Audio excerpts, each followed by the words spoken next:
Good afternoon, good evening, and good day. Good morning to those of you on the West Coast. And eventually, the rest of you guys that fiddle with your clocks will join us on this adventure. And then we'll have shifted an hour or minutes in your direction, depending on where in the world you are. I've been up since like 9 this morning. Several of those hours were right here at this chair.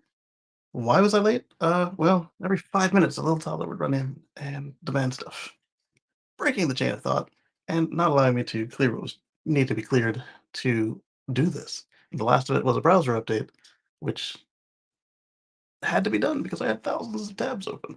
And so, you don't want to try and do that in the middle of the show, especially when your software is in the browser. All right, so I am still looking for the control panel for the YouTube, and then I need to check that X is actually working as well. So let's go on over to. I guess we can edit the show while we're still on. I want to make sure that the chat is something you can look back at later. And on the X spaces on the side, we've got Elon's alien slime pet. We call her Slimy. And let's see. Oh, I didn't pick a playlist. Yeah, it needs to be on the live streams. And that means I also didn't fix the ability to do the chat later. Yep, did not do that. Save. It also means I didn't tell them there's no AI generated content, like stuff that didn't happen on the show. I guess I'll fix that while I'm in here before I go to the control panel. Is there altered content? No. Save. It is working on X because I have it pulled up on my phone. Perfect. That's one less thing for me to have to check on. Now, if they give me a control panel on X, like that will be nice, and I want that open. Well, X algorithm's being tweaked at the moment, so I don't know how well this will be reached out because of that. I know they've been messing with it for like the past couple days, so who knows? Let's see. I'm not hearing anything from YouTube, but it says excellent condition. Oh, there you go. Good. And the frame rate seems better than last week. Last week it looked like a flip book. I still have like 1,200 tabs open, but not 1,800. I will clear them, I promise. All right, so now I need a window for the stories of the day, and I have it. I just need to use it. Denver sparks heated debate over harmful EV take and is igniting strong reactions. It's similar to what we talk about. Let's look and see what the browser has fed us. Let's go ahead and share the screen. Oh, I also need to do this. I need to flip the screen around because I'm about to. I don't want to stop the video. I just want to flip the camera because I want when I look at my screen, I want it to look like I'm looking at the screen instead of like I'm looking out the door. Now share screen and this one here. I don't know what we're getting into because, like I said, it was up on the screen. Like loaded our extra browser. It may be nothing. It may be something. And it's doing the thing to me that it did to Mark on the last shows where the video window is like a weird brown square. Uh, is it doing that on YouTube? No, it's not. So I'll be a brown square on my screen, and you guys will be fine on your screens. So it says driver sparks heated debate with harmful EV take, and it's igniting strong reactions. We see it's got a Euro plate there, but that doesn't necessarily mean that it's a European story. Uh, it just might mean that they were looking for a Tesla. Let's see. That's the CCS 2 connector. and it looks like it's got the plugs for you to do low speed charging, but it's probably just vents in and out. Let's see. Perfect is the enemy of the good is an aphorism that many EV critics should consider. Yes, they should. Yes, they should, because they're always talking about, oh, how are you going to charge? There's not enough electricity in the world, and blah blah blah, and all this crap that doesn't actually add up if you do the math. We were able to transition to indoor electric lighting. We were able to transition to uh, electric appliances like a refrigerator, washing machine. We're able to get air conditioning into almost every U.S. home, and not just the U.S. but around the world as well. But hey, whatever. Everything says the numbers look funny, but that's okay. We're gonna keep on rolling. The they should take more care. Let's see. There are legitimate problems, absolutely. We should not ignore those, and it's especially true when hey, there's Space Cowboy. Uh, it's especially true when the trends are moving in a positive direction.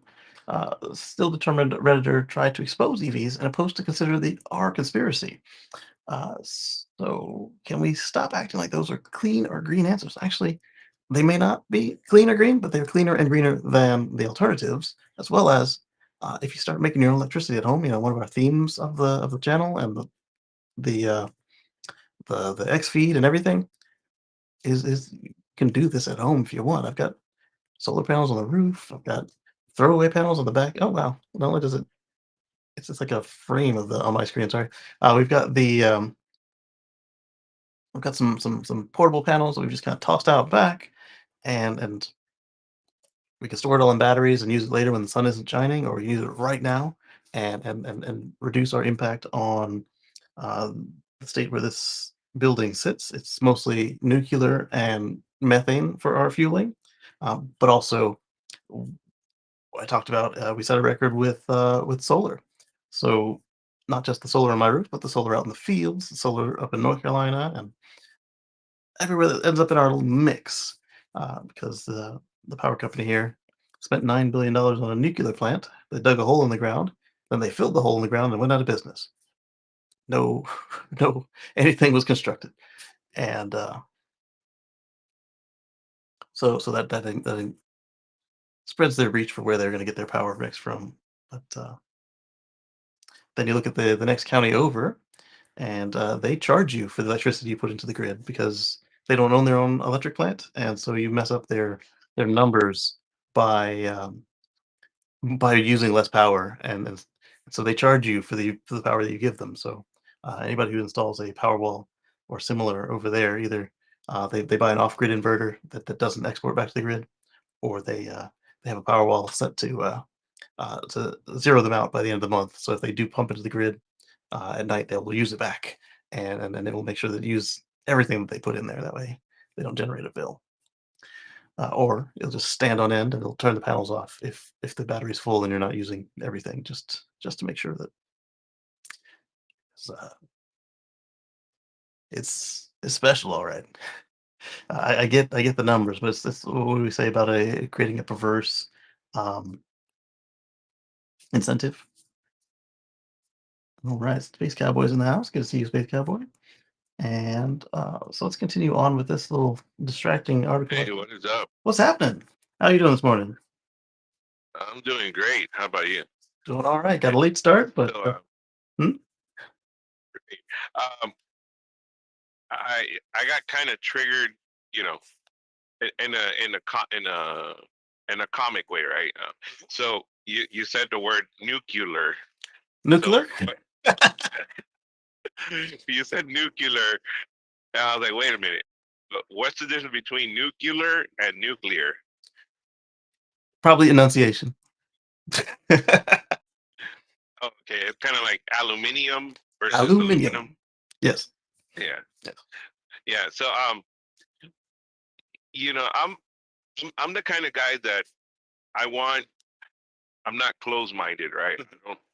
Um, I like to have resources of all kinds. You know, nuclear. green energy, clean energy. I think it's like they say, don't put all of your eggs in one basket. Yes. So I think I would lean more towards off grid, because in order to get, like, let's say you have a surplus of energy created from your home, from a solar panel or whatever you have at home, and you actually create more energy than you're consuming, then you would be putting power back into the grid, right? Right. Um, or if you have storage batteries, and it could all work together in tandem.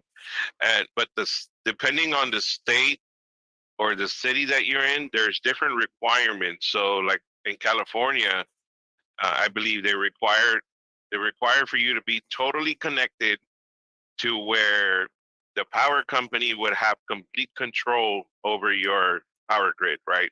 Right. Over your setup. Right. Yeah. They didn't want you to uh well, first They they don't have to want they you have to to have be the the grid, like independent. they didn't want you off grid, and they also didn't want any chance that you could cause electrocution. So they had islanding or anti-islanding, and then they also wanted to be able to ramp you up and down, just like they ramp their own equipment up and down. In fact, I've seen the signals for that Oh, happen in my house.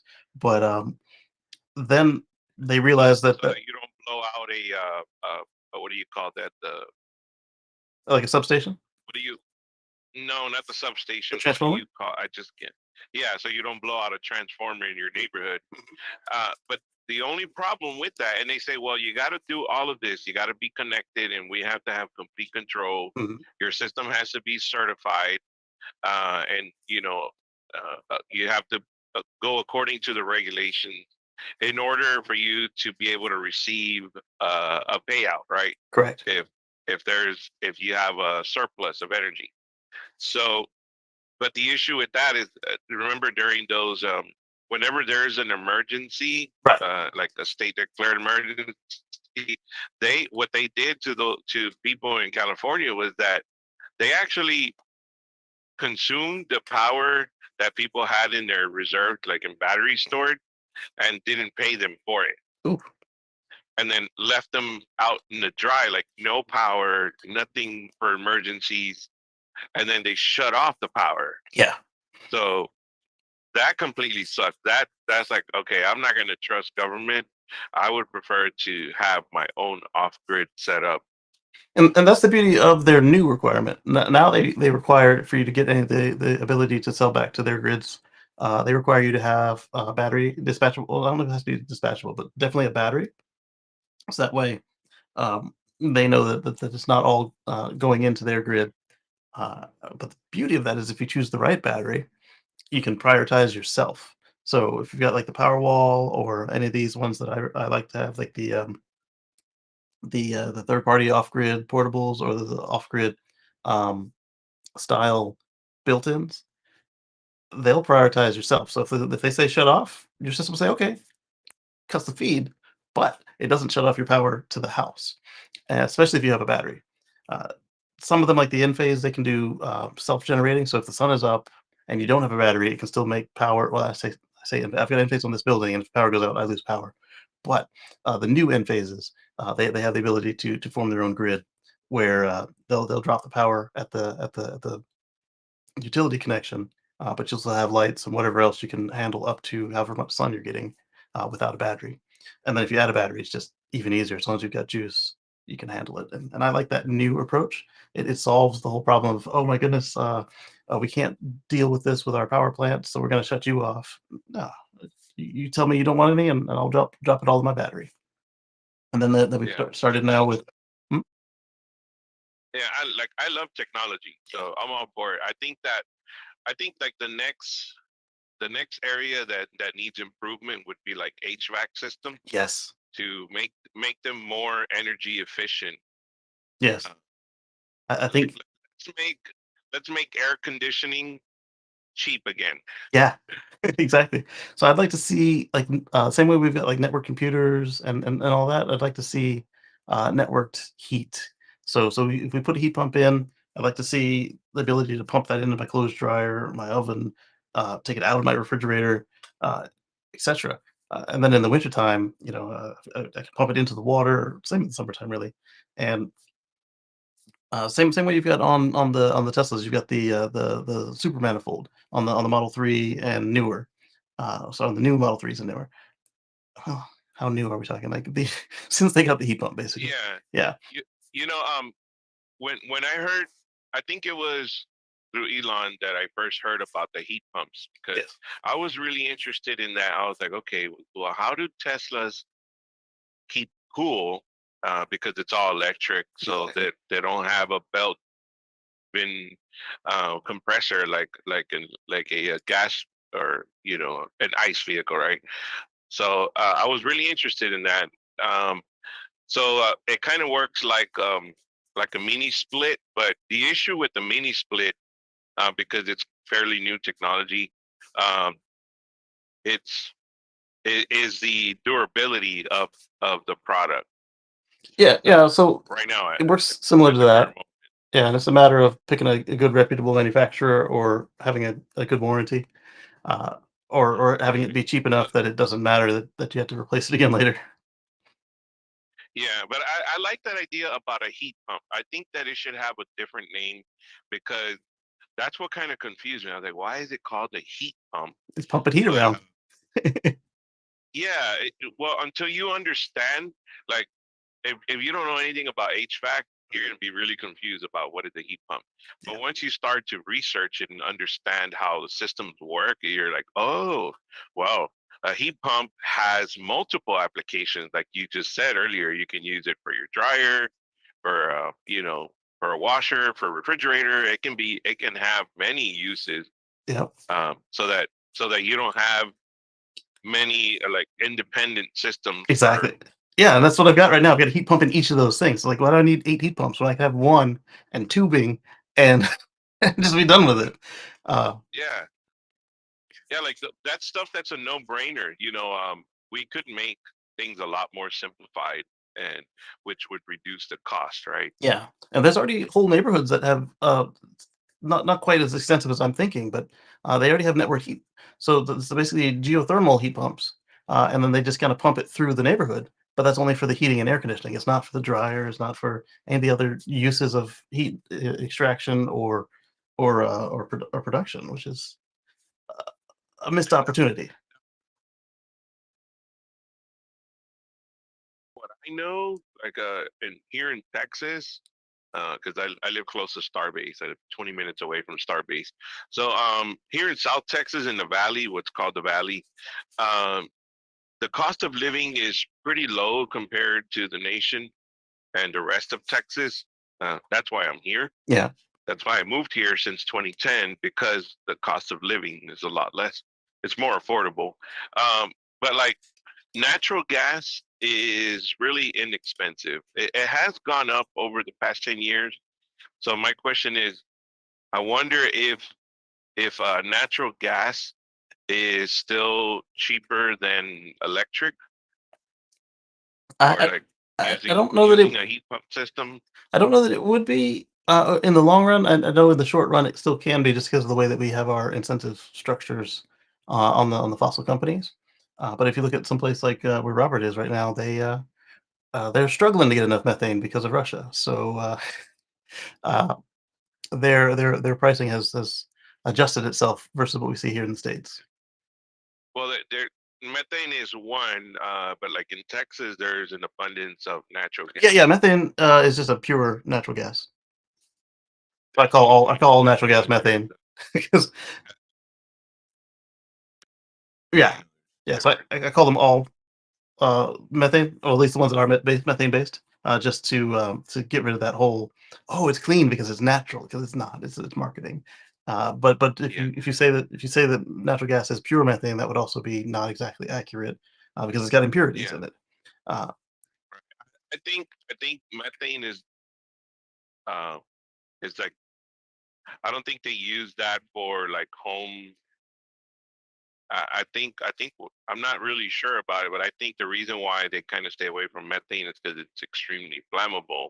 it's And let me find the percentage, but I think natural gas is almost all methane. Let me find the percentage real quick. yeah, I Um, know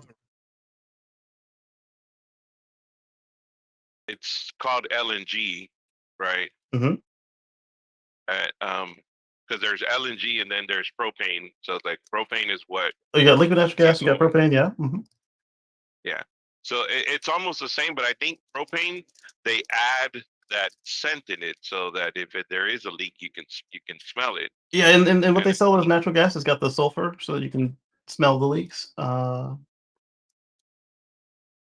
looking up to see what their definition is now.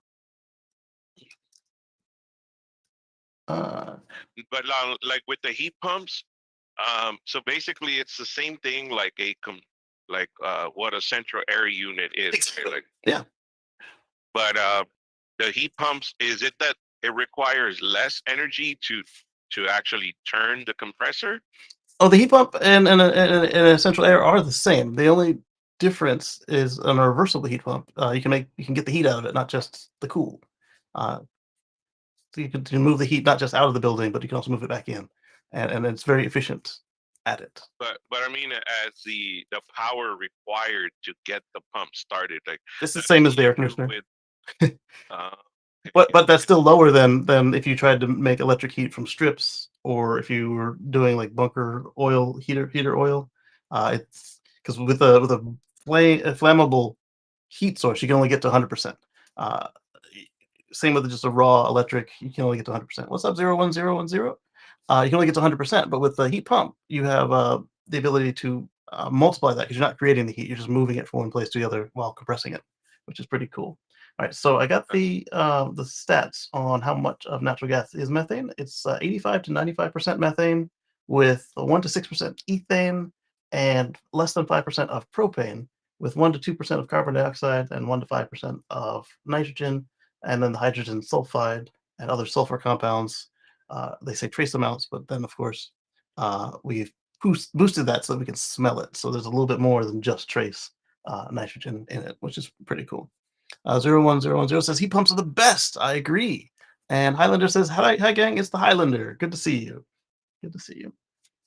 right. So that's the thing about like for central air units is that they require like a high voltage, a high watt, like a high amount of power energy to get the pump, the compressor turning. It doesn't have to for the large ones. It certainly does, but you can have the inverter driven, and like you mentioned earlier, the mini splits can go down to 120 volts or even down to 48 and 12 volts, depending on what unit and how much you're trying to how much space you're trying to cool.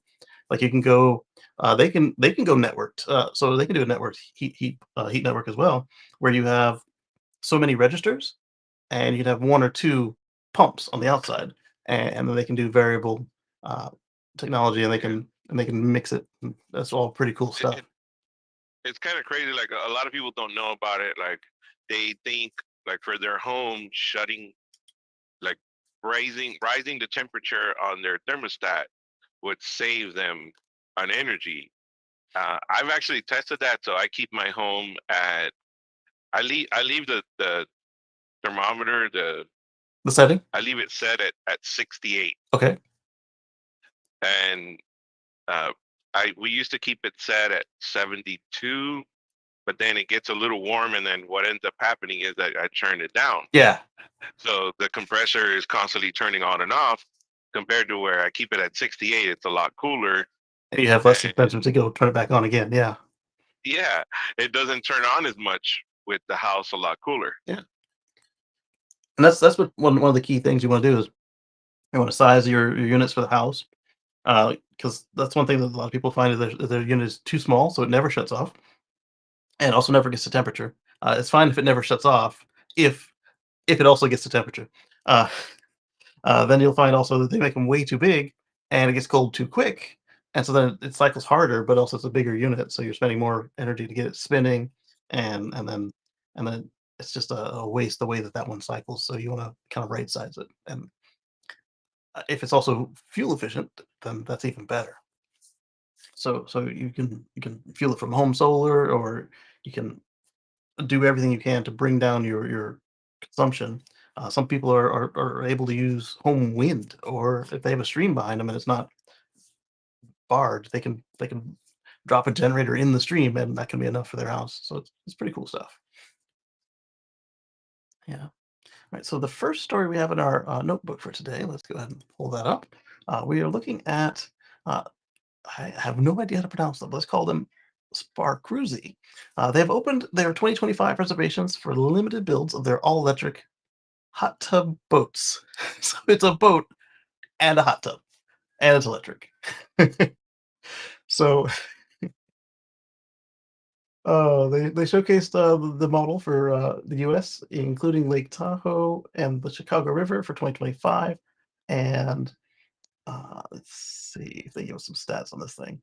Also, let me turn down the TV because somebody's going to get me um, nuked here if I have all that copyrighted music flowing in. Uh, Turn you down 2 clicks, please. There you go. Come back to the YouTube panel. All right, so they're assembled at Sparkuzi's facilities in. Oh, I thought that's Poison. It says Polson, Montana. It'll be interesting. A town called Poison. And if you look at it, it's literally a jacuzzi as a boat. Boats and hot tubs. I was looking for, okay, so up to 4,500 pounds max, alongside 400 gallons of water in the tub itself. Can be heated up to 104 degrees Fahrenheit. 15.6 feet long and 8.5 feet wide.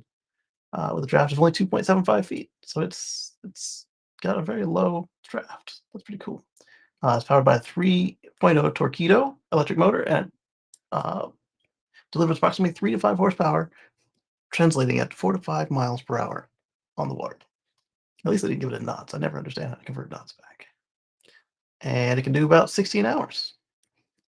That's plenty of time for an all day stroll out on the water. So it's going to be a $2,500 non-refundable deposit. And when they're ready to assemble, it requires a 50% deposit minus your 2,500, and then the final 50% is due when the order is complete, and it'll be shipped to your specified destination. And they say it'll take about 90 to 100 days after receiving the 50% production deposit. And the base price is $70,000, basically 68.5. All right.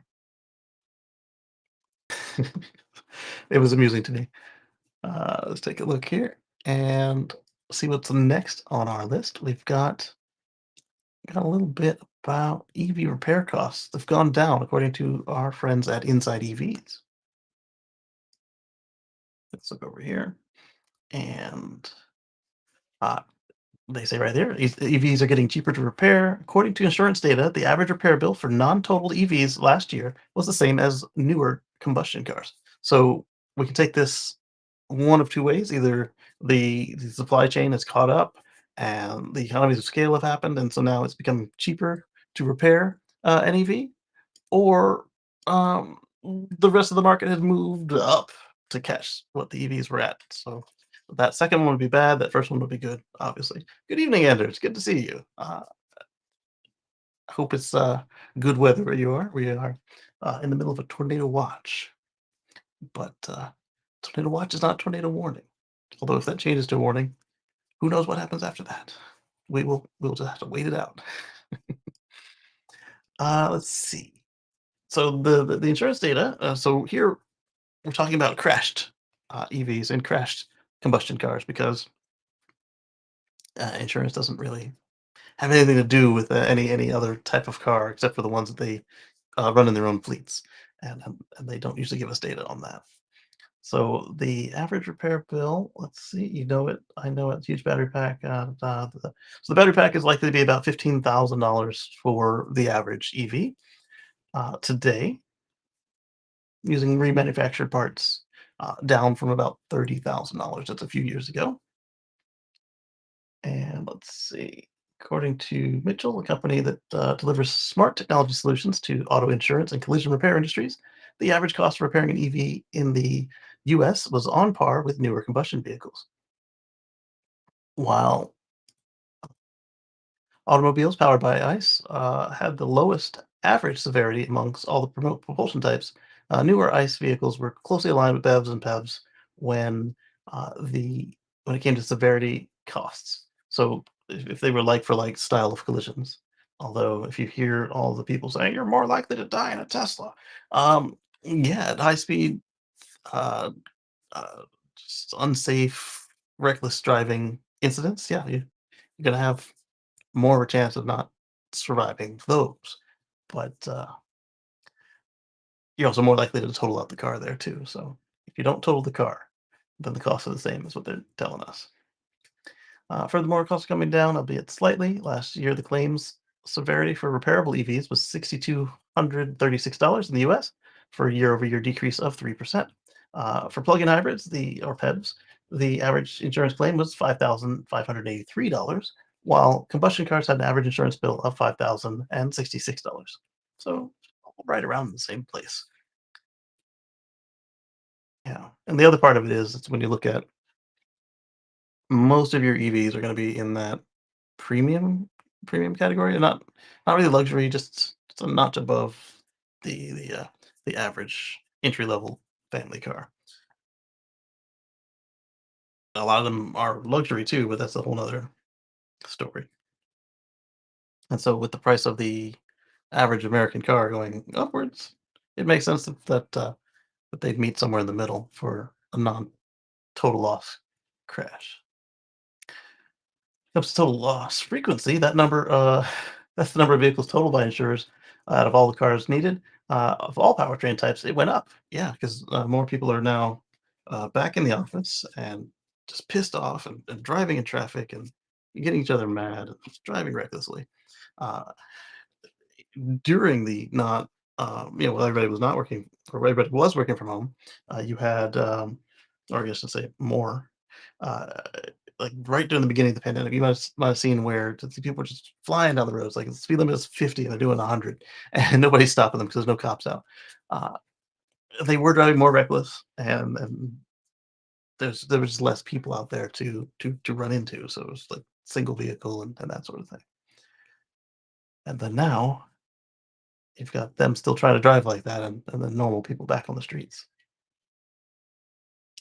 The EV that was subject to the most insurance claims was the Tesla Model Y. Oh, go figure. The most selling individual unit in the world was also the most claimed unit.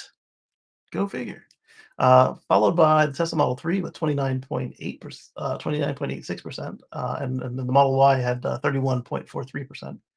And the Model Y saw an uptick of 7.58% in claims, while its sedan-shaped brother had 4.67% fewer claims. And that lines up with North American sales as SUVs and CUVs are up and sedans are down.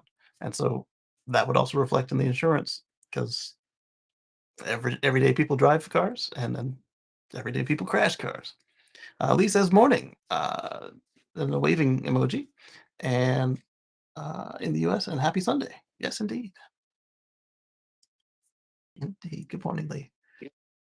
I saw that other car pass me quite quickly on my live streams, and then I sent you the link about it afterwards. From okay, crashed.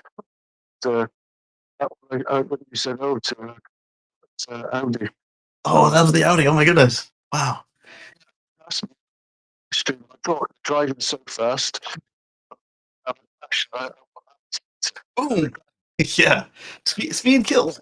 Um, the very few people have had a high speed driving training, and even the ones that do, like look at the professionals, the F1 drivers, the NASCARs, they crash. They do it a lot less than everybody else. I like that scene where I don't remember which movie it's from, but yeah, the two race drivers, and then I want to say he was French or something. Uh, he's just tooling along. They're like, "Why don't you drive faster?" He's like, "I'm not getting paid to drive faster, so why take the risk?" And that was a good mindset, and I liked that. All right, so that one was fun. It had a bunch of lucids in a repair shop for some reason. Okay, this one is fun too. Our friend Sergio, Lift Gift, has this tweet for us. We talked last week about how we found all of those, well, not we, but others in the community found all of those codes in the Apple Maps about adapters, right, for the NACs. Well, that was for a short suspense project right there. So Sergio says how to use Apple Maps EV routing in CarPlay. Connect your iPhone to CarPlay, open Apple Maps, go to settings, confirm your preferred charging networks, and make sure that you select the NACS fast charger, fast charging station, such as a Tesla supercharger or any others that do it, but especially them. Uh, he says you only have to do this once. So basically, you're telling it what your car can use because they don't know if you have the adapter or not. But then once they know, oh, he's driving a BMW, they don't come with native ports, and he picked next. He must have the adapter, or in this case, we're definitely talking Ford. But right, so you pick your Ford, and they know that none of the Fords have a native port yet. So then they'll assume you have the adapter. After that, you enter your destination, and Apple Maps will calculate the estimated state of charge you'll have when you get to a destination. And it knows this because it's connected directly to your car, which is telling it these things.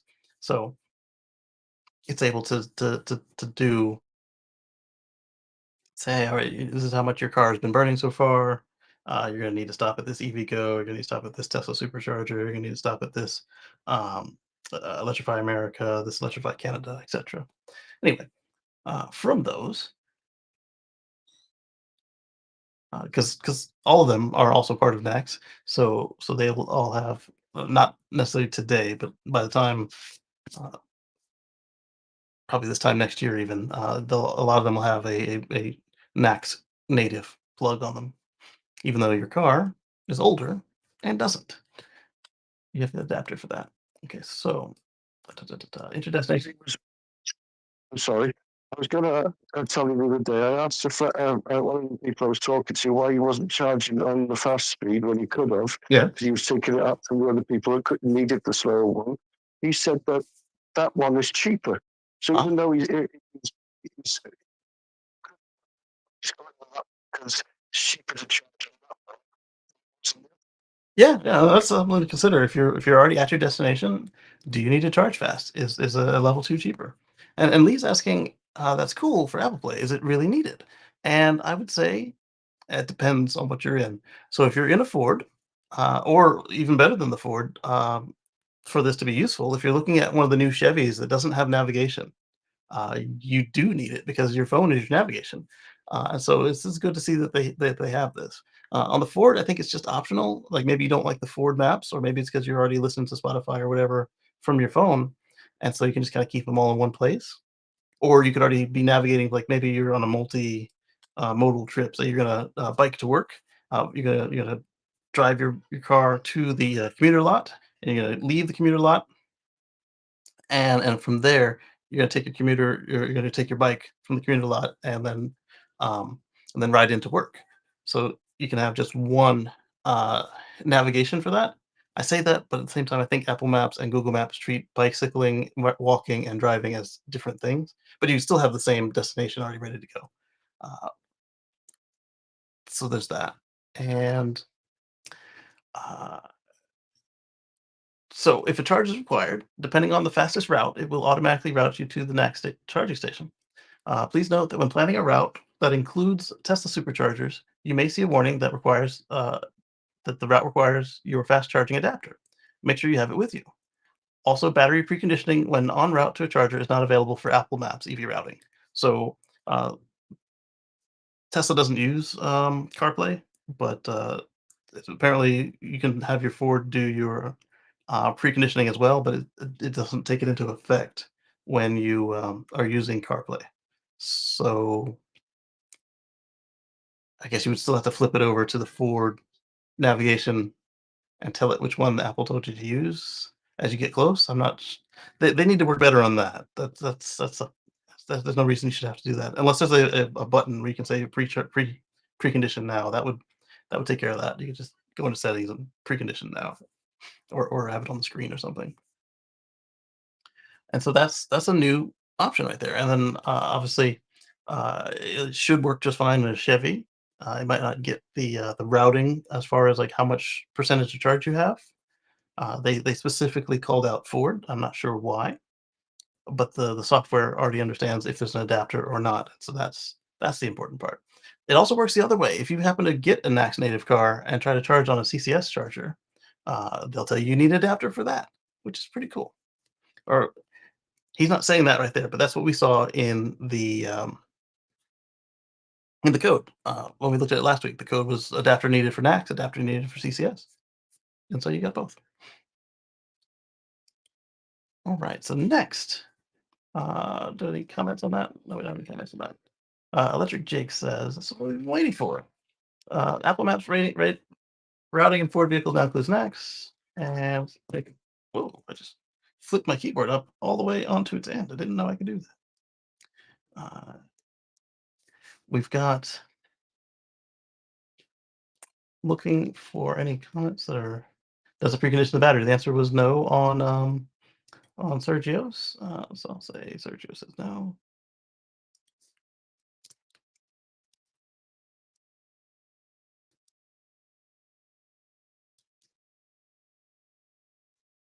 Oh, there it was. Says no.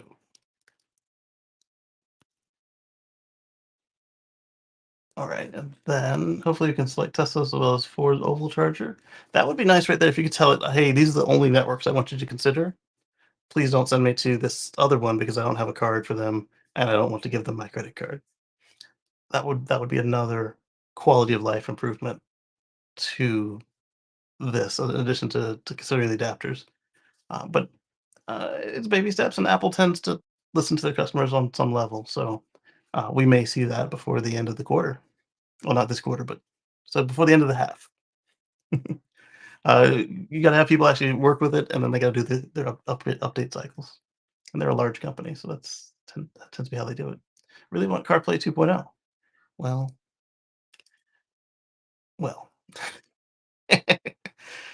All right, so this one wasn't actually in our list. I just happened to be in the wrong place. They say call it the Roadrunner test. Shows the weaknesses of the camera-only approach with autonomous driving. So Mark Rober did a test with Tesla Autopilot and a lidar from a lidar company, and he did 5 tests, and the Tesla passed what 2 of them, and I would say that's all true for autopilot, but I wouldn't say that any of it is accurate for FSD, like he labeled it, because we didn't see FSD in motion. And folks are like, but it uses the same cameras. This is completely true. It uses the same cameras, but it uses completely different controls and learning. And folks are like, oh, but it still can't see, right? Yes, it still can't see. But I've used FSD in hurricanes before. Well, just a single hurricane, and it doesn't drive the same way as it does when it's a clear day or it's just a light drizzle. And last week, I was taking the car to well, I had the car taking me to the doctor's office, and there was a water main break, or what looks like a water main break, and there was just water streaming across the road, and then there was a service truck way on the other side, like 3 lanes over, and the car assessed the situation, and as we approached the water, it moved into the far left lane, like to the center of the mess. And then as we approached the water, it slowed all the way down to a crawl, and it like it was Oregon Trail fording the river, and then it sped back up once we were out of the water. And I had never seen that behavior from it. This was the same day that I tweeted about how the car found the only parking spot in the doctor's office, and then lined me up so I could just hit reverse and start park. And FSD doesn't run the same way as Autopilot does at all, even though it's using the same sensors. And then this is on an older car. I'm on a 7-year-old uh, FSD hardware 3 vehicle, and this is what it's doing. Imagine what it could do with the new compute and the new cameras, and then uh, they're gonna be the dominant ones out there in short order, just because that's how exponential sales works. Like mine is old, and there aren't that many of them. So if that old unit can do that, then I don't necessarily think that the results are indicative of what we'd see on FSD. So to call this FSD, I thought was disingenuous. And let's click into it and then mute the sound. Actually, Inside EVs did an article on it, so let's click into their article and then we'll click into the video after we see what they have to say.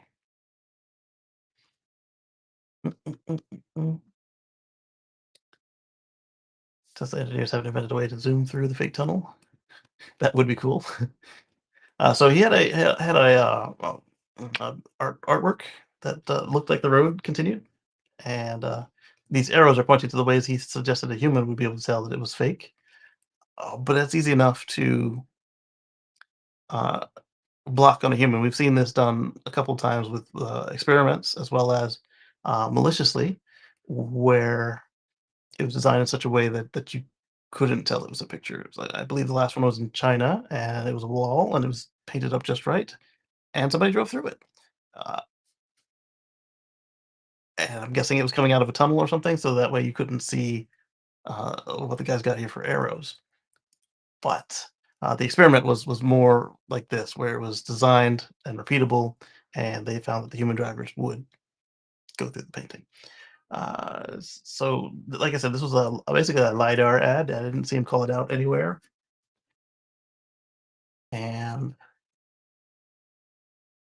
I don't really see that Inside EV has really ripped it apart. So what we're gonna do is we're gonna hit play, and I'm gonna mute it, and then we're gonna continue on. I'm in my Tesla on. Okay, and for mute. There we go. So he's got this wall here. So before this, he went through and he lidar mapped Space Mountain, which was kind of cool. Then he 3D printed Space Mountain, which was also cool. I wonder if the lidar manufacturer disclaimer was in text and he just didn't say it. Printing the 3D. Talking about Wile E. Coyote. So here is the vehicle they were in. You can tell it's not the manufacturer's car because the lidar is on a roof rack rig. It might be the same one they end up using, but um, so we can see they do various tests where the car will stop for like fog or sudden appearance of a ball.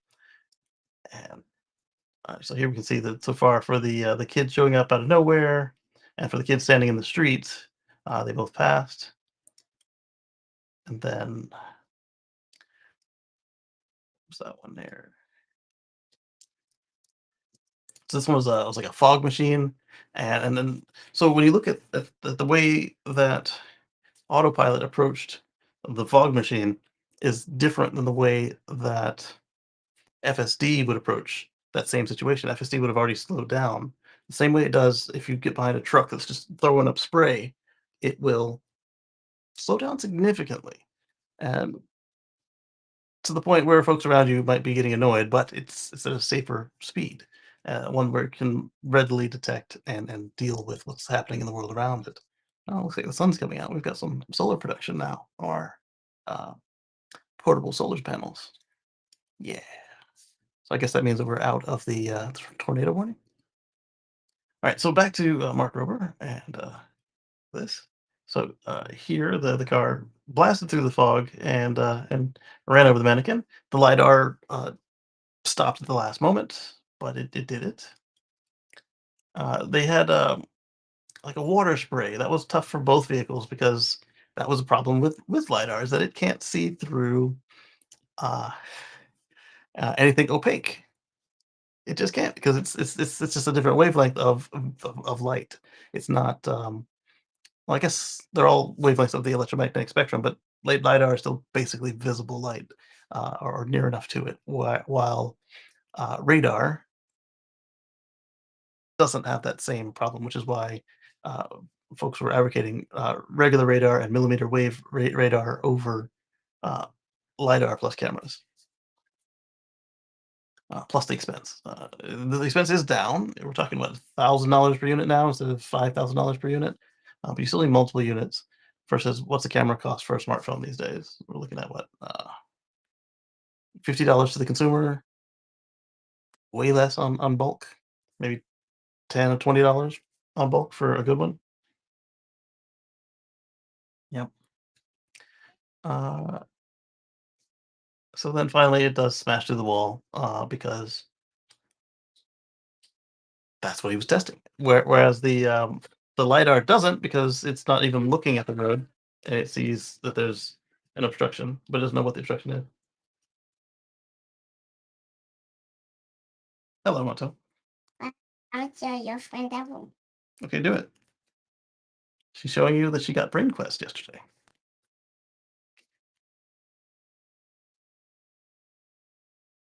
And outside. Yeah, the other side? And here. And here? And there. And there. Yeah, and that down here. They don't need the barcode.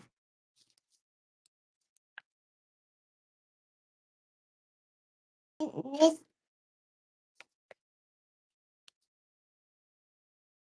I used to love these things when I was a kid, so they were on sale, and I bought the set. She got all these the things I had from when I was a kid, except this one has smartphones in it, unlike the Hooked on Phonics, which is literally the same one I had over 30 years ago. what you My headphones? yeah, what you have. Yeah, I've got headphones. And what you have. Oh, I didn't have this. My teacher had it when I was in school. We never got it at home because it was rather expensive. It was. I'll show them book. You want to show them the inside? And so, for the twos, on the regular ones, they tend to have like these quiz questions that you could ask the kids. But for the younger kids, it's like, what is this? And what do you see in this scene? And she had a blast working with it. Her favorite one so far was where Max, the monkey, was calling his grandma on the video call on the phone. And the green one. The green one? We haven't got to the green one yet. It's a whole other one of the same thing. So for they call it the 4 twos. So for ages 2 to 3, Different. and then they have 4 3, and then they've got preschool, first grade, second grade, kindergarten, and that's just to make sure that they sit nice in the box when it's on sale. Probably easier to put in the box without it. Yep. Not soft. Because you took the cushion box out. That's why it's not soft.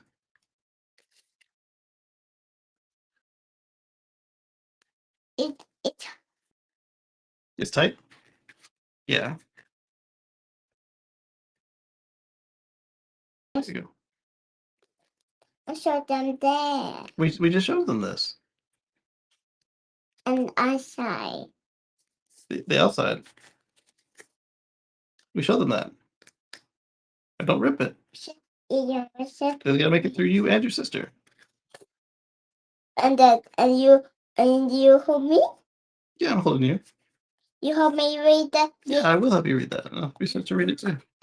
And mommy help her to read that one? No, she won't. I will. See me Yeah.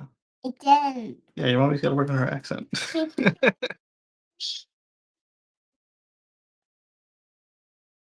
He did what?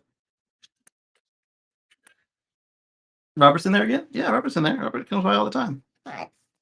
Oh, you got your unicorns? Okay, here, put the unicorns on. Oh, you got the red one? Left is like me, the left. So, say hi, Robert. So, it's finally got picked up. She's listening. That Oh, one. yeah. Back up. Yeah, let's bring her back up. Hello, young one. Hello. Yeah. Robert's saying hello to you. You gonna say hello back? Bye-bye. My gosh. I'm Lisa strikes again. typing in the bottom like, Robert, help me, tell him. Yes. I too long. Oh my goodness. And then we've got Timothy is in the chat room on YouTube. Greetings from Arizona. Good to see you. So you buy his book. All right, please don't spill another one of my drinks, baby. She's pulling on her headphone cord, and it's running right behind my drink. I've lost 3 of these. Now you see it. You see how that is? Yeah, I saw that you'd dropped out. I waited for a space because I didn't want to jump in too many times talking over Casey. But I saw the other thing, but I didn't see if you wanted to come back or not. But I just saw the last thing in the bottom. And just this as well. Also, my other stuff, I don't see stuff like notifications from a space where it starts. It's too, so I don't know what's going on. Yeah, the notifications are weird. Like this is one guy arguing with me about I don't know what, totally unrelated stuff, and like he'll have whole discussions, and I won't see them until I go to my specific notifications. Whereas uh, in the ones that pop up, they tend to be people I'm conversing with all the time, which is pretty cool. I can actually be on one of Elon's posts that he did a minute ago, and then I'll get the notification for it. After you've already looked at it, yeah. I am literally looking at it. I'm like, you're a bit delayed because I'm looking at the post right here in front of me, and it's like, hey, there's this post by him. I'm like, but I'm reading that post. So this one here is a post from Andre Bassina. Yeah. He was out about and found that we've been seeing that the Tesla's been doing new stuff with their charger installations in Europe, and this technique that he found will save uh, having to deal with concrete, which will save on water, save on cement. It's not soft. Save on water, cement, aggregate, CO2 production, heating, having to use forms and other time consuming and labor intensive processes that are involved with working with cement and concrete. What? And then, and then, and then, and then take everything out in the store, and then You just said you wanted soft headphones. yeah, and her mommy, That's not soft? and her mommy. Okay, go help mommy. Have fun.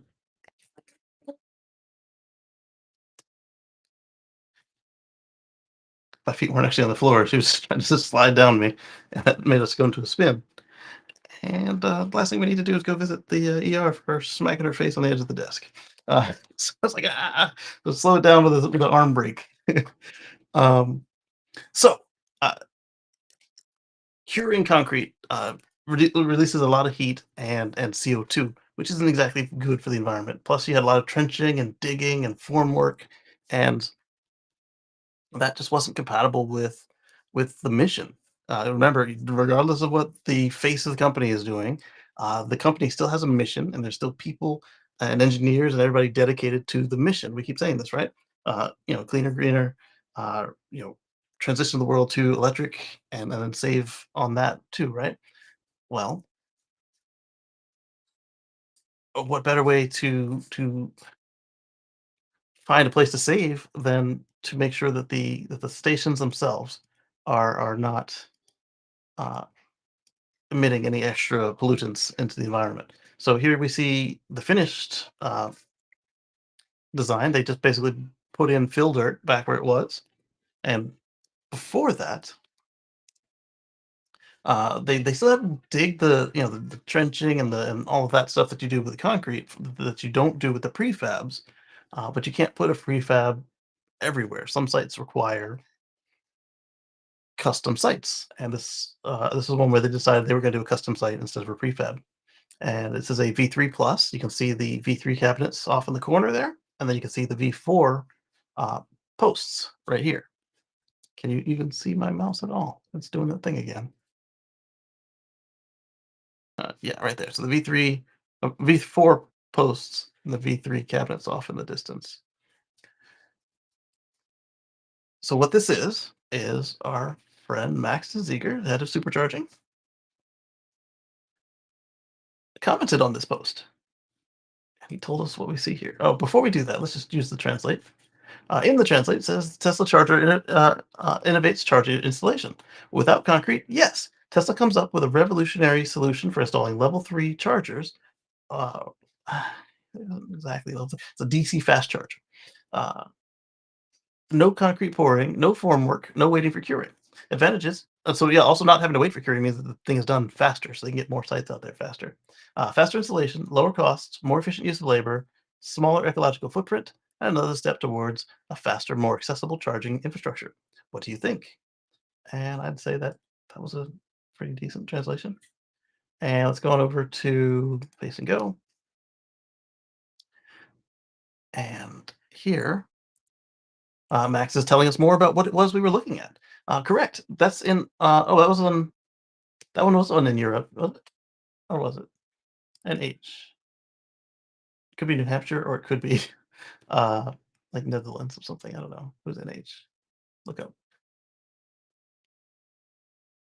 Yeah, it would be New Hampshire if it's here, but I don't know if it's here.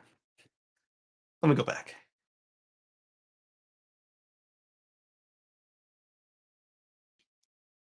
I'm not sure. I can't see the handles to know if it's the CCS2 or CCS1.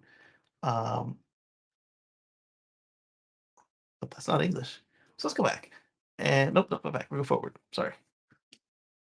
So Max is explaining this situation to us, and this is the technology and the technique that they're using. Correct. This is in Hookset NH for the first time using a new post foundation made out of polypropylene and ballasted on site, which with local gravel. So uh, you get this plastic contraption, and you fill it with stone, local gravel, versus having to ship in everything. Uh, and then you just bury it. So ballasted with local gravel, easier to install by a single person versus shipping precast or pouring concrete, and it reduces CO2 footprint, is faster, and reduces cost. Okay, so versus shipping precast, I'm wondering, and at this point, it's definitely slower than the precast, but they're suggesting it's a single person can do it better. So maybe if it already took 3 or 4 people to do precast, now you've got 3 or 4 people on different sites, depending on how fast they can go. Or if the shipping savings are worth it. But at this point, I'm wondering, with the V4 superchargers, the V4 natives, you're gonna have 8 stalls on a site. That gets harder to ship than a V3, which has 4 stalls on a cabinet. So not 8 per site, but 8 per cabinet. Uh, That'd be interesting to see. With charging infrastructure still needing to 30x, small efficiency improvements matter for scalability. Indeed. But this is innovative, and I like it. This is anchored right there on site with local gravel. It's just a little plastic thing, and it's done. Uh, so here it is again. You just fill that with stone, and you put your charger on top of it. Sorry, not your charger, but you put your stand on top of it. It's done. Impressive packaging by PLP and Tesla team. Always improving, nice work. Very glad to see someone talking about 30x charging network, which is going to be required. People keep saying, "Oh, where am I going to charge this thing? If everybody gets it, what if everybody's on a road trip?" Well, if everybody's on a road trip, there's more chargers. Uh, More Retro says, "Oh, I finally see that little one I heard in Spaces so many times. Adorable and assertive. She is extremely assertive. uh, it's what we wanted, and be careful what you wish for sometimes, right? But what I want is for her to not feel that she needs to bow down and ask for anything. So she says what she wants and does what she wants uh, to an extent. So these are two different sides to me, right? Because this one is white and that one is black. Or is it a different time of day, different angle? Yeah, yeah, these are not the same ones. Same tech. It could be the lighting angle. Like that's more of a gray. So it could be like a sunrise, sunset. Anyway, how do you arrive at the 30x figure? The UK's problem is chronic underutilization of the non-Tesla network.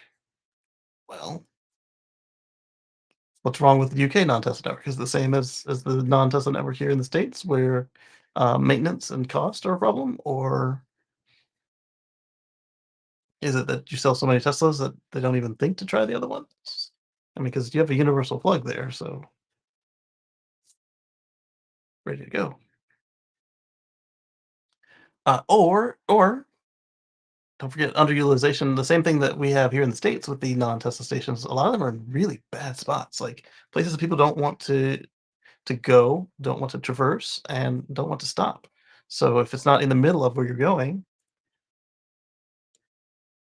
then you're not going to go unless it's at where you're already going to end up. If it's that's part of it. Never stop innovating. Great work. Bullish for Tesla. Tesla plans to grow its supercharger network to 2E6 connectors? Question mark. Yes, yes they do. 30x lead connectors.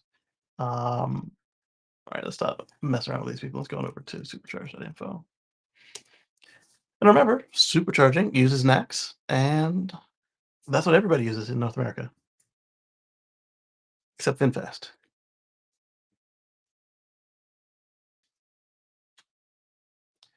All right, so they're at 7106 open, 279 under construction, 1373 planned, and now I need to find out how many connectors that is, because I don't care about 7100 sites. I want to know how many connectors there are, because that's what the other guy was saying. Data. Scroll down. Charts. Open superchargers, 7106. By region, Asia Pacific has got 2852, as does North America 2849. Europe is 1403. Where's the rest of the world? Those aren't the only 3 continents with superchargers. Unless they lump the Ausland over into Asia, which is not accurate. Changes by month, open stalls by country. There we go, top 10. So we're looking at state USA. I want totals. Woodbridge Highway 7, Ontario. Oh, so how many days it took to finish them? Yeah, that's not so good there. 1494 days. Come on, Portugal. What's up with this? Your site's been under construction for 3 years. More actually. Anyway, let's just add these up, shall we?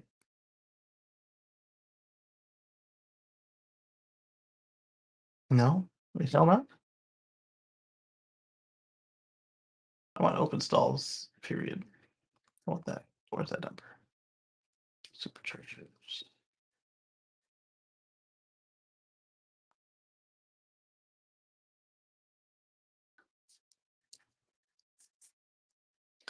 Da, da, da, da.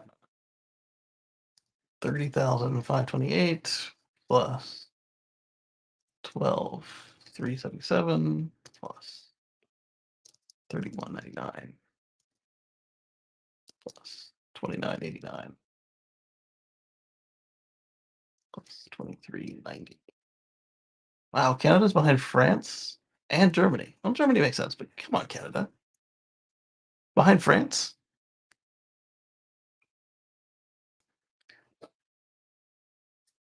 Plus 2286. And Norway being right behind Canada isn't that weird, because remember, Norway is pretty much done with their transition to electric.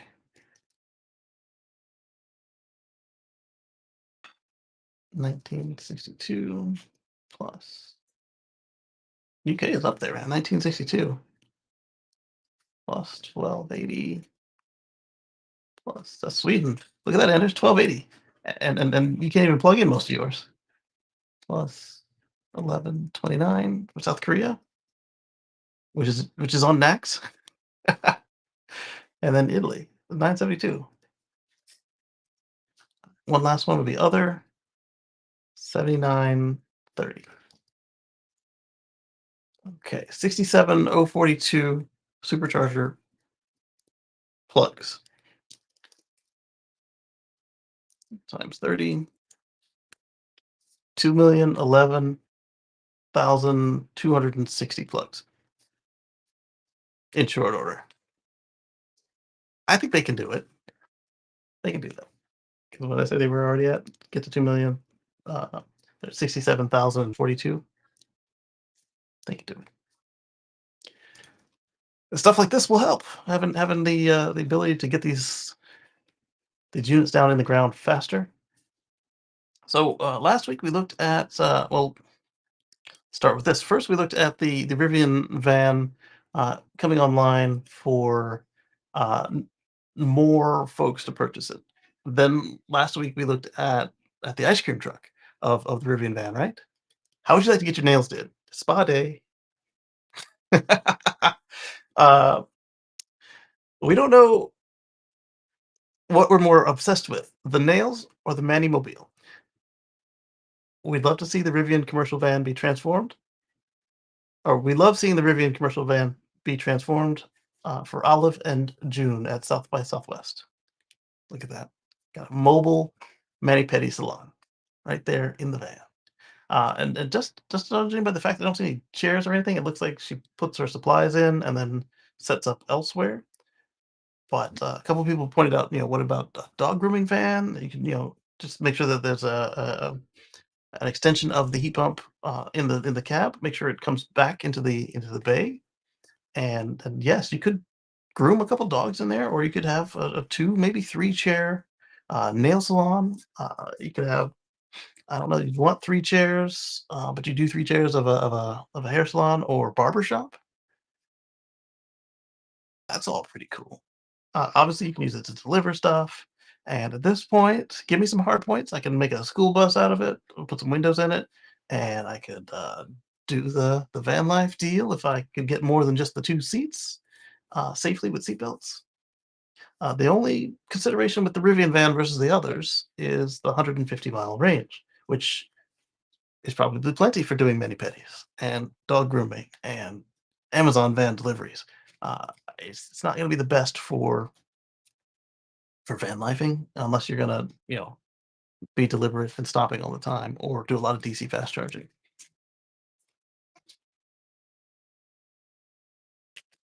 These chips are not dinner. These are my chips. Yes, thank you.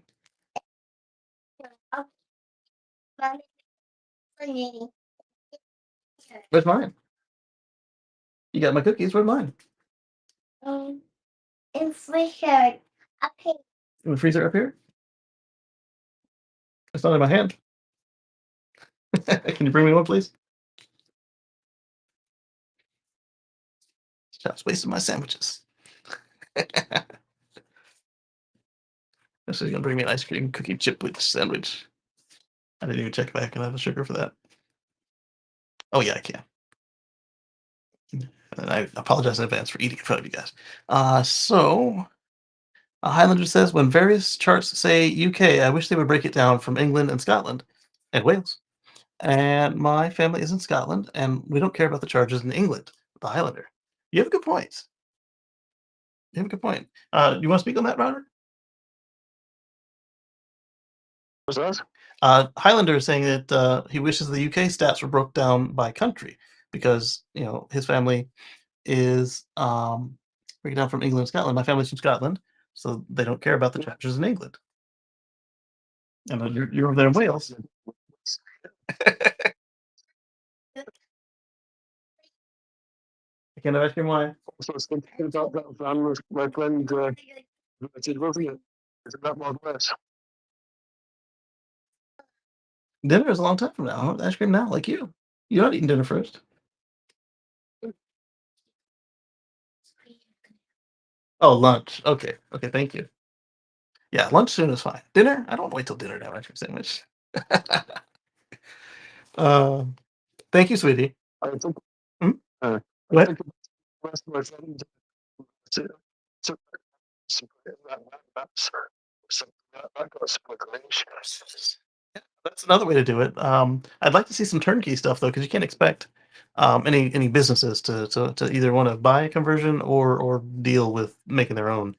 Um, just because when you're in the conversions aren't as reliable as native builds, and so you would need to have some spares to be able to deal with it, or have a gasser sitting around, or something that's just smaller, not as capable as what they need, just as a spare.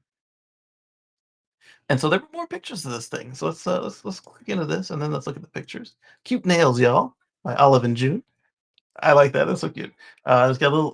It's got the wrap of like a denim wrap with like the art on it.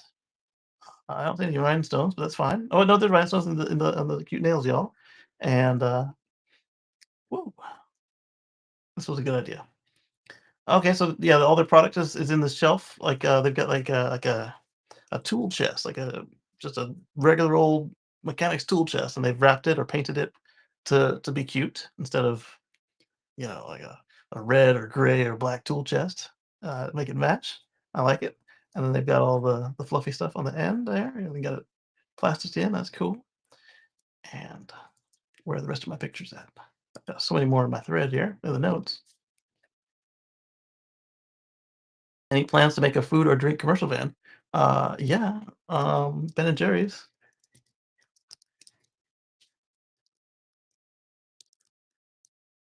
Has ice cream trucks.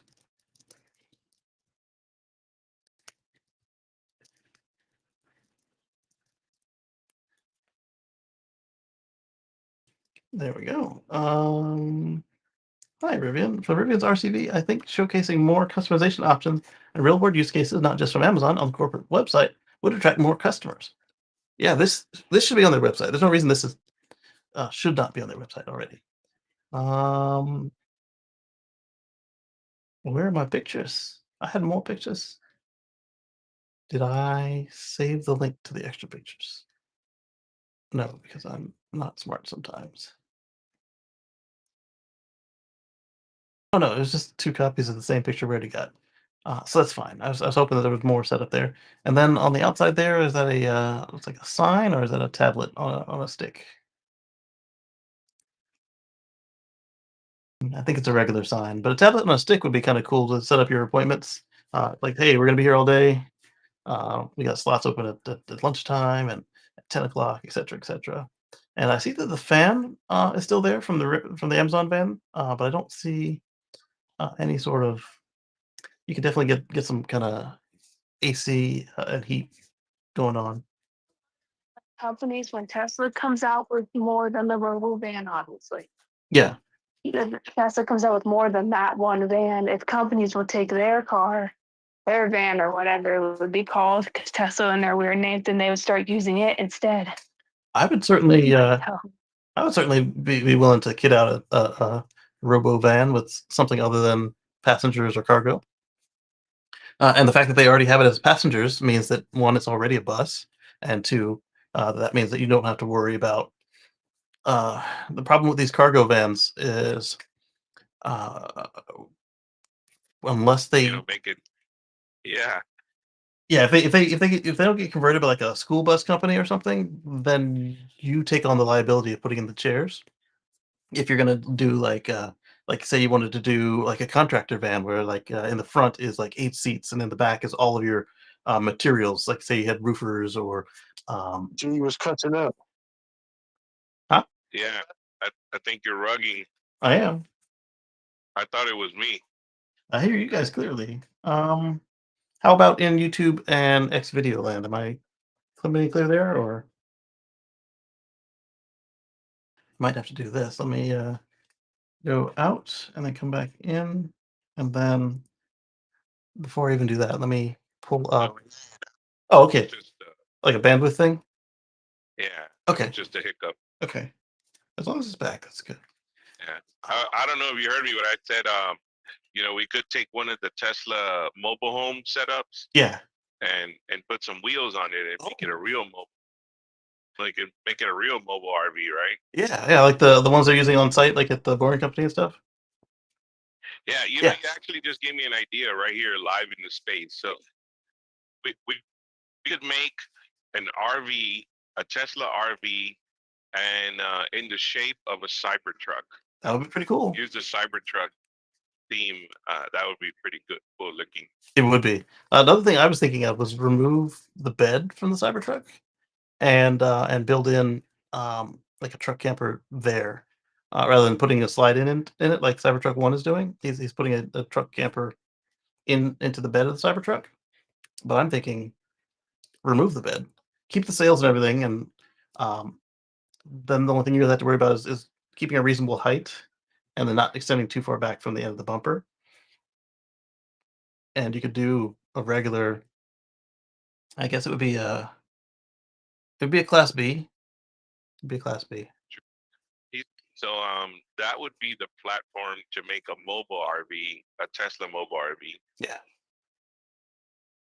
I think so. Right.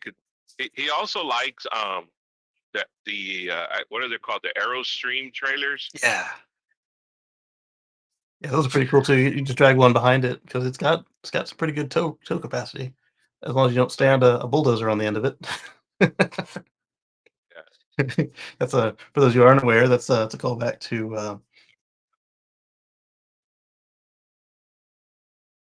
like the Vornado. Literally just graft a Airstream onto the back of it. That's a possibility as well. Yeah. Let me pull up the Vornado for those who aren't familiar with what I'm talking about.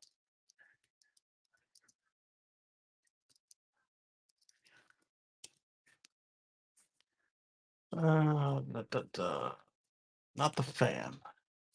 I want the car. Now you were talking about solar panels earlier. Yes. I had a phone call, so that's why I jumped out of here. Okay. So is there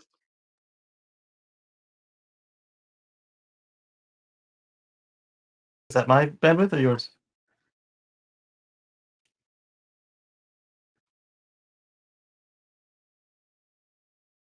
I'll wait for him to come back. So here are, while we wait for him to come back, but here are the some images of the Vornado Airstream Oldsmobile. Oh, Tornado. That's why I was getting it wrong. It's called the Tornado. And in the front was an Oldsmobile, and in the back was a Airstream trailer.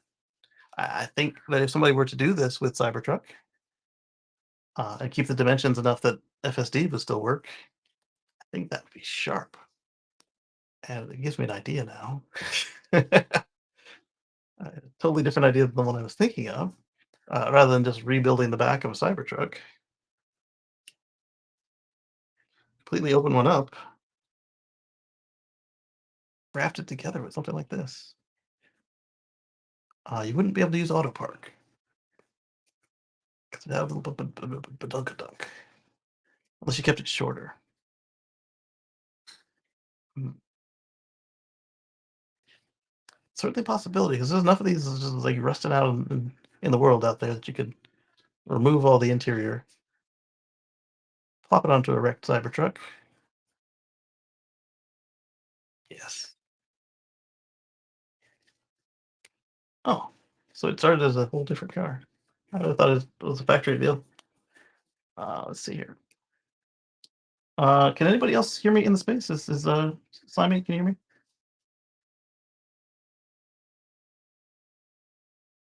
Might have been me. Let me go to another app and come back. Come over here. Go back to X. Open X. All right. How about now? It doesn't appear to be frozen. I'm not hearing anybody. It says that Robert's mic is open, but I don't hear him talking either.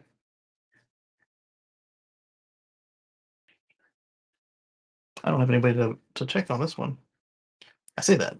Let me go to X and see what happens if I go to X.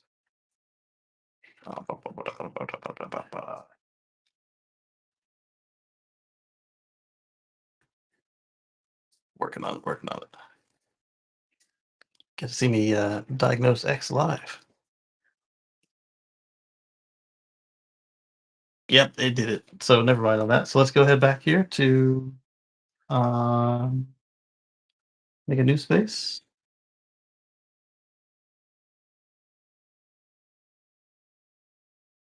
And let's chat. March 16th, part 2. And start. And Space Cowboy at.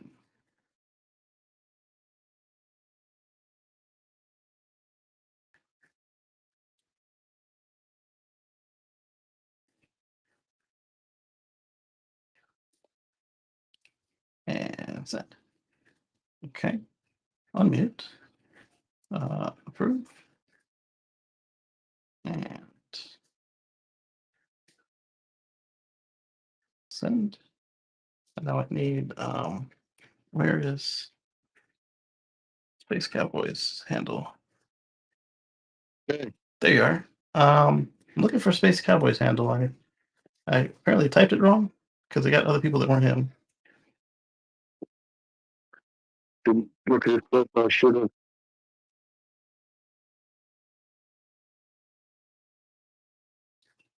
Hopefully see that retweet the group creator.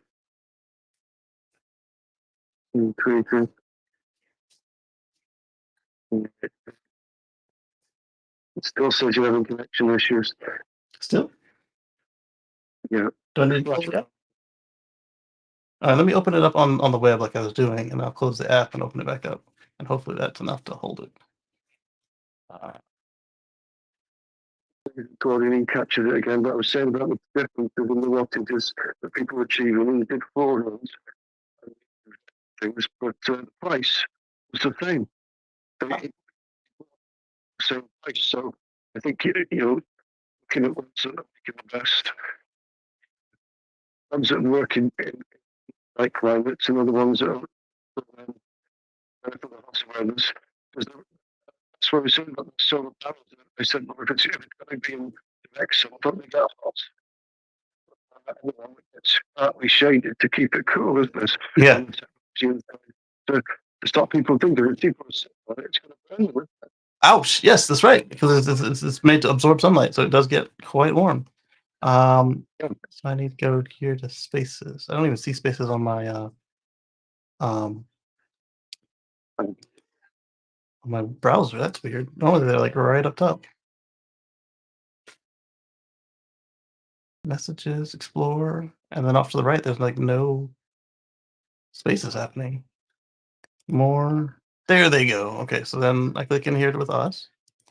Am I still showing connection problems? I can't see it now. It was flashing on the top. It's gone now. Okay.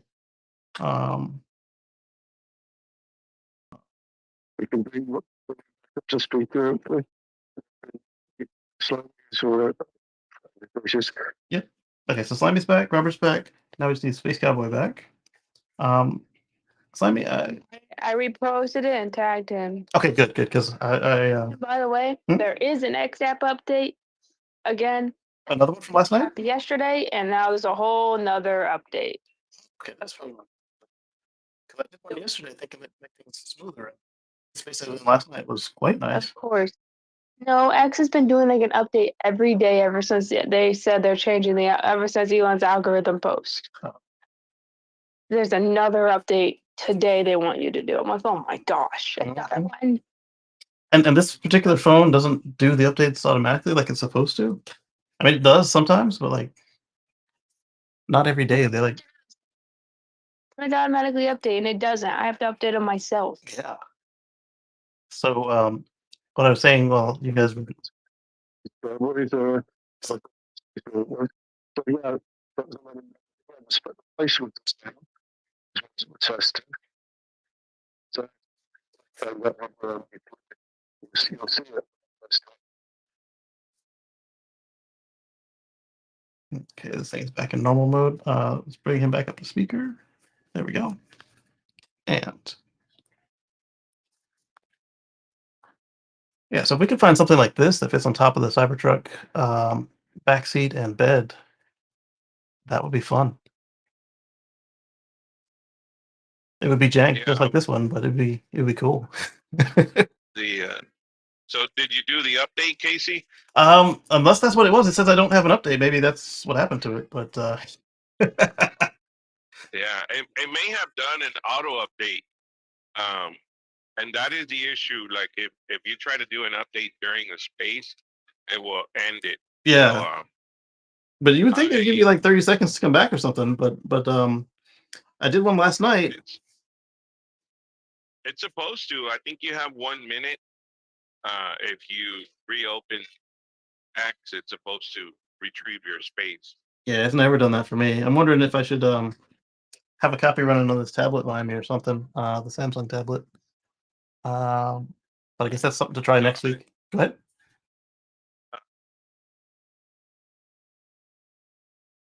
Efficiency and the price of solar panels when the space ended. Yes. So the efficiency has gone way up and the price has gone way down, and it's phenomenal. That's cool. So then I would see here in the near future where solar panels will be so efficient that you won't need a large area in order to run an RV, right? Like the roof of the RV would be enough, more than enough area to have enough solar panels extended out to where you would be basically off the grid, Right. independent. We're most of the way there now, as far as like as long as you don't need them to motivate the RV. What if you just want to use it to power all of your refrigerator, your cooking, your living. Um, I wonder, perhaps. Yeah, right now it would still be to the point where you probably want a folding array where you've got like one row that's like on the top and the other that like folds out from underneath that. But I think we're getting pretty close, especially with like the bifacials to like I said, just keep it within the confines without any mechanics or motivations on the panels themselves that you could do everything you want to do there except for maybe charge it to go down the road. But even then, I think you could probably get your emergency charge to get to the charging station to keep that going as well. Pretty cool stuff. So if anybody sees a something like this that will fit over the back of a Cybertruck, tag me. Let's see. So we were on the Rivian van conversion, and I missed some chats on the regular X chats. Let's see. Uh, Highlander says, oh, yeah, we talked about the Scotland versus England versus UK. Um, Morph says Tesla RV. Yes, absolutely. Homeschooling a family RV. I love it. Lee says she can hear me. It's good. And I realize you're talking on X, but I can hear you on YouTube. Yeah. Yeah. YouTube and X are where I'm pushing the video, and then Spaces is where the rest of the audio is going. Um, and then Robert says that we lost the space, and yep, we brought it back. So now we finished the Rivian van. This is something that we talked about for a while, and it's finally here in the States. So let's go over to this one, paste and go, share this tab instead. Oh, excuse me. That was something we learned here on the right. Tesla has eliminated the front casting on the new Model Y, just because not every factory could do it.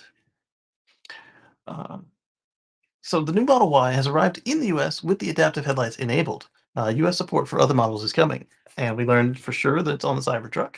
And the other models that have the adaptive headlights, the new universal headlight assembly, they are soon ready to go with the software update. So this is a very clear example of how it works versus some of the ones I've showed you in the past. Let's zoom this even more so. So you see the high beams are on. You can see all the way up there. The light is just going, but see this whole cutout right here in the beams, so that it doesn't dazzle the driver in front of them. And then if there were another driver oncoming, there'd be another cut in the beams right there, so that you don't blind the oncoming driver, which is nice. And so that's I would dip on one side so it wouldn't blind me as I was walking. yeah. So Robert was telling us last week that that it also takes into account pedestrians, which is really nice. And so the way that works is the headlights are comprised of pixels, and they just turn off the pixels or dip them down of the ones that would be blinding people. And so the way you'll find this on the new Model Y, and later on when it's enabled on your other cars with the technology, you'll see headlights on, off, auto, and then you'll have a adaptive headlights check mark, and you'll have headlights on after exit check mark. Other vehicles, when Lars did not confirm that the refreshed Model Y's headlights are the same as other Teslas in his interview with Jay Leno, he did confirm that the older models would be getting the feature. This seems more of a vehicle by vehicle process as the functionality is already enabled outside of North America in markets such as Europe and Asia Pacific. So at that point, I would say it'd probably be all at once on any vehicle that you've seen with the universal headlights and the feature already enabled in Europe or Asia or Australia that will have some cutoff update and that will have that feature in it. And for those of us on FSD, we'll probably get it afterwards. We, meaning you guys that have new cars with FSD, not we, meaning me. But even my old car is on a different version of the software than the non-FSD cars because they were trying to keep a solid base. But as we saw when they were able to service the same base with 2 or 3 different FSD versions, I suspected at that point that would allow them to speed up. So does a couple other people. Allow them to speed up the delivery so that we're not as far behind, or maybe to the point where they've reached a certain point that they've caught up to the release version, that they'll just be able to check a box when they do the builds. All right, this one's FSD, this one's not, and that they shouldn't be so far apart. Or might not even require a software update to get an update to FSD. So this is a little, it's not a recall notice, it's a FYI. Elon says stuff sometimes. I say that a lot. He just open loop. Uh, the ears aren't here with You say things and they don't happen for like 20 years or more or ever. or less. Yeah, or ever. Yeah. So the mouth is running, but the ears aren't listening to what the mouth is saying. So he said that the Cybertruck could work as a boat for a short period. And everybody told you don't do that. And someone actually drove it in water. Yeah, this is why you don't do that. Especially when they asked Wes and Lars, and they said, "Don't do that. we need to add some seals, some $20 seals." If the engineers are saying don't do it, These people, right. their speakers mind, and it's not right. So Cybertruck sank when launching a jet ski after Musk said you could use the truck as a boat. So obviously, even if it could float for a short while, blah blah blah, it's not going to do it when it's towing. So the jet ski trailer might not weigh much, but it's definitely enough to upset what little bit of buoyancy it does have. And Sketty, this isn't Sketty. This is Noodles. Mommy's using all the eggs, isn't she? This is me or you? You have egg rice? It's for me? All right, thank you. Mm. Let me turn off this fan because I will not eat it in one sitting because I'm talking. We're going to come over here to the home, go to the studio, turn off the fan. There we go. Back to the YouTube control panel. And there we go. Yeah, so he was launching a jet ski and did the thing where the truck rolls back. You got to be careful when launching a boat at all times. And we've seen when people try this with Model X, the thing ends up in the drink, and as soon as it hits the bottom, the wings automatically open up. Thankfully, it's a safety feature, and then it catches fire. So uh, this Cybertruck is obviously not on fire. So maybe maybe they had wade mode turned on. Maybe they didn't. I don't know. But I found that every time we see a Model X in this same scenario, it is on fire underwater. So be careful out there. Um, yeah, so yeah, don't listen to everything he says about stuff that's like off-label use, like using it as a boat. They have never been taken too seriously because Tesla's warranty says something different about taking the vehicle into water. However, the CEO doubled down onto the claim with the Cybertruck. Ahead of launching, he said that the vehicle will be waterproof enough to serve as a boat and cross rivers, but not at launch. Cybertruck will be waterproof enough to serve briefly as a boat, so it can cross rivers and lakes and even into seas that aren't too choppy. Yes, he said that. Uh, and then Seth says, then briefly as a submarine, then a coffin.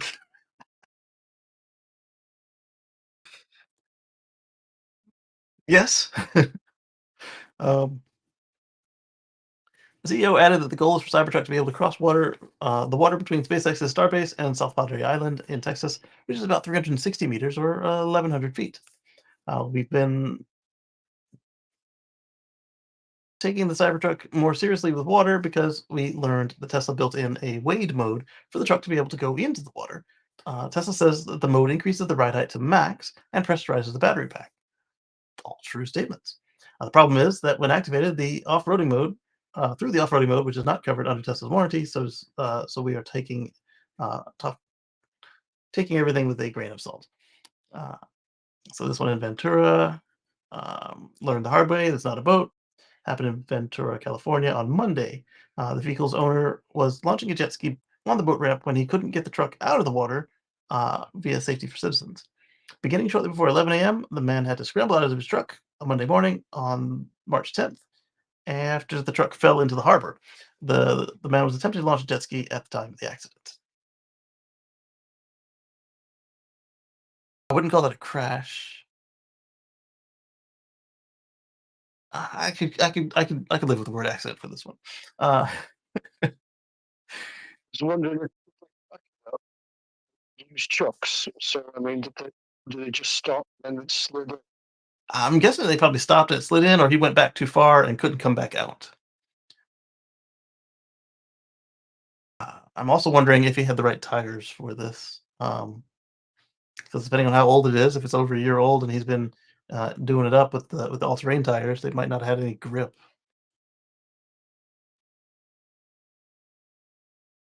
At the time of the accident, the owner managed to get out, and the truck sank into the water. Cybertruck sunk and became completely submerged off of the boat ramp launch. A diver from the Coast Guard assisted the tow driver in attaching cables and ropes to the vehicle, and the rescue effort involved Ventura County Fire Department, Vessel Assist, Tow Boat US, Harbor Patrol, and additional. Oh man, that guy's gonna have a huge bill. That's like 6 commas right there. Uh, and additional harbor resources and the Coast Guard. Yeah, he's. I hope his insurance covers that. And then we've got some photos. All right, all right. Okay, so those definitely aren't the launch wheels because you see that what he's got going on there. This cannot have been the launch tires with those wheels. All right. Yeah. No bueno. All right, so I'm not able to go between them, but I am able to zoom them all up. I like that. Oops. Top comment. A little off topic, but if you want some fun, go to a local lake in early spring when all the new boat owners are experiencing launching their boat for the first time. It usually involves the wife getting out of the truck and screaming instructions at an increasingly irate husband who doesn't understand the reverse nature of steering while backing a trailer. Big fun. Take a chair, a cooler of beer, and make a day of it. Also works at the RV parks too. And then they have a video of the BYD Yang Wang U8 crossing a rushing river, showcasing its water something or other. Um, to be fair, it could also be user error either way. I wouldn't take the Cybertruck into any bottled water. Meanwhile, the BYD is just trolling Tesla by doing what Elon claimed the Cybertruck would be capable of doing. Here, there, click here, click mute, and there it is, becoming a boat. Briefly, just like we saw with the little cars that ended up at Disney for a while. And you can use the wheels as thrusters and blah blah blah, whatever Elon said about the truck. It really feels like Tesla is being surpassed on every basic metric possible. I wouldn't say that. Um, but in that case, absolutely. Bear with me. I'll at least taste these noodles while they're warm. Smell like fish.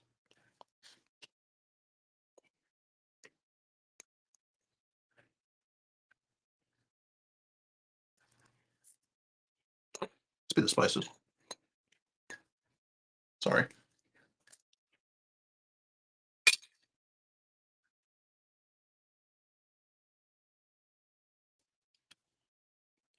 Okay, next we've got our friends at Ford. As we were just talking about Ford and adapters, right? For Apple. So how about Ford and adapters in general? They have delivered 140,000 adapters, they said? 40,000 adapters? I don't remember what they said. I think it was 140,000. Anyway, they've given away all their free adapters, and now 140 sounds right. Now that they are into the sale only, so if it didn't, if it doesn't come free with your car, and you didn't get the free ones, you now get to pay them $200 to get the Ford NACS adapter. They're making some changes in how they handle EV charging accessories. The company was the first to announce plans to adapt the North American charging standard uh, connector for its EVs, and was also the first to distribute NACS adapters for its EV customers for free of charge. But now the grace period is over, and Ford announcing that it has finally shipped 140,000 adapters to everybody that reserved one. Starting today, anyone that needs an NACS adapter will have to shell out $200. That's actually not a bad price when you consider that the Tesla NACS to CCS adapter is anywhere from $200 to $300, depending on when you bought it, what you need to get with it, and that's a fair price. The adapters were co-developed by Ford and Electron and are rated for up to 500 amps and 1,000 volts. So you'll be able to use this same one on your next vehicle as well. Because that 500 amps and 1,000 volts is the full spec, isn't it? I believe it is.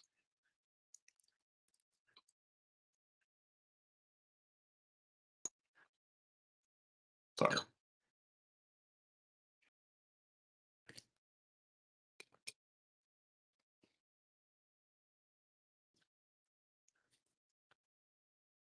Ford had been struggling with delays and recalled getting its adapters to customers. But then they changed. Got new suppliers, did better testing. 500 amps to 1,000 volts. The adapters went through a battery of tests to including being run over by a truck, submerging them in water to ensure they were up to the task of connecting Ford EVs to Tesla superchargers.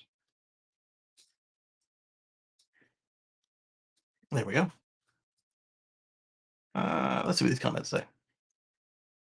Well, you probably don't want to. Build your own supercharger network. Yep.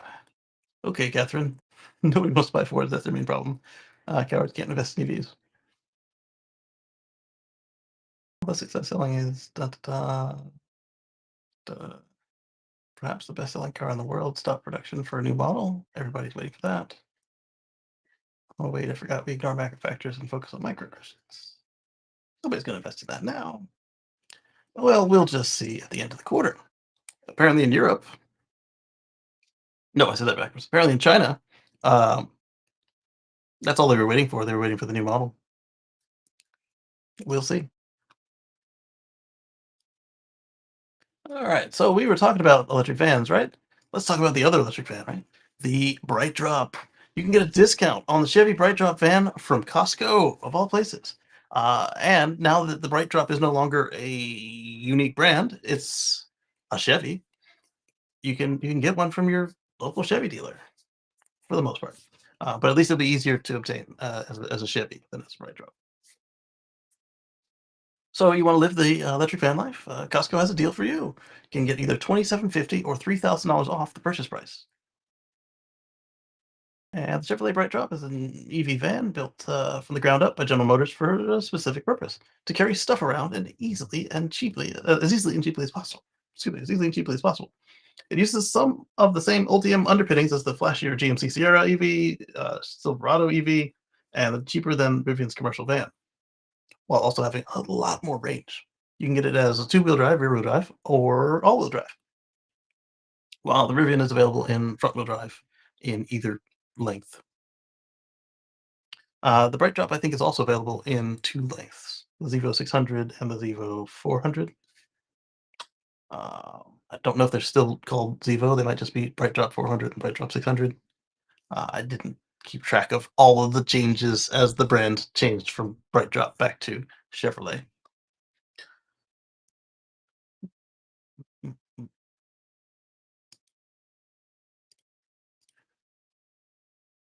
Oh, it's got a link to Costco. I will definitely be clicking on that. The 2025 Chevy Bright Drop 400. Oh, there we go. That was exactly like I thought. Bright Drop 400. And the Bright Drop 600, formerly known as the Bright Drop Zevo 400, starts from 78,625 and can be configured with either front-wheel drive or I was mistaken, front-wheel drive or all-wheel drive. So front-wheel drive for both, all-wheel drive available for the Chevrolet. Front-wheel drive or all-wheel drive, the base 14-module pack enables a combined driving range of 159 miles. For $2,600 extra, one can opt for all-wheel drive, and then there's a larger 20-module battery that can only be spec'd together with the dual-motor setup. With this configuration, the Bright Drop van has an estimated range of 272 miles, and they demonstrated this by going from DC to New York for some reason, and then back. Not on one charge on the back part, but they went to DC to New York on a single charge.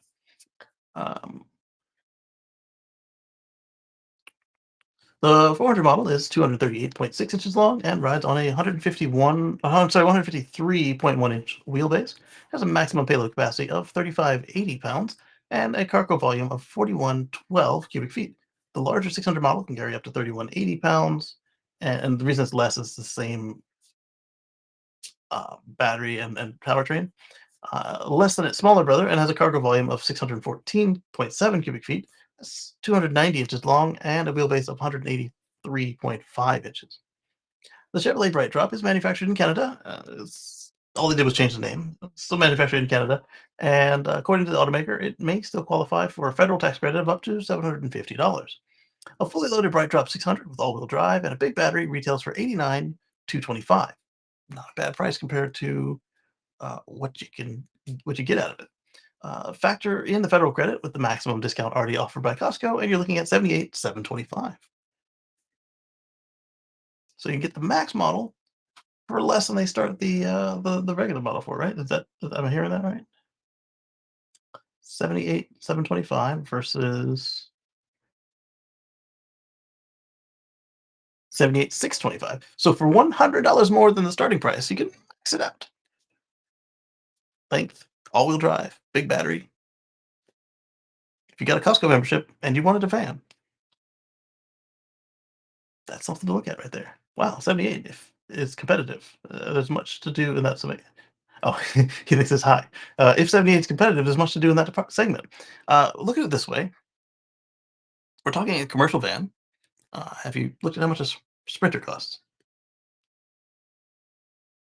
Let's do that. They have some CNC cut wood panels and furniture designed for them as well. Oh, that's true. So it's already ready for van life.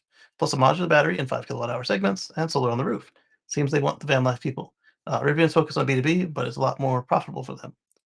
I would have thought Rivian would go after the van life people too, especially when you consider what Rivian, Adventure Network, all that. But they don't have the range. I wonder what Bright Drop's price would be if it were fleshed out to match Rivian's RCV. Rivian's pricing includes the completed interior package. Bright Drop doesn't. That's a good point. So they're talking about like the Amazon delivery interior. The RAM also includes one option with the sliding door and the incompleted delivery van interior on the back. For van life folks, even taking 272 maximum, operating at 20 to 80% stock, you're looking at 163 miles and 70% capacity, 190 miles nominal range. This could flesh out as a renaissance of the 1970s custom van craze of days gone by. It certainly could. Throw some respect on that.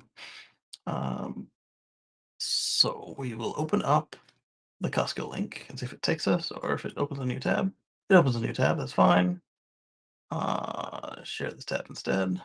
And so it's just I say just. You got the Volvo, Silverado, GMC Sierra, Chevrolet Blazer, Equinox, the Hummer EV pickup, the Corvette, the BrightDrop 400, and the BrightDrop 600. All right. And that's available from February of 25 to May 31st of 25.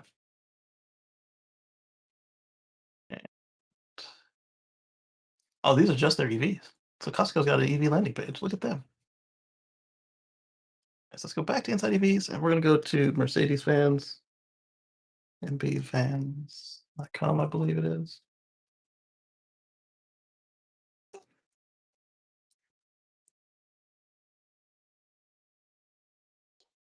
And I've lost the cursor.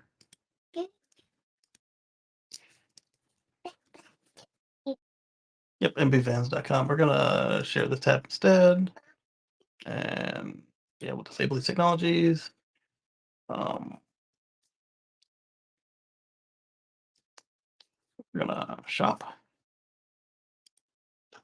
All right, so you get your Sprinter EV starting at 61,180, and you got your gas fan at 50,830. So if you thought 78 was just ridiculously high, it's the worst thing ever, you're not calibrated for what these things are supposed to cost. Supposed to, what they do cost, I should say. Passenger van select is at 780. The EV is only available as a cargo van at the moment. And these are built right around the corner from this building, over at the Sprinter factory. But baby, how can I help you? What's going on? Didn't you just eat your lunch? Why you gotta eat mine? Oh, go eat yours. You run around here crawling on the floor for it like a baby.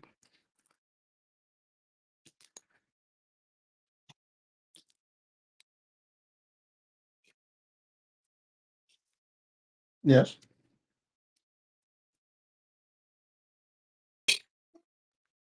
What's up?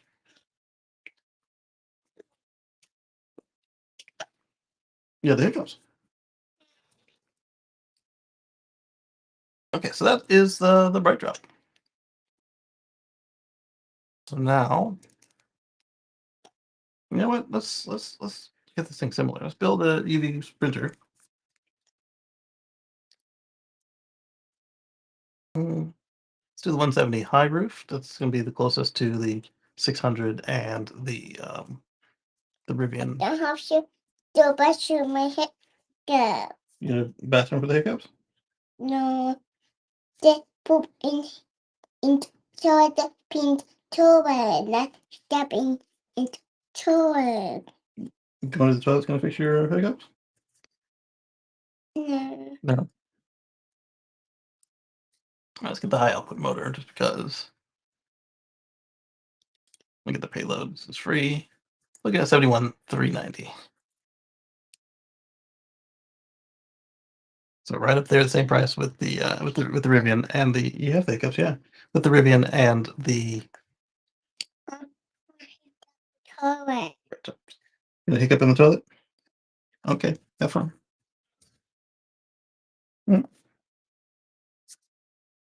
Just you pick and I can and with the happy and then I can pick up into toilet. You don't want down? I thought you were going down to the other party. Oh, you give me a hug. Oh, that's sweet. Love you. Hmm? Hmm? You still going down? Your hiccups are gone.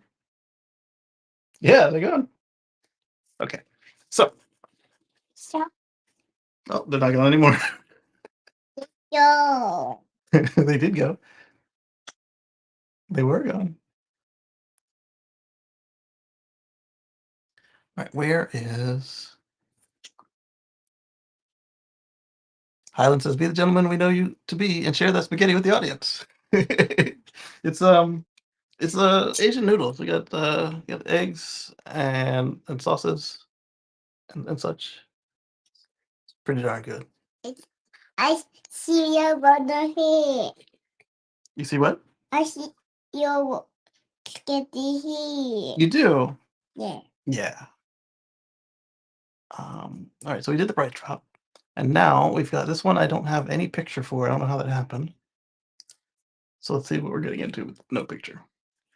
I see your friend that one. The rabbit? No, they don't want to see the rabbit. Green Lane's flagship electric charging truck stop to open in April. Oh, So like next month. Hmm? You're dragging my headphone cord. You're dragging my headphone cord.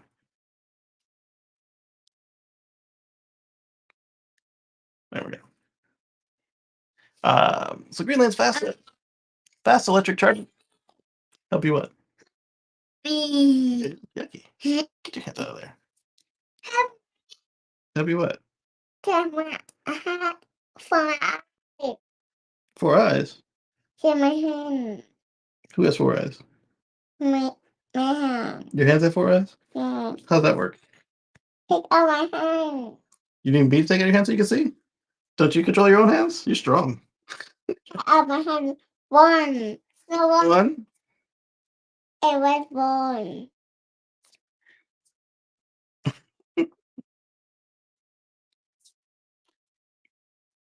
It goes help me, mommy. Tell it to her. Want me to do what? Help me get up here. Get up here. You're already up here. How much more up here do you want?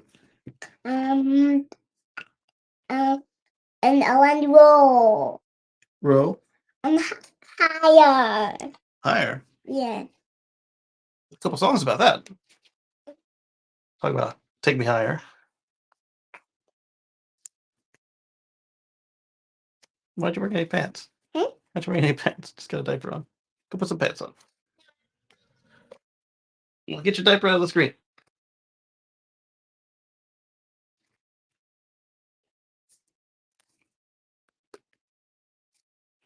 You're on my headphone cord again. Yeah. I got one down. Okay, get down. All right, so the Green Lane, which is building U.S.-wide EV charging infrastructure for heavy-duty commercial vehicles, will open its flagship electric charging truck stop in Colton, California, next month. They are looking at the builder and developer Mortensen is constructing a commercial EV charging facility in Colton, which broke ground last September. Okay, so not just out of the blue. Include more than 40 chargers when it comes online for heavy, medium, and light-duty EVs. Do you really want your light-duty EVs taking up the spots? Or you got a separate area for the small stuff? Greenland's pull-through lane chargers will be equipped with the Alptronics CCS 400 dual-port chargers featuring oil-cooled cables, which that means faster charging without the bulk. These cables stay lightweight and easy to handle.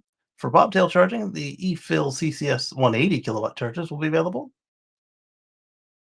If you come in without a load, you're going to be charging at a quarter of the speed, or almost half the speed, I should say, almost half the speed, 180 versus 400. And if you come rocking in a Tesla Semi, you won't even have the right plug because they use MCS2, not CCS.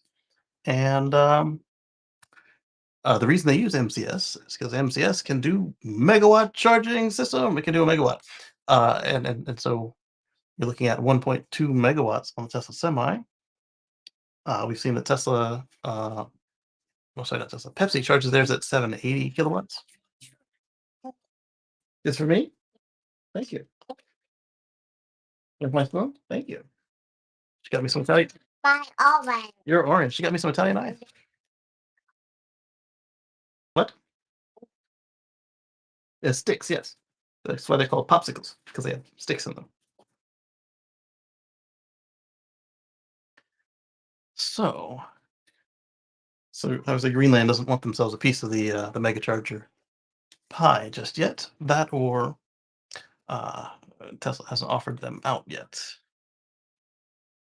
So we saw on the Tesla Life show 2 weeks ago that they are planning their first one.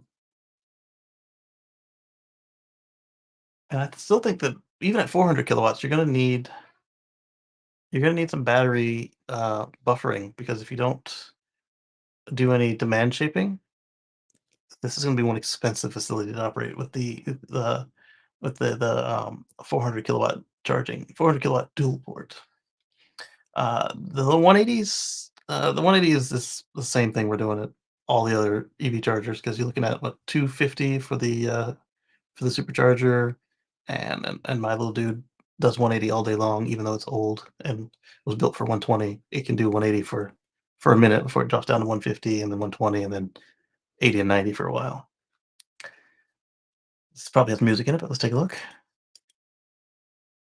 We take It does. So let's turn on the captions instead. Greenland, we take comprehensive approach to systems and designing to provide high-powered EV charging. Efficient load management, grid stability. So grid stability tells me they're probably using some batteries for sure. Connect the three core technologies will transform public charging on priority freight corridors.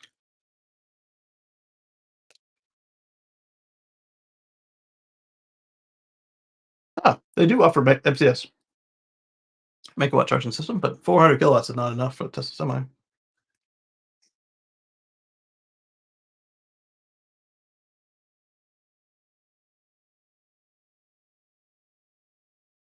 Smart control, you generally want that when you got a power company breathing down your neck about how much power you're taking from them.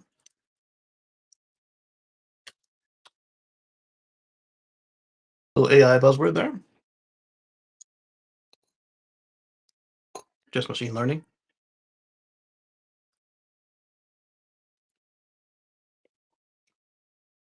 Okay, so it is battery backed for battery energy storage system.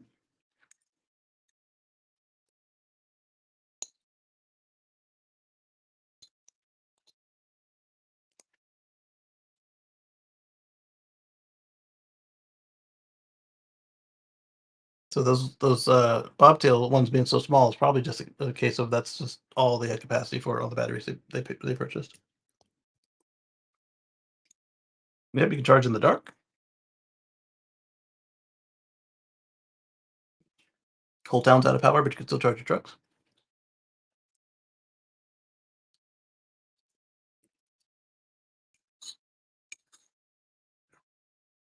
And that's the end of the video.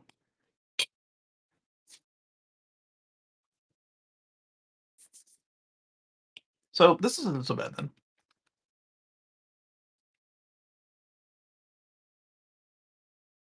Cool stuff. So speaking of charging, let's take a look at our friends over at Enphase, who made the microinverters in this place. We're excited to announce the launch of our new generation IQ EV charger across 14 European markets. The smart charger can seamlessly integrate with Enphase solar and battery systems, empowering the homeowners to maximize clean energy and optimize charging costs. On the launch, the Jayant Samani, not the person named Jayant Samani, Senior Vice President of the Digital Business Unit at Enphase, shares by choosing Enphase, homeowners can have confidence they're investing in top quality, innovative products designed to meet their energy needs. So Enphase bought the charging partner that Tesla had been using since launch of Clipper Creek and started to integrate it into their systems. So if the charge on solar sounds familiar to anybody who's got Tesla solar, it's probably a reason. But now it's available in Europe, and there you go. It even looks nice. I don't know if they offer this on the Enphase US product yet. I'd have to go back and look to see if they did it. I assume the answer's probably yes. But then they talk about later on. They talk about certain markets, this, that, and the other, because depending on what your country is doing, they might not yet be certified in your country. because Europe is a lot of countries. So then we've got,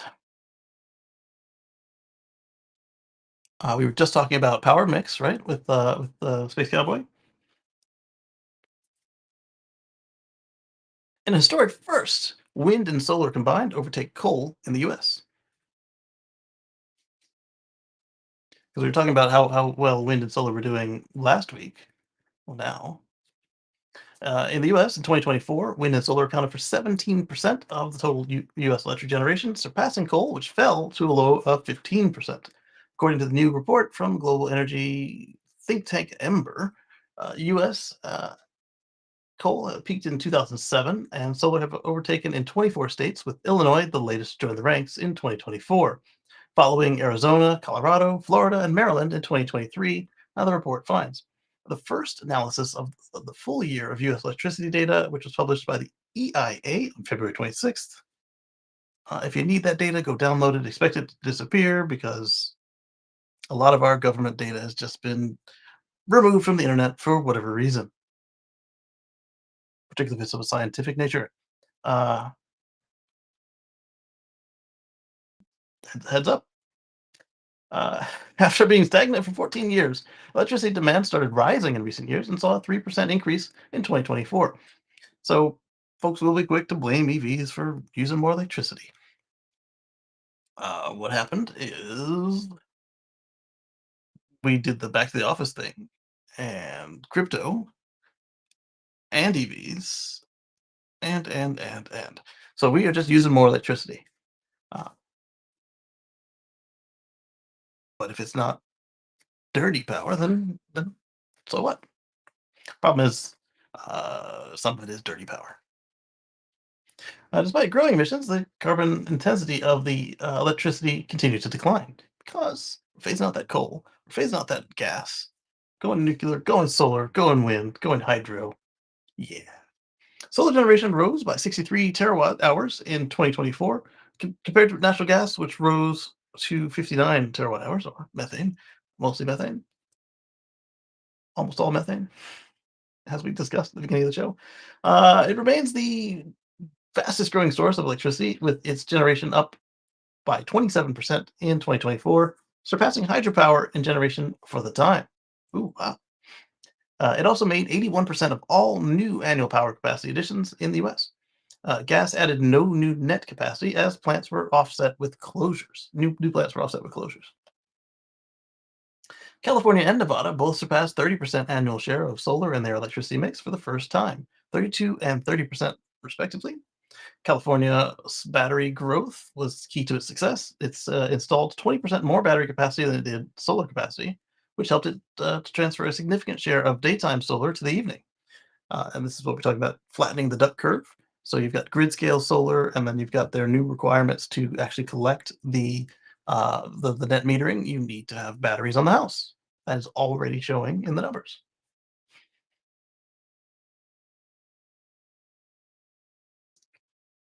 Yet the growth of solar was uneven. 28 states generated less than 5% of their electricity from solar in 2024. How is this possible? We live in one sunny continent.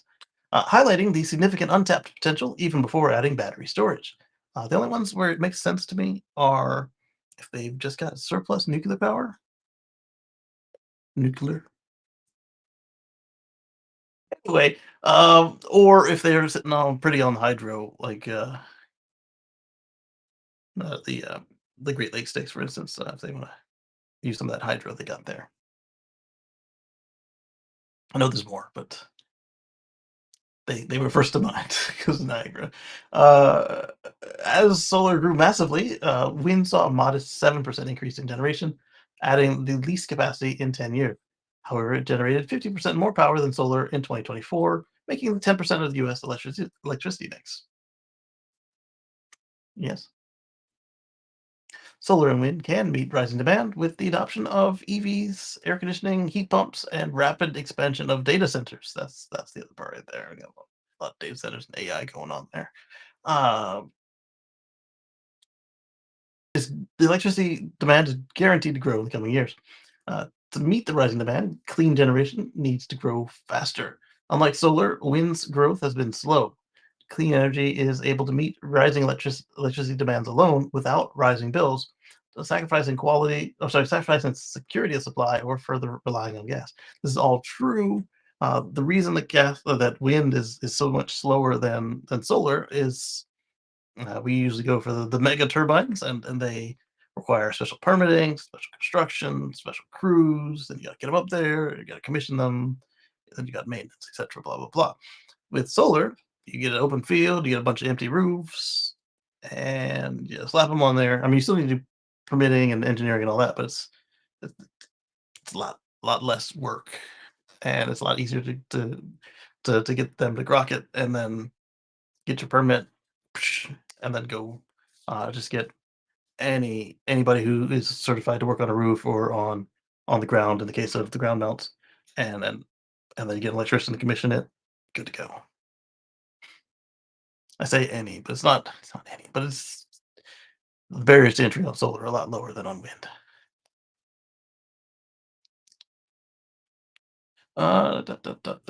Dean Walker, principal at Edinburgh, says electricity demand is rising as new uses emerge across the U.S. economy, from data centers to clean transportation and heating.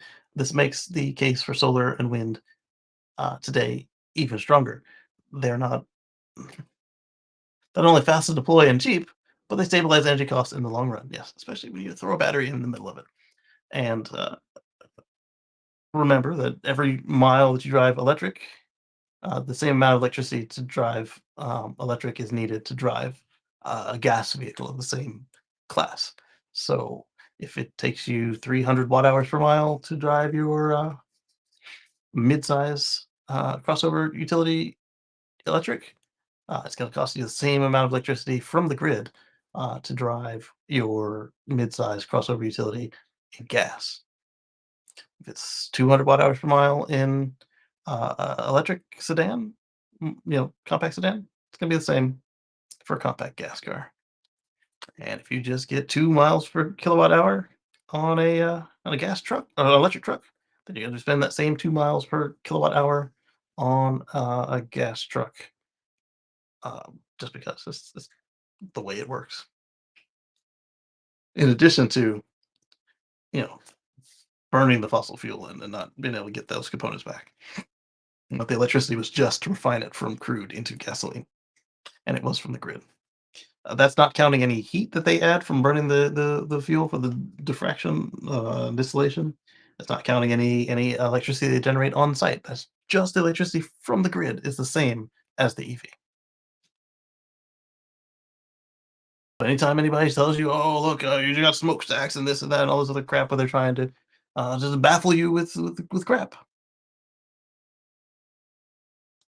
turn around and show them that's the same for a gas car. So if you've got smokestacks and nuclear and coal and this, that, and the other, all of that.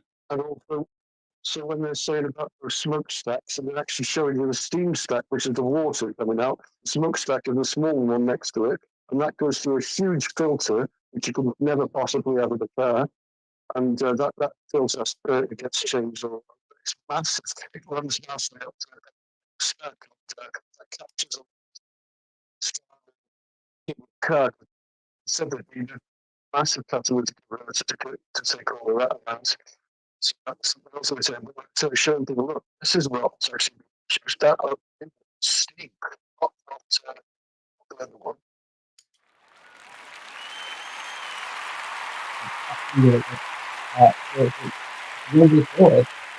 Are the steam stacks where they're cooling down their equipment, either gas or nuke. It's the steam stacks. It's not what's being put in the air. That's just water vapor. Uh, and then, as he's pointed out with the catalytic converter, it's a lot cleaner to clean up one smokestack than a million tailpipes. And the grid is still getting cleaner even with that because they have, well, not right now, but they do have restricting standards overall on the power plants. So when they have to meet that next requirement, their next refit, boom, all the electric consumers in the area get better. Whereas on the gas car, it's cleanest when it leaves the line and after every tune-up, not tune-up, but like literally overhaul, where you take it apart, rebuild it, put it back together, and those are it. and it just gets dirtier and dirtier every day after that because of buildups. So, things to consider. After that momentous news of electric generation being awesome, we've got this from Jim Farley, CEO of Ford. What? I don't remember. He's plugging in a car. Ah, so this is how they made the this is how they made their Hi, uh it's got music in it. Is the music all the way through? I'm Suzanne Robinson. I work on the Ford electric I think so. Can I caption this? vehicle supply equipment team Yeah. that co-developed the Ford branded fast charging adapter. And I'm going to take you behind the scenes of how we collaborated, we tested, and we iterated the design of the adapter for our customers. The Ford fast charging Okay, so for those of you on the replay, if this section is missing, it's because there was music and that they used regular old music that they didn't get uh, a a worldwide license for everybody else to use, just for them, and that meant that I had to pull it. But we'll see. This looks interesting. How did they test their new um, charging adapter? So they did their water test. They we tested ran it and we over. iterated the design of the adapter for our customers. The Dunked it in Ford water. fast charging adapter allows Ford electric vehicle customers to charge their vehicle while on the go at DC charge stations with NACS cables, such as compatible Tesla superchargers. This access increases the availability of our chargers to our customers on the Blue Oval Charge Network, North America's largest public charging network. We co-developed the adapter with Electron, who is a leader in electric vehicle charging accessories, to develop a product that met strict Ford requirements and could scale to production quickly to get the adapters to our waiting customers. First, we started with durability. We know that Ford customers can be adventurous, and durability is important to them. So we co-developed robust sealing capabilities and used materials on key parts like the latch, anticipating our customers dropping their adapters over and over again. We also made it easy to Hold on. I expect the occasional drop, but why are they expecting their customers to drop stuff over and over again? Our customers are klutzes. While we're on that, Highlander says we live near what was called the Davis Bessie nuclear plant just east of Metro Toledo. We just call it we call it the Cloud Factory because let me put it on screen here. There. We call it the Cloud Factory because it puffs up clouds of steam. Yeah, I like that. I like that a lot. Okay, so let's continue on their torture test. But yeah, so they expect their customers to drop them over and over again, not just occasionally. use in our vehicles, from inserting and removing from the vehicle to the fit and feel in the customer's hands. This included the addition of a vehicle interlock designed to prevent accidental unplugging of the cable coupler from the adapter during charging. Okay, so that's similar to what Tesla uses on theirs. And I'm wondering at this point, she mentioned ease of use and all that, and the previous Electron adapter was known for a tight fit. I'm wondering if that's what she was hinting at there, is that this one is actually easier to use. And yeah, you don't want to unplug it while it's in operation because you don't want an arc. And a DC 400 volt arc, 500 volt arc. I'm sorry, 400 amp, 500 amp arc at 400 volts or 1,000 volts is not a good day. And so that's why you want to lock the cable to the adapter until the car or the charger has stopped the charging first. All right, let's continue. First, we started with a freeze test. This test simulates the adapter that has been in an environment at -40 Celsius, extreme cold, and The Canadian winter test. It's in the car. The car is frozen solid. You need to charge it. a customer then uses this adapter to charge a vehicle. The adapter must be able to function as intended, and the customer must be able to insert, remove, and function the latches to successfully charge their vehicle. And this is important because if somebody is trying to charge in such a scenario, they really need it, and really, really need it, and you could be endangering their lives at that temperature if they don't have reliable charging. And that looks like they immediately dropped it again after it froze. We designed a drop test to simulate customer use and adapted the design to meet Ford durability requirements. We can't forget about the potential for our customers to leave the adapters on the floor of their garage or driveway, so we developed a drive-over test. As much as it sounds like she's calling their customers klutzes and forgetful and just careless, you have to remember also that this is a generic contractor vehicle as well. So it could be somebody who just doesn't give a crap about their work equipment, and I get it now. It makes more sense, but let's drop it some more. We use an F-150 Lightning to run over these adapters in multiple orientations. This demonstrates how robust the adapters are. We worked with Electron to create a comprehensive test plan around adapter functionality and durability to meet Ford requirements. This included another drop test for durability, IP-rated test, submersion test, vibration test around adapter functionality and durability to meet Ford requirements. This included another drop test for durability, IP-rated. Right here, you guys might recognize this water rig from the recent iPhone durability tests that Marquez and I believe it was Tim Cook was in it. I don't know who else was in it, but they were going over this a couple months ago. They were going over the new iPhone's durability, and that same water testing rig was in there. The little arc of water. Test, submersion test, vibration test, and wheel impact test. And now you know, when someone asks you what's different about the Ford fast charging adapter, you can tell them that we really put it through the ringer, so our customers have the best one for their vehicle and can continue on their adventures. $100 sounds like a bargain now, doesn't it? Thoroughly tested, environmentally tested. It's rigorous. So Jim included that, and I'll do it again.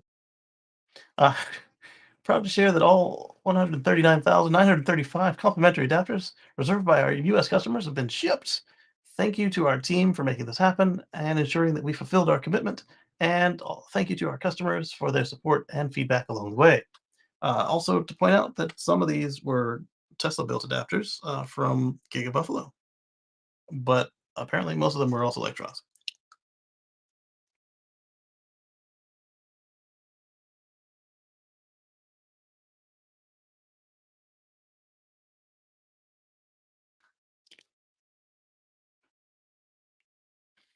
And Max Desir says, thank you, Jim Farley and Ford, for making their NACS adapters take safety seriously.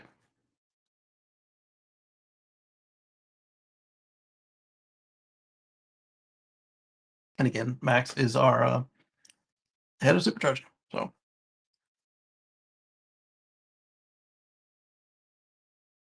all right. So then Drive Tesla Canada has a update about Rivian and their hands-free driving experience. This is not available on all vehicles, but it is available now. And it will have updates going forward. All right, so we're looking at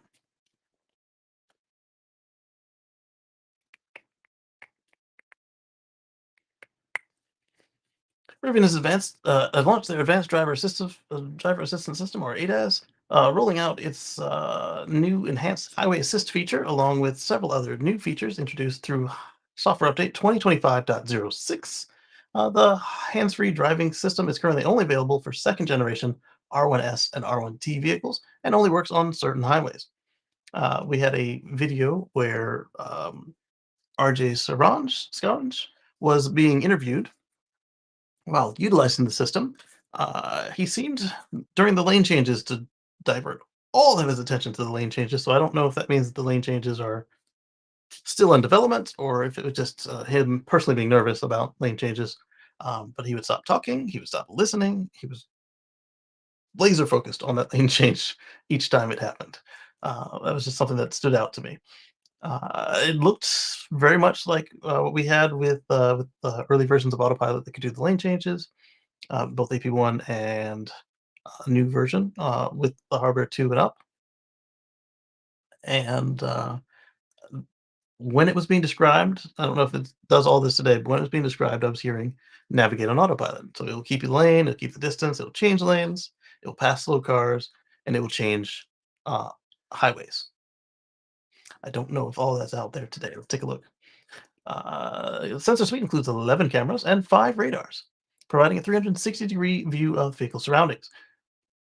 Rivian claims that the cameras have the highest resolution of any North American vehicle, probably, while its overlapping radars enhance the visibility in poor conditions such as darkness, fog, glare, and the data is processed on an onboard compute module capable of handling 200 trillion operations per second. So that's 200 tops. Um, those trillion operations per second tops. Allowing the platform's machine learning models to interpret sensor data and improve decision making in detecting obstacles and navigating traffic. So 200 tops is a lot. I'm gonna get distracted here and do some looking around. How many tops in FSD 4 W4 and new Mac M3 Ultra and the NVIDIA 5090 and the H100 and the H200. All right, so basically what I wanted is a chart to compare the tops in these various computers to the, what did he say, 200 tops in the Rivian computer. So while we wait for that to compile. All right, so to compare the hardware 4 FSD computer to offers up to 50 tops, an improvement of the 36 tops in hardware 3. So all things being equal, if it was just on the tops, it sounds like Rivian doesn't want to change their computers out anytime soon. They 4x'd. So what topic are we on? I haven't been listening. We're talking about the self-driving computer on the Rivian that they've just activated, and they're saying that The crap done then. you did, and so this the Rivian. Turned it down. It's okay. It's okay. I can hang out with family, obviously. Yeah, yeah. So My TV's on if you hear in the background. I hear it. Yeah. So the Rivian computer is capable of 200 trillion operations per second. So I was asking for a chart of other computers that we know of. So the hardware 3 computer is at 36 tops, while hardware 4 is at 50 tops. The Apple M3 Ultra boasts 32 core and 80 core GPU, enhancing performance over its predecessors. Specific tops metrics have not been publicly disclosed. All right, so then I'll want to know the M2 Ultra then. How about the M2 Ultra? The NVIDIA RTX 5090 is up to 600 watts, and tops remains unconfirmed. I'm gonna need to search somewhere else for this. And the NVIDIA H100 and H200, and H100 does 1,000 tops, and the H200 is expected to be more. All right, so let me take this same search, and while that thing looks up the M2, come over here and take this on a different track. The M2 Ultra delivers 31.6 tops, so slightly slower than the hardware 3 computer. Okay. Now while I wait for this one to try my search, we will continue reading about the Rivian. And the sensor suite includes 11 cameras, 5 radars. We talk about the tops. Allowing the platform's machine learning models to interpret sensor data and improve decision making in detecting obstacles and navigating traffic. Is the search done yet? It's still rolling. Let's look at this little clip they gave us. I made it mad. There we go. Okay, so this is the same sort of clip we saw with Tesla showing their sensor suite and the overlapping of the cameras and radars, and they are showing us it's a perfect circle instead of that weird oval that Tesla used. And they also did like Tesla, and they have the much further forward because that's the direction you're traveling at high speed in. So you want to have better sensing far out in that direction, and so do they. And they have continued to go with sensor fusion, even though other manufacturers have decided to come back from sensor fusion. Just got me to tell you nice. All right, so let me see if that compilation is finished. It is just now coming to us. Look at that. I'm good with timing, aren't I? All right, the tops range vary. Looking at FSD hardware 4 showing 275 tops. M3 also showing 18 tops. You want a diaper? Where's mommy? You came in here because I opened the ice cream. All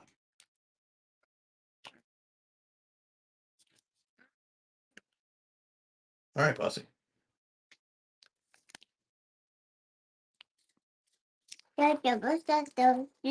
What's what? One. This one? That's what we're working on. I said ice cream. It's not ice cream. It's radar and cameras. A 4. So the car can drive itself. It's the pink and blue. Yeah, the pink and blue. So the car can drive itself like ours does a little bit. So anyway, I get completely different numbers in the other search. 275 tops for FSD over 4, 8. Screw in there because I thought you wouldn't drop that. Let me see.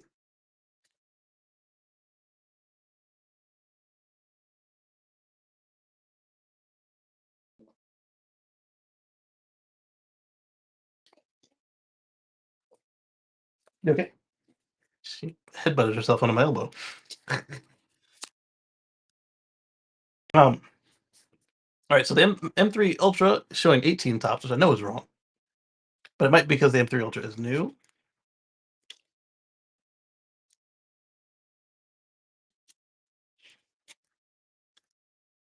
She's telling on me.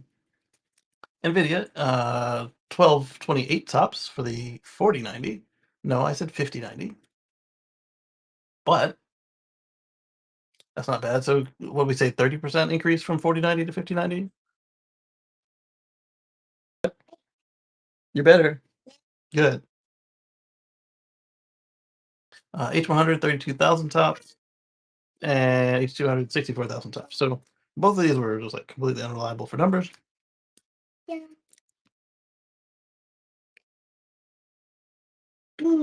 Well, okay, no. These numbers reflect AI performance, but exact figures can vary based on how tops is measured. Int 8 versus int 16. Excuse me, man. Baby. Man, thank you.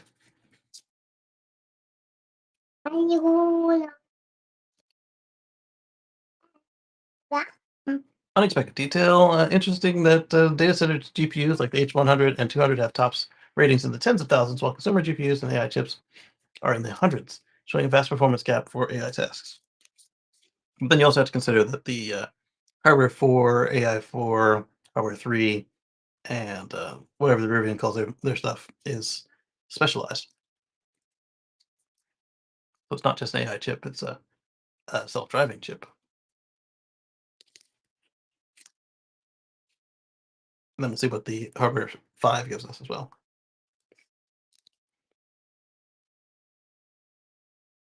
Methodology of tops, int 8 or F16. FC hardware 4 refers to, yes, I know what it refers to, that's why I typed it in. And no, it's not using the Orion sock.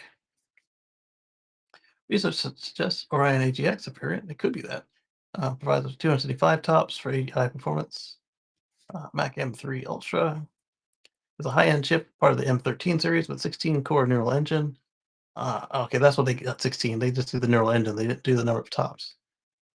M3 family delivers 18 trillion tops per second, or 18 tops for machine learning tasks. And so the Ultra will have 4 of the machine learning chips. So it'll be 18 times 4. So it'll have 72 tops. If you can just add them together like that. I think you can.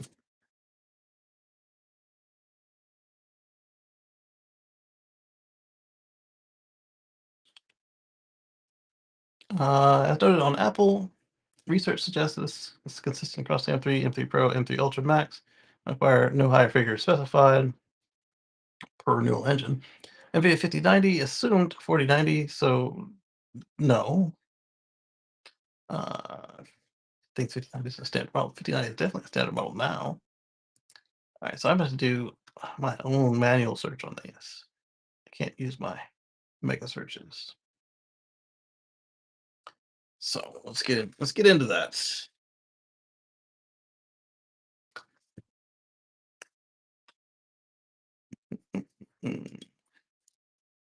M3 Ultra tops.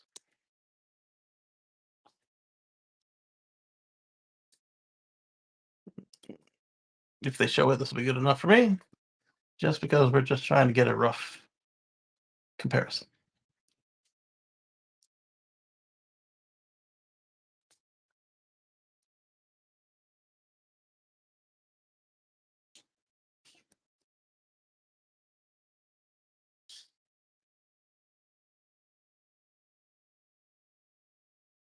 There it is. All right, so the M3 18 tops times 4. But no, it doesn't work that way. Okay. 36 tops for 32 cores. I see. I see what happened. I see what happened. So they all have 2, and the M4 has 2 chips, so it has 2. I thought that the Max and the base had more neural cores. That makes sense though, because they're going to put it in the iPad and the iPhone, so you wouldn't want to have too few of them on your phone. Otherwise, you'd have to call to the web for everything. And what's interesting here is that you get 35 tops on the phone and only 18 on the laptop. Curious. Okay, so just 36 tops. Okay. All right then. All right. So let's go back to and it closed my window because I hit back too many times. So we're gonna share the screen again.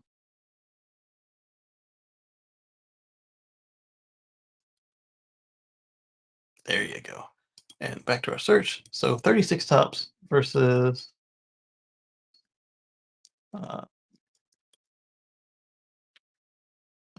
FSD HW3 tops. Mm.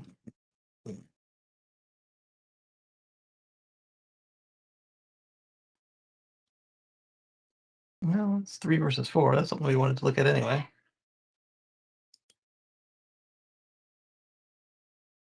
That was making weird noises. Yeah, so it's more resolution for sure. I still can't get Command F. Why can't I search? But I don't want rewards. So 36 tops for sure on hardware 3. So we're running around with an M3 Ultra neural engine in our cars, us old folks. And then you get 50 tops on the hardware 4. So 50 versus, what do you say, 100 on theirs?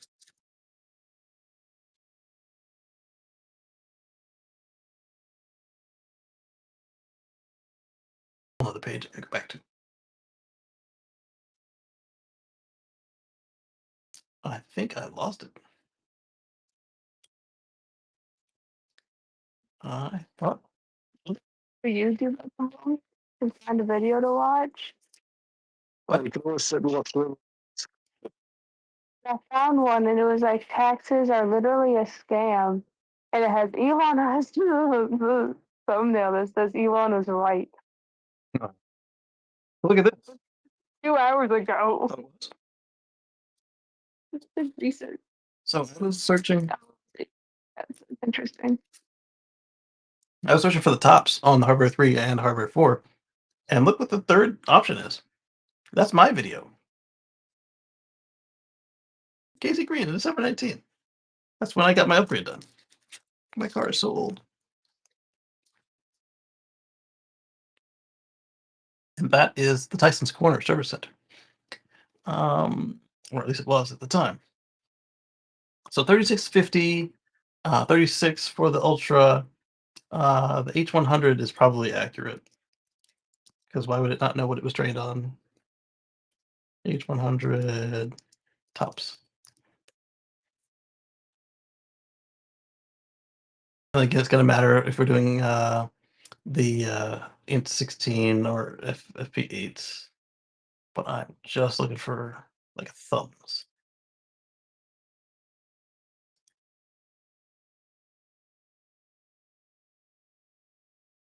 Dun, dun, dun, dun.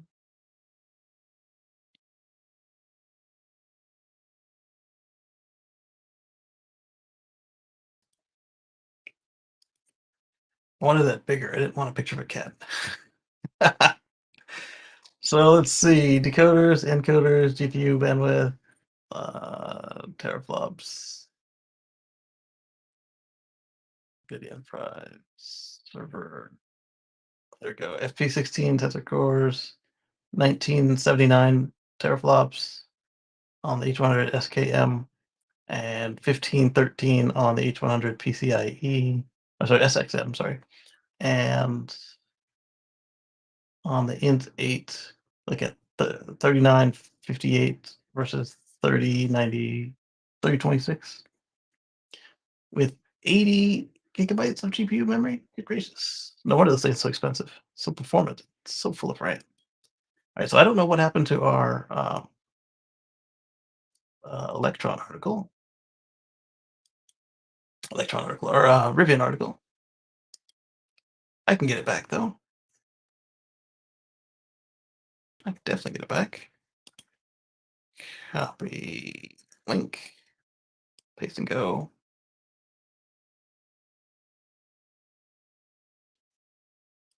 Sounds like the crickets are out there, Robert. Still here, yeah. No, I'm saying it sounds like the crickets are out where you are. I'm hearing them come through. No, I'm just saying your voice is a bit of static.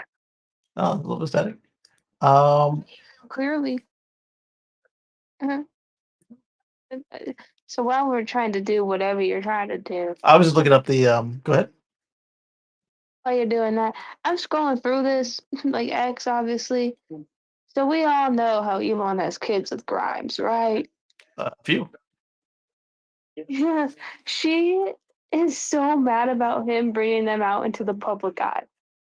Okay. She's like, I begged him not to do this. I've even made legal action not to do this. I'm like, what did you expect when you banged the richest man in the world? Did she? They use a petri dish.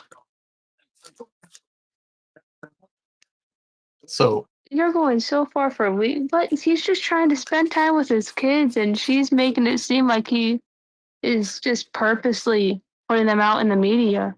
It's like he can control that. well, I mean, if they had a contract for that and he broke it, that's a whole nother situation. But otherwise, you gotta co-parent. They are co-parenting, but you can't beg him. You can ask him nicely. Can you please? Well, that's what I'm saying is You begged him to keep the kids out of the media. that's what I'm saying is if it's not a Way to avoid it because Trump's the president.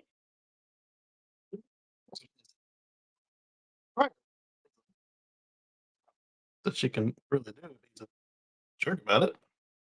Yes, she's allegedly. She posted him on her TikTok when he was like a toddler. Right, as I'm saying, that sounds like a domestic issue if they don't have any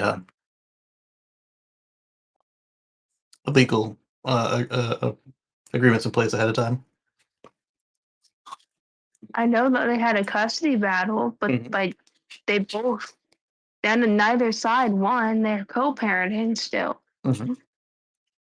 Elon has them for two. I think it's every 2 weeks that they switch. Interesting. I think it used to be every other week, but then she did the. They both fought, and then then neither side won, and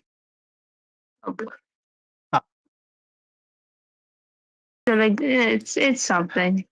I still have search. I don't know why I don't have search. She can complain about it all she wants, but it's not. It's just gonna make her more like a controlling parent. Not like domestic dispute to me. Just got the best for them. So just got the best for the kids. The best I can.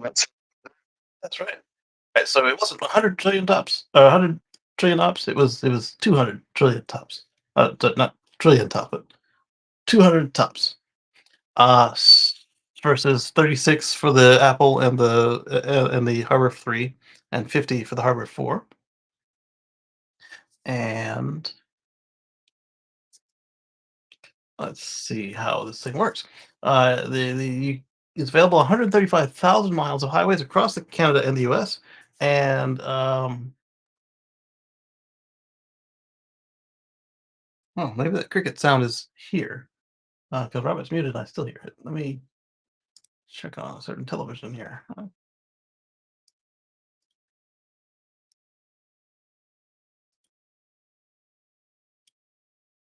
Not even that. Okay, so where is that being introduced? Unless it's a certain phone in here, because I'm not running any fans or anything that should be making whistling noises. Our tornado situation is gone. So, plus that would sound like a train. Uh, and I don't have any train sounds going on. Anyway, so 200 tops, 135,000 miles of highways across Canada and the U.S., which are already activated. I'm assuming they'll add more later. The thing about the Rivian is it's very much like the current FSD and GM Super Cruise and Ford Blue Cruise. Eyes on, and you don't got to touch the wheel. Eyes off, and that thing is, hey, pay attention. Oh, what's going on? Hey, pay attention. Put that phone down. And I think that's probably the easiest way for a customer to interface with it, as well as the fact that you've got a certain expectation, as we've seen with all the people testing the various versions. Like, I can only keep my hands off the wheel for 4 seconds before it's screaming at me to touch the wheel again. So the testers and the customers view this as, how long can I keep my hands off the wheel? So if you can keep your hands off the wheel the whole time that you're within parameters, that's going to give you the best customer experience, apparently, according to people who rate the customer experience. Uh, hands-on, eyes-off capabilities. Hands-off, eyes-off capabilities. What do they mean by that? Because you got to watch.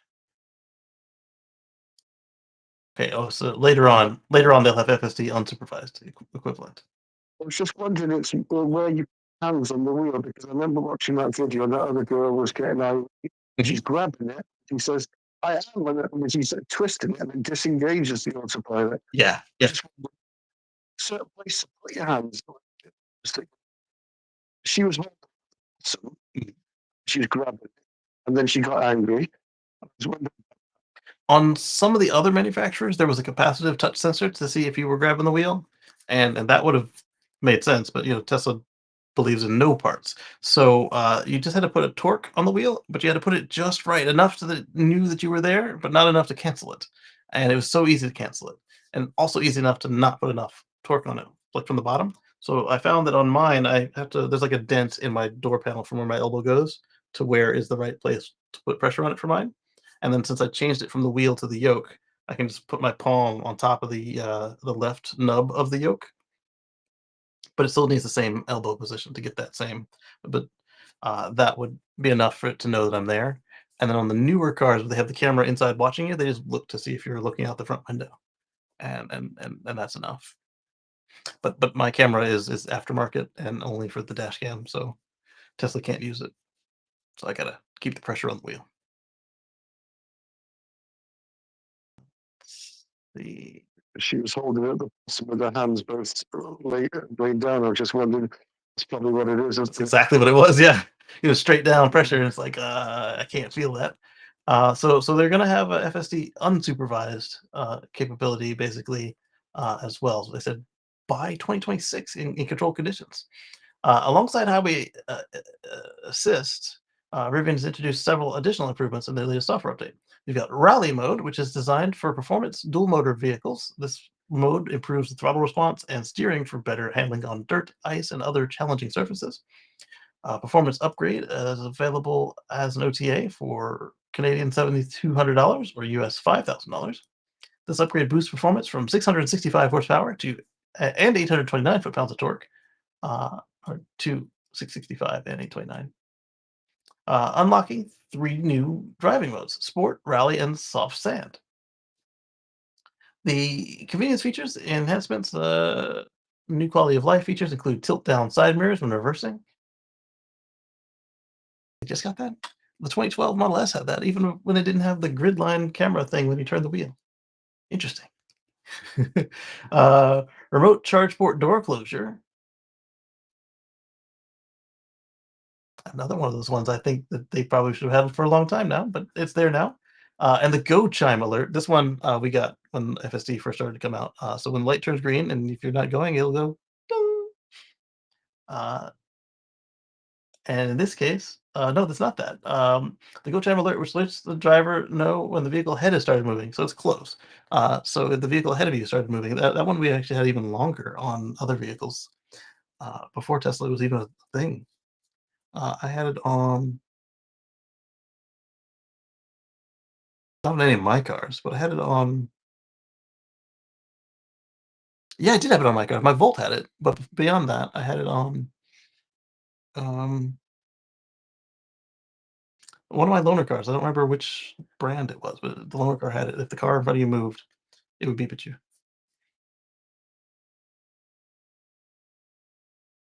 So that was the Rivian driving assist system that's coming up. Then we've got a Canadian battery factory that's gone out of business. They've gone bankrupt.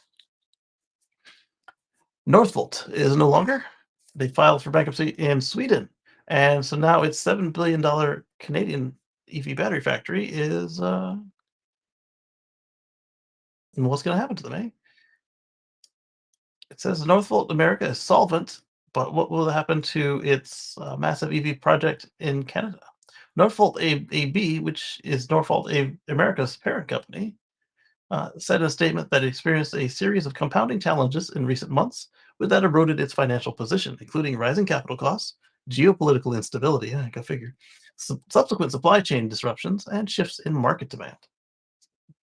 Probably all back to that geopolitical instability, eh? It's stated that it's faced significant internal challenges in its production ramp up and was ultimately unsuccessful in securing a viable financial and operational future for the company. As an aside, Northvolt Germany is also still solvent. So Northvolt Germany and Northvolt Canada are question marks, but Northvolt America and Northvolt Germany are good. This is so weird. Northvolt America first announced plans in September of 23 to build Northvolt 6, a new EV battery gigafactory roughly 15 miles east of Montreal. Northvolt 6 will include a cell production plant, battery recycling, cathode active material production facilities, with the factory running entirely on hydro. And the plan was to bring the plant online in 2026, delivering an initial annual production capacity of 30 gigawatt hours. So we're 30 gigawatt hours short from what we were planning. The project had a hefty government financial backing, with Quebec's government contributing Canadian $2.9 billion and Canadian government funding a Canadian $4.4 billion. It's a lot of money. So what does the future hold for Northvolt 6 in light of Northvolt's bankruptcy in Sweden? Word is unclear. Canadian press via the Montreal Gazette reports that Northvolt America says it will honor its obligations towards employees. However, spokeswoman Emmanuel Rallard Maru would not confirm if, when asked if construction on the project will move ahead as part of Northvolt America's commitment to honor obligations. She says that any decisions regarding subsidiary will be made by the court-appointed trustee of Northvolt AB, together with the group's lenders at the appropriate time.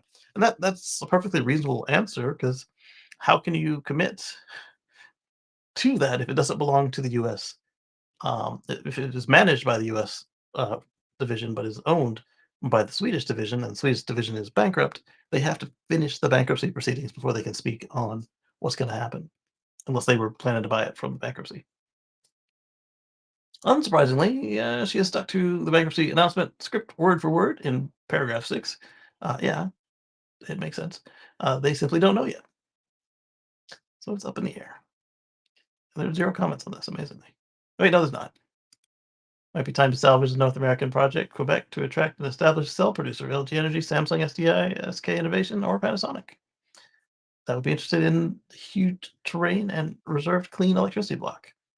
Perhaps. EcoFlow is having a sale.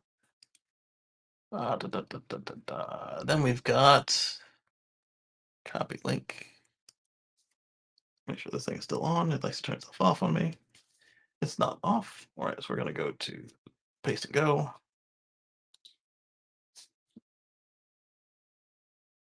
The EPA's Zeldin starts effort to poison you, raise fuel costs, and harm the U.S. industry. He's talking about, oh yeah, American, it's easy to compete, this, that, and the other, and he's talking about all the regulations he's going to remove that were put in place to actually help us.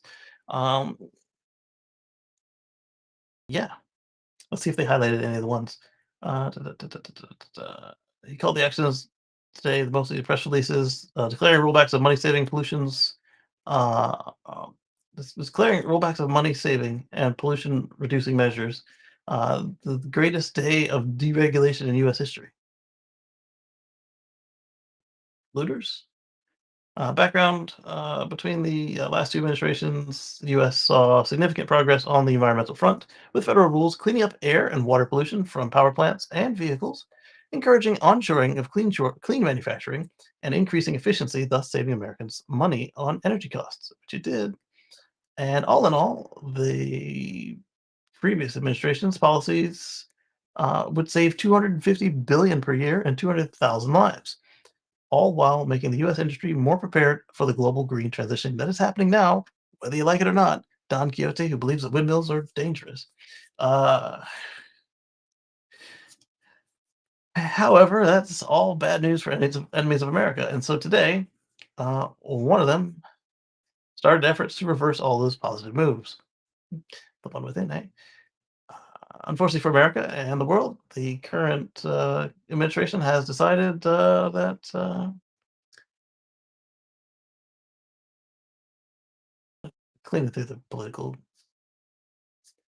mess of it all. Comment thread.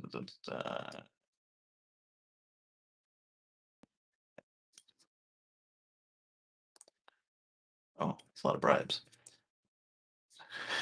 Today, he put the claim into action, or talk, by releasing a swath of press releases, including his intent to increase harm and costs for the Americans of all sorts of realms. Most of these are focused on the same platitudes and Orwellian doublespeak that we've come to expect from a bought and paid oil stooge, claiming that the efforts will reduce costs when in fact they will raise costs, and that they will somehow clean up the environment while they dirty it. Yeah, I think that was my comment on his speech. Like he was speaking, and I was like, "Masterful doublespeak, master." I'd have to go find my tweet. I tweet a lot, and I don't feel like looking for it.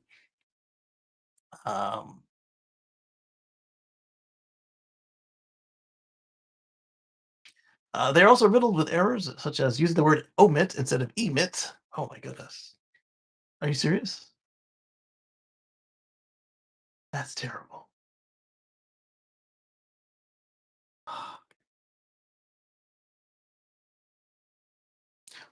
We've put incompetence in charge of all the things that we need.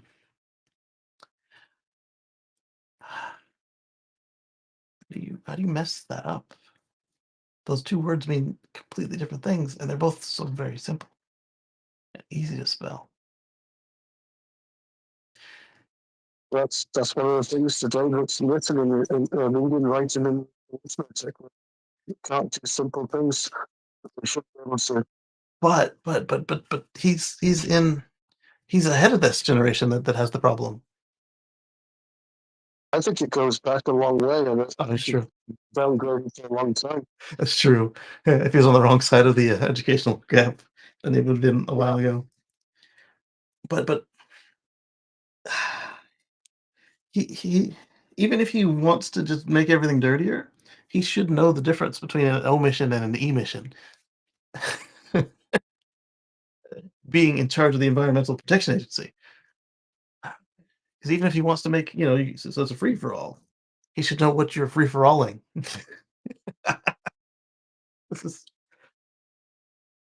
Oh man, Robert. Oh, we're done. This is not good. The good thing is doing the right thing still makes you money and generates you money. So, or saves you money and makes you money. So, these companies aren't going to fall for the okie doke because none of the other countries are doing this garbage. So, um,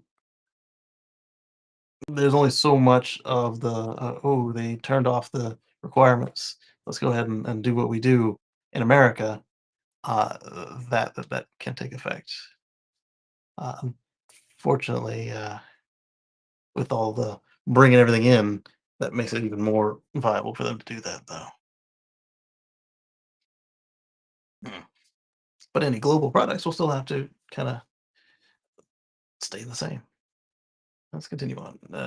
He's also trying to reverse an electric vehicle mandate that doesn't exist. Uh, Even the one in Norway, I thought was a mandate. It's not. It was a goal, and they met it, so it's done.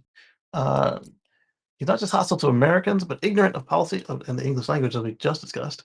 Um, the policy that he's supposed to be administering and flying in the face of science, an effort to remove the EPA's endangerment finding, a scientific finding which correctly acknowledges the danger of greenhouse gas emissions. How could he? Exxon is on the record from the 1940s and 1960s of knowing that this stuff was, and when you look at their numbers, they were really close considering that they didn't have computers to work with when they made these. Um, if Exxon knew then, how can you say that they didn't know what they were doing and did, and that you were right, even though they were the ones doing it, and they said this is what we're doing, it's bad, and then buried it, of course, because they didn't want the liability. Oh boy.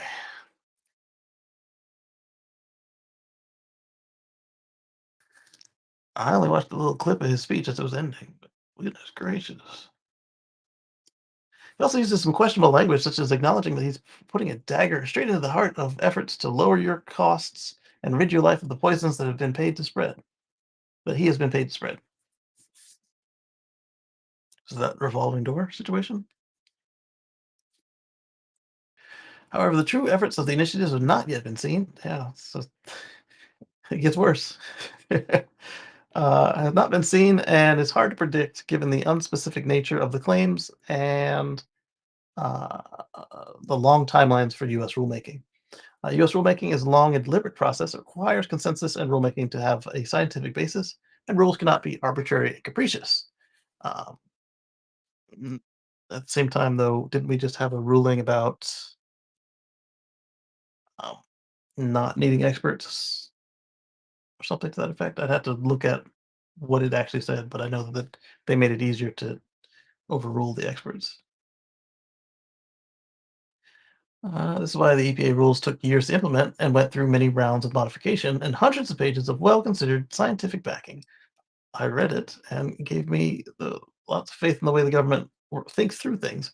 You should do the same in a field you have expertise in. Yeah, absolutely. And that's something that Elon's has always told us about. It's like if you hear the news on something you're trained in, you'll be surprised. What else do they not know? But that's different. That's the news. If you look at what the government knows about what you do before this latest shakeup, were they accurate at what you do, or were they just wildly off base? You might be surprised at how accurate they were. In mine, they were extremely accurate because, well, what I do, they have to protect themselves from computer crimes. So, not that I do computer crimes, but I do computer work, and they have to protect themselves from you know criminals, spies, hackers, etc. So they already pretty know well what I do. Further compounding the attempted sabotage of the American interests is a recent court opinion. This is the one I was talking about, the Chevron rule, which I need to see what it actually said. This effect would allow the administrative agencies like the EPA to have less authority to make changes on their own without going to the courts or Congress first. Yes. But anyway, before I get like too angry reading on what else happened here, let's just know that he said some stuff and it was bad. Okay. And it was all doublespeak, the parts of the speech that I heard. Then we've got this one from Tesserati. Tesla is aiming to bring simple conveniences to superchargers, like air pumps for tires, for example. They should have been doing this. What other things would you like to see? Maybe a water bottle refilling station. That would be nice. How about garbage cans and squeegees? Those are there, some of them, and I like the ones that have them. Don't need the fluff, but more of what every single gas station stall has covered, but with solar, of course, and pull-throughs. We don't need pull-throughs in town, but the interstate sites need way more. Windshield squeegees are always welcome. Bathrooms, vending machines, window cleaners. Fast internet with new release movies that you only get on some airlines that make people look forward to the time they're not like the superchargers. Okay, I don't know about that last thing, but the first two were easy and welcome. The Tesla convenience store and lounge, something like Kettleman City, but with a store. At the busier stations where populations are more dense, there should be an attendant to keep an eye on things and make sure that the area is clean, free of trash, and prohibit vandalism. When robotaxis are rolling around, this person would service the vehicles, charge them, and clean them.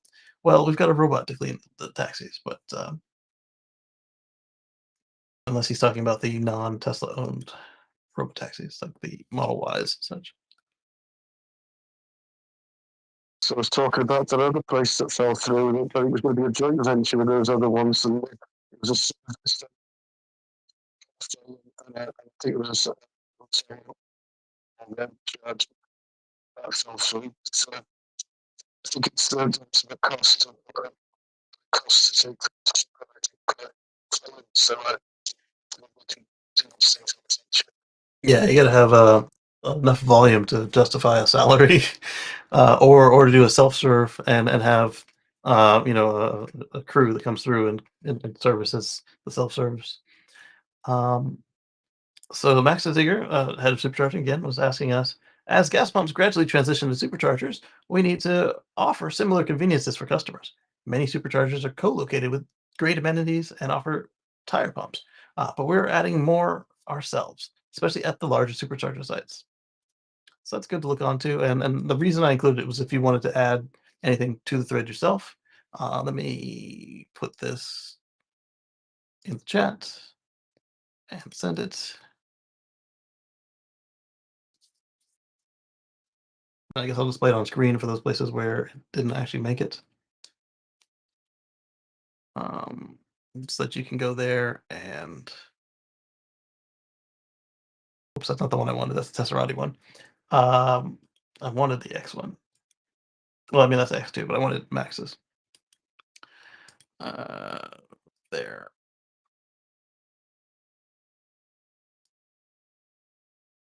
There we go. And so you can leave your own comment on there. I was talking to my wife about that the other day. Good move, Max. Safe and clean bathrooms. Yeah, basically that's all we're really asking for. Oh, okay. I had them both. I had Max's, and then I had. All right. So Wes Morrill responded to something that I touched on. Zach's jerry rig, everything. Took a Cybertruck. He took his blue Cybertruck, removed his wheelchair logo from it. There's not a wheelchair logo from it, and then they took it to a construction site and stood a excavator on the tow hitch. It got up to 10,400 pounds, and then the hitch broke off the truck. Um, it is rated at, I think, 1,200 pounds of tongue weight. So hitting 10,400 pounds was more than it's built for. And so Wes, lead engineer of Tesla, is telling us that Zach's test demonstrated that the 10x, that about the 10x factory of he had a typo, factor of safety on rated tongue weight. This should inspire confidence to use the vehicle up to its maximum rating.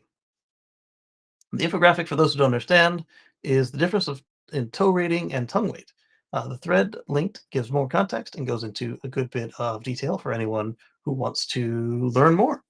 And yeah, so what we're looking at here is nearly the entire rated weight that the car is allowed to pull stood up on the tow ball.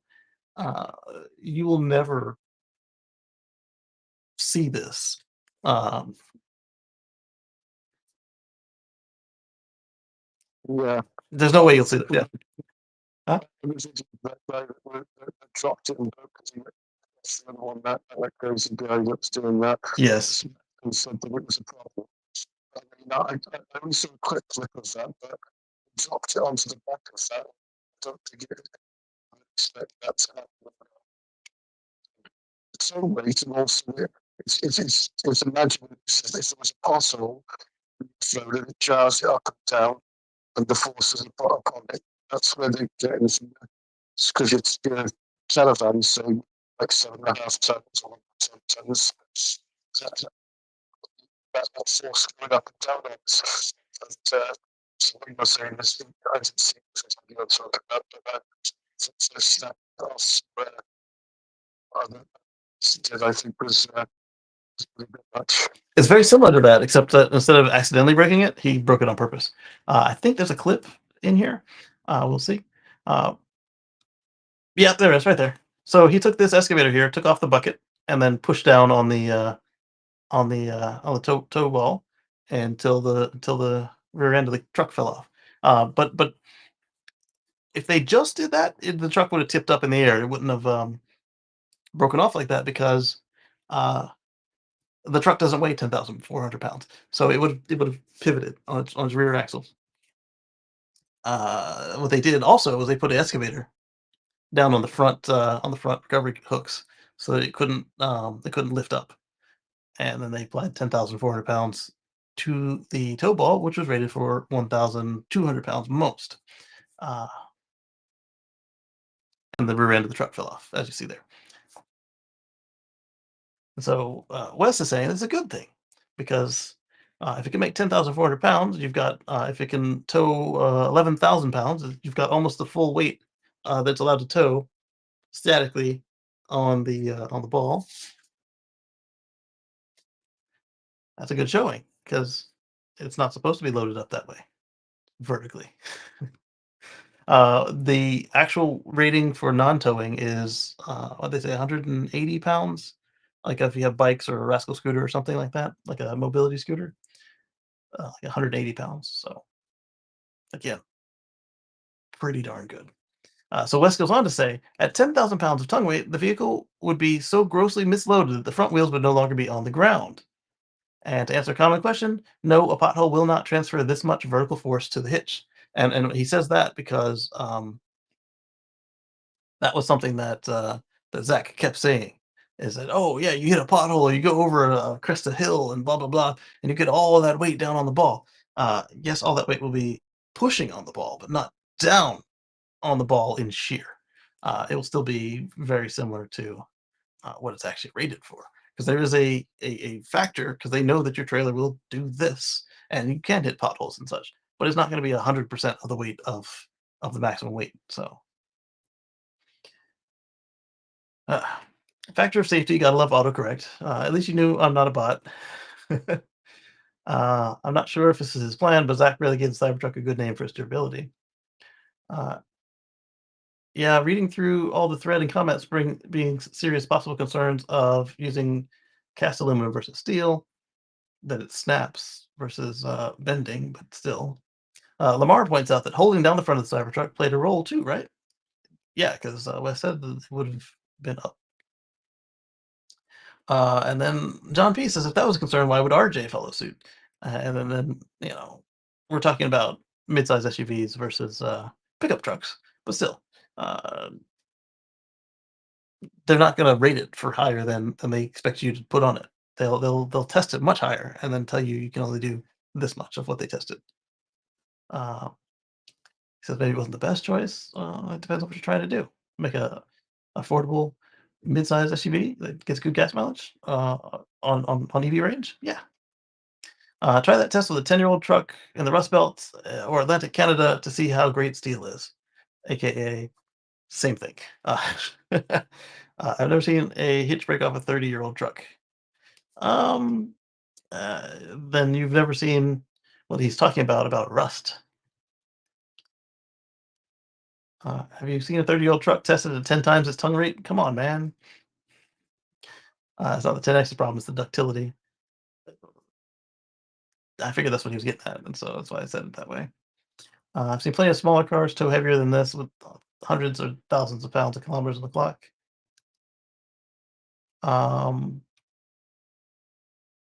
If a steel frame bends, that's also a total truck. Yes, it is. Zach seems to have effectively tested the load in a non-WHD scenario. WDH. I'm not familiar with that acronym.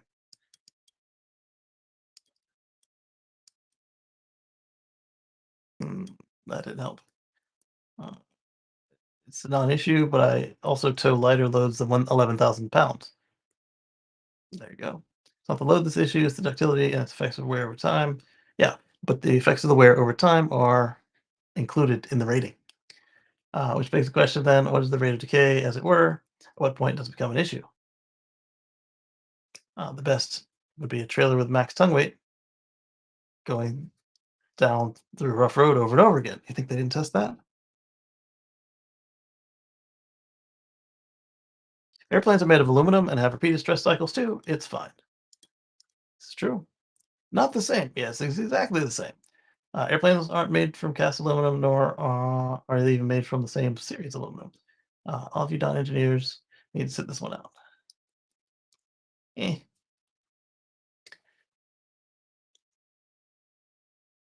There is that, but if you're just gonna say steel is bends and aluminum doesn't, then then you're not looking at the series of metal. Benefits to all things. I remember back in school, simple tests back then. We did the science experiment where we had to steal the class, sticks exposed to sun to show properties of what happens to these things. Just even statics there. Don't. Yeah. Not in the standard, but in the electives sometimes still. But yeah, like I said, not just standard. Towing military equipment, trailers, campers, and other vehicles, I'm coming from a position of having actually done it. This isn't hyperbole, it is real world use, has shown itself extremely capable and safe of towing substantial loads to 2,500 miles, 10,000 pounds. So he towed another Cybertruck and the trailer for 2,500 miles and was fine with it. Towing down a highway is not the problem here. Well, that's the only one I care about. I don't tow off road. I mean, if I'm going off road, it'd be like a gravel road, which is still a road. It takes a willing suspension of disbelief to think that you're going to tow at 10x the rated weight at speed down a road so bumpy that it would simulate being dropped onto concrete from a height or two, have the front end held down by heavy equipment so that physics can't react to the force of popping a wheelie. Exactly. F-150 has used aluminum since 2015 for a lot of it, but not all of it. No, it's not. What is it made of? thought for 26 seconds. The F-150 Ford is constructed by a combination of materials designed to balance strength, durability, and weight. Here's a breakdown of its primary components, what they're made of. The frame is still fully boxed, high-strength steel. The bed is aluminum, and the skin is aluminum. That's why it's 10x above tolerances. Fatigue follows a power law where the damage accumulation is exponential once you approach that 10,000 pound point. If you stay within the recommended limit of 1,000 pounds, then the damage accumulation is imperceptibly small. Exactly. That's what Robert was telling us there. If you realize a lot of manufacturers use aluminum in suspension parts, control arms, take a lot of beatings, and they're made from aluminum. Yeah, just use them within what they're made for. You put a magnet on most wheelies or the pistons from any engine and tell me what you find. That they're aluminum. Once 10x over its weight, design load, I don't care if it bends or snaps. The thing bends or snaps. The thing I'll snap is the neck of the person who got in that situation. Yeah, I definitely would no longer have employed that person if they destroyed my vehicle by running it so far out of the parameters. Because even if they don't break the truck, they've then exposed your company to so much liability. It's not even funny. Oh, we got X. Space Cowboy says 4 F-150s are made of aluminum, and no one's complained about it. Exactly. And yeah, there you go. And let's see. Now we've got and WD still ripped the hitch. Whistling Diesel ripped the hitch off by towing a vehicle after the truck's own rear weight dropped on the hitch. Yeah, so he dropped his own rear weight, which did not help because you got the acceleration factor. And then he didn't just tow the other vehicle. If you look at the vehicle, at the video, the F-150 that he was towing stepped on the brakes. So you then have the weight of 2 trucks because when he stepped on the brakes, it made it even heavier. Uh, from the position of the tow hitch. All right, so let's go back to Wes's threads and see if he did any sub comments. Also proves you're a good engineer. What if I was a robot and didn't know it? All right, back to the actual 10,000 pounds. Even the FUD creator highlights the front end being held down by another piece of heavy equipment to avoid the result of the tires lifting off the ground, maybe leading to non-failure.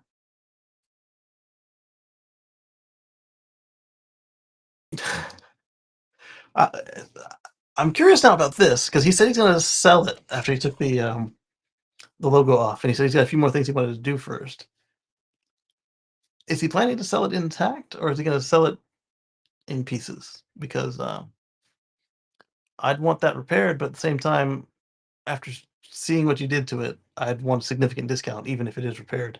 Because you abused the heck out of it. Not only did you shoot through it and repair it by hand, you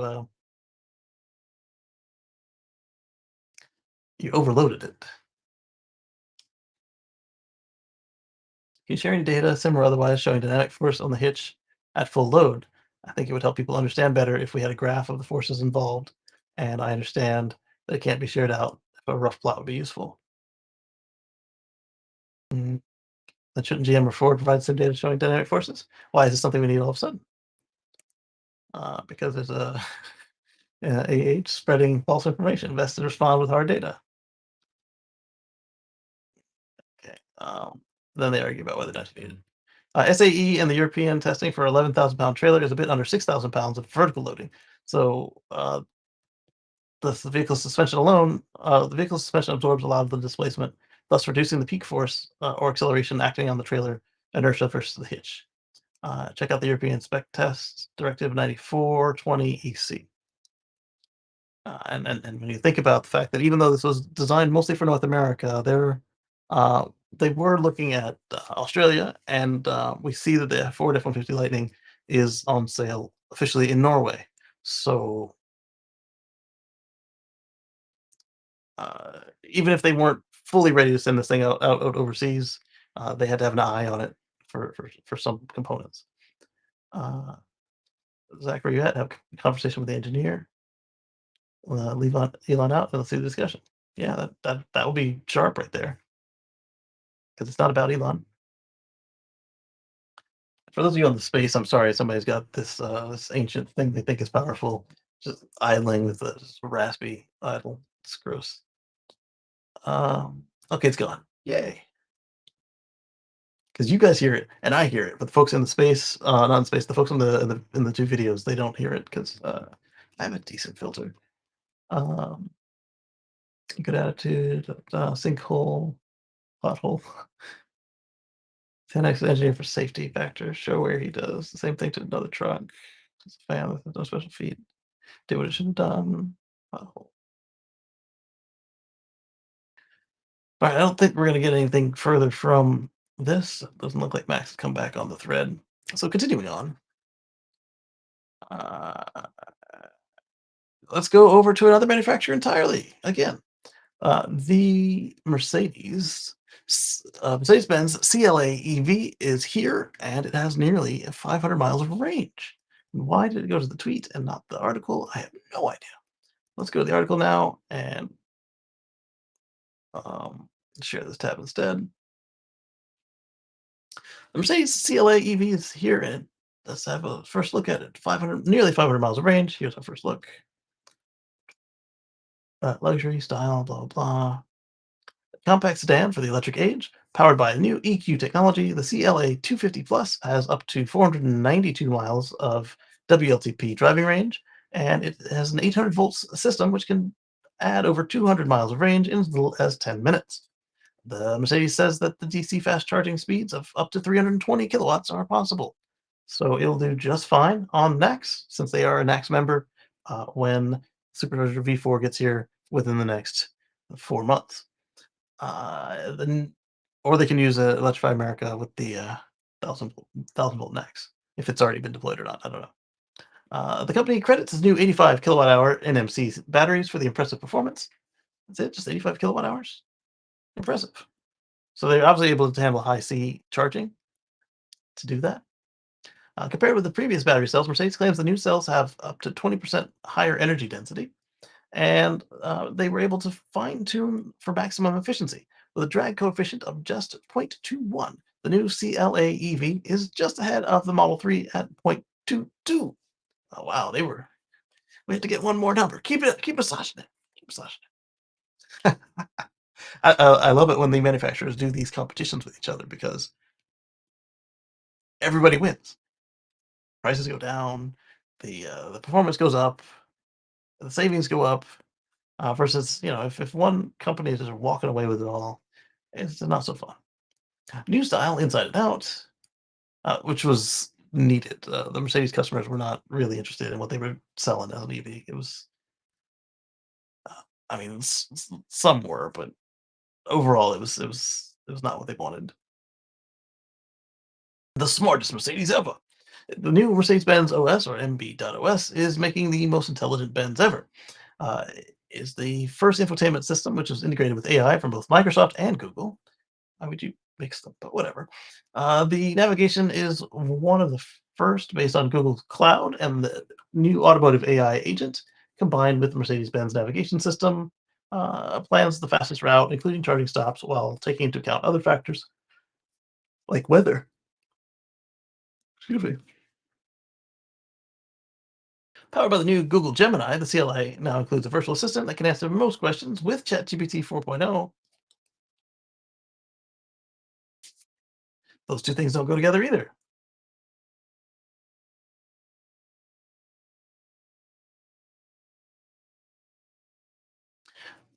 You can answer most questions with ChatGPT 4.0 and Microsoft Bing search, which is then Copilot as well, right? You can activate it by simply saying, "Hey, Mercedes."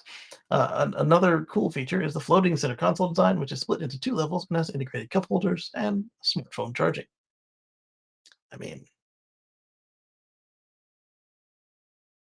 All right then. Top comment by Tom D, liked by 6 people. With a drag coefficient of 0.21, CLA EV is just ahead of Tesla Model 3. It's notable that 0.21 is the same drag coefficient as the Hyundai Ioniq 6 or Lucid Air, So that puts it in some very good company.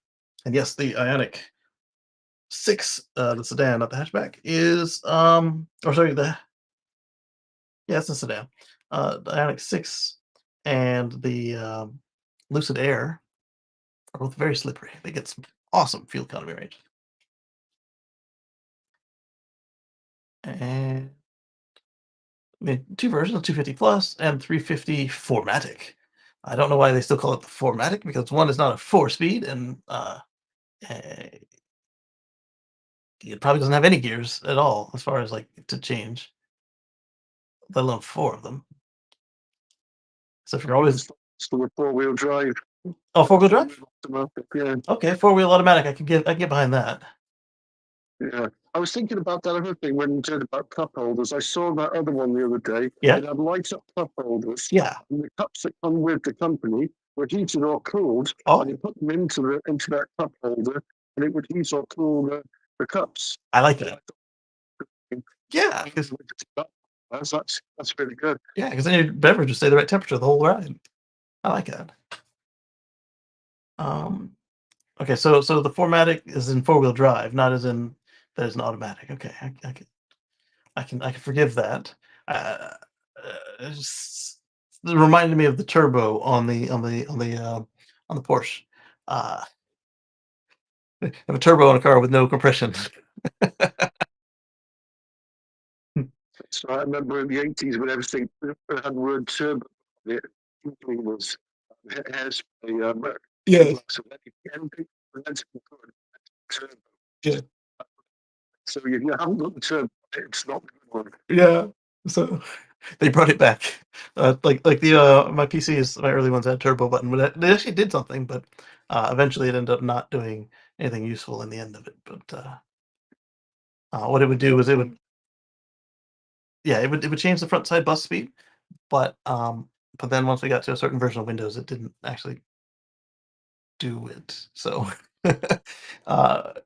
it became useless. Like I'd push it and the number wouldn't change. But before we got that version of Windows, I'd push it and the number would change, and my games would go faster or slower.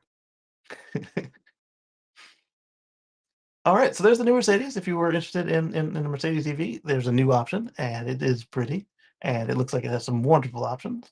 And next, well, The we've EV I'll ever get is a Tesla, mainly because of light show. priorities. Tesla light shows. Yeah, I feel like that's Elon's favorite feature of the whole car. Because he comments on those light show videos here on X. yeah. He's like, "This is so cool." I'm like, I feel like that's his favorite feature, not full self-driving or anything. Just because he can say, "I coded cars to dance." Yeah, mine would look really derpy next to the other ones because I'm stuck with the original dance because it's ancient. So speaking of them and him, he as a Canadian citizen has been banned.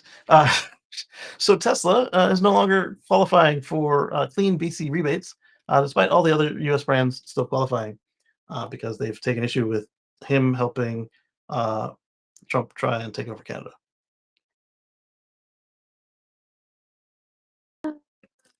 The worst thing, I guess. I know there's some people that had a petition going in Canada to get rid of his citizenship. I heard something about that. Didn't any details on it. This one is interesting to me because they've got the Powerwall 3s, and they've got the smart home charger or smart home wall connector 2 or the universal, except that it's the European one. Look at it. That's the CCS hanging out there. The two lugs just doing their thing. So I'm not sure why for Canada he used the European Model 3. Anyway, so BC is announced that it's no longer. Oh, you know why? It's probably the only one that had everything all in one picture. That's why. Because BC is no longer including the Powerwall and its home battery inverters and battery electric vehicle chargers will no longer be eligible for rebates under the Clean BC and BC Hydro programs. The province The province claims this move is part of an effort to support Canadian-made products and reduce reliance on American imports, while still including every other American company in there, except this one. Uh, However, the revised list of eligible products still includes American brands. So Darren said the same thing as me. Still includes American brands, raising questions about the policy's consistency and its true motivation behind Tesla's exclusion. Just ask Doug Ford. Uh, According to the update, the exclusion of Tesla is meant to provide a preference for Canadian goods and exclude, where practical, U.S. produced goods. And a quick look at the updated list of eligible products reveals that all the alternatives that remain are U.S. based. Because there is no Canadian electric car. You've got Edison Motors at their truck, and what else? What else is there? You've got all the stuff they helped to make from Detroit. So let's see the list and see if there's Canadian content to these, please. Let's take a look. Okay, on the charging equipment, that's probably a little harder to do. Actually, I'm sorry, a little easier to do, but they didn't do it. Can I do just the cars? Eaton, I think Eaton, they're German, right? EV Box, EV Ford, Stuff Ford, yep. Fractal EV, Global, Grizzly, Growatt. They got a lot of Chinese stuff in there for a country that's squeezing out China. Solar Edge, that's pretty cool. Zeniva. No, Zeriva. I wonder if Zeniva's still in business. I've got some Zenivas on my house. Charger location, apartments, condos, single workplaces. So this is just the charging equipment, really, not even the cars. Interesting. This is why they tell you, children, when you do business, you don't speak politics. Just don't do it. Steer the world where you want it to go, but don't talk politics. Tesla's not even learning it. Tesla's suffering it, and Elon isn't learning it. Yeah. They are poor Tesla. They're suffering so bad right now. But their stock's up right now. Yeah, That's it's up a right good now. thing, I guess. Yeah. But Tesla's definitely on the brunt of what Elon did. Not SpaceX. Yeah, amazingly. She told my dad that I would like to go up to the one in Columbus that's near us and go bring them like donuts or something. That might be fun.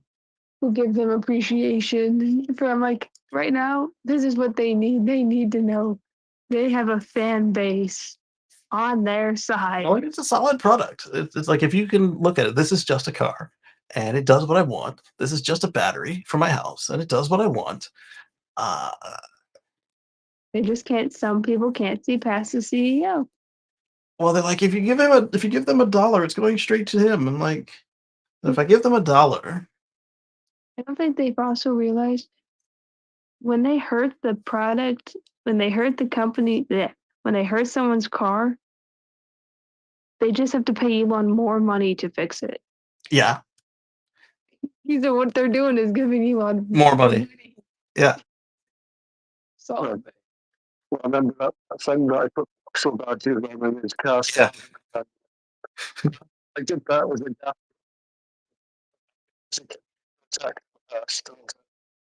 I did that. His car hadn't been touched. Not one touch on it. Yeah. So that's something that it's smells a bit like. Exactly. Yeah. She can't go somewhere. You could see her correctly. She couldn't concern her. Reasonable. Yeah. Yeah. Go to the guy that's giving you the problem, or go to the politician. So Highlander says those of us in the auto industry use 5,000, 6,000, 7,000 series aluminum, and at least in stamping applications, which is what I do.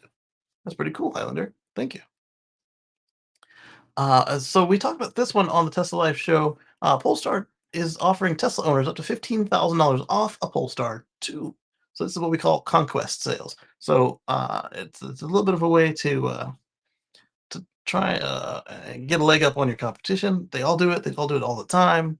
What's new about this is how the controversy is going on, and um, they're working it the same way that you'd work any other conquest sale. So normally you've got a new model coming out, or you don't have a new model coming out, but they do, and you'll do these conquest sales to kind of just bring people over before they can go to the competition, or the competition has done something and they didn't get a good review or whatever, and come on over. And rarely do you get something so easy as this one of them being targeted for speaking out politically, because nobody makes that mistake. And so they're just applying the same old playbook, and you can win if you already were interested in thinking that your car is a political statement, or not wanting other people to think it is. You can do this. Or if you were already in the mood for a Polestar, maybe you can, if assuming they don't have a, sometimes they'll put in like you had to have the car registered for this amount of time or whatever. You could get like a used or wrecked Tesla, trade it in, and get 15 grand off the Polestar you're already going to get. Uh, Read all the rules if you if you were going to try and like skim it in there. But I had a couple customers skim my deals a couple times, and depending on what was going on, I certainly did help them do it. If it was coming out of the manufacturer's pocket or the advertiser's pocket, if it was coming out of mine, I was a little more reserved. It's like I don't want to pay for that crap, and uh, I was a wild thing as far as salespeople go. Uh, anyway, we talked about this a little bit, and now it's up to 15 grand. Let's go on over to this one here. Came from Robert. Let's copy a link and paste it and go. Robert sent us which car makers are going full tilt on EVs as a choice over in his neck of the woods. Uh, Choices soared 246%, and they reveal who's added the most models. So let's look at the table. And Abarth at 100%. They went from 0 to 1. So did Alfa Romeo. Audi went from 1 to 6. BMW 1 to 7. BYD went from NA, so I guess they weren't even in the market, to 3. Citroen 1 to 4. Cupra 0 to 2. Dacia 0 to 1. DS, they stayed the same at 1. Fiat went from 0 to 2. Fisker arrived from not available to 1, and then bankrupt. So stay away from that one. Ford went from 1 to 3. Genesis arrived at the market with 3. Aura, same, 3. Honda, 1 to 2. Hyundai, 2 to 4. Jaguar, so they remained at 1. And then they will still stay at 1 as their new thing happens, because their old thing is gone. Jeep went from 0 to 1. KGM, formerly SsangYong, went from 0 to 2. Kia 2 to 5. Lexus 1 to 2. Lotus 0 to 2. Maserati 0 to 3. Maxus 0 to 1. Mazda, same thing. Mercedes 2 to 7. MG Motor 2 to 4. Mini 1 to 4.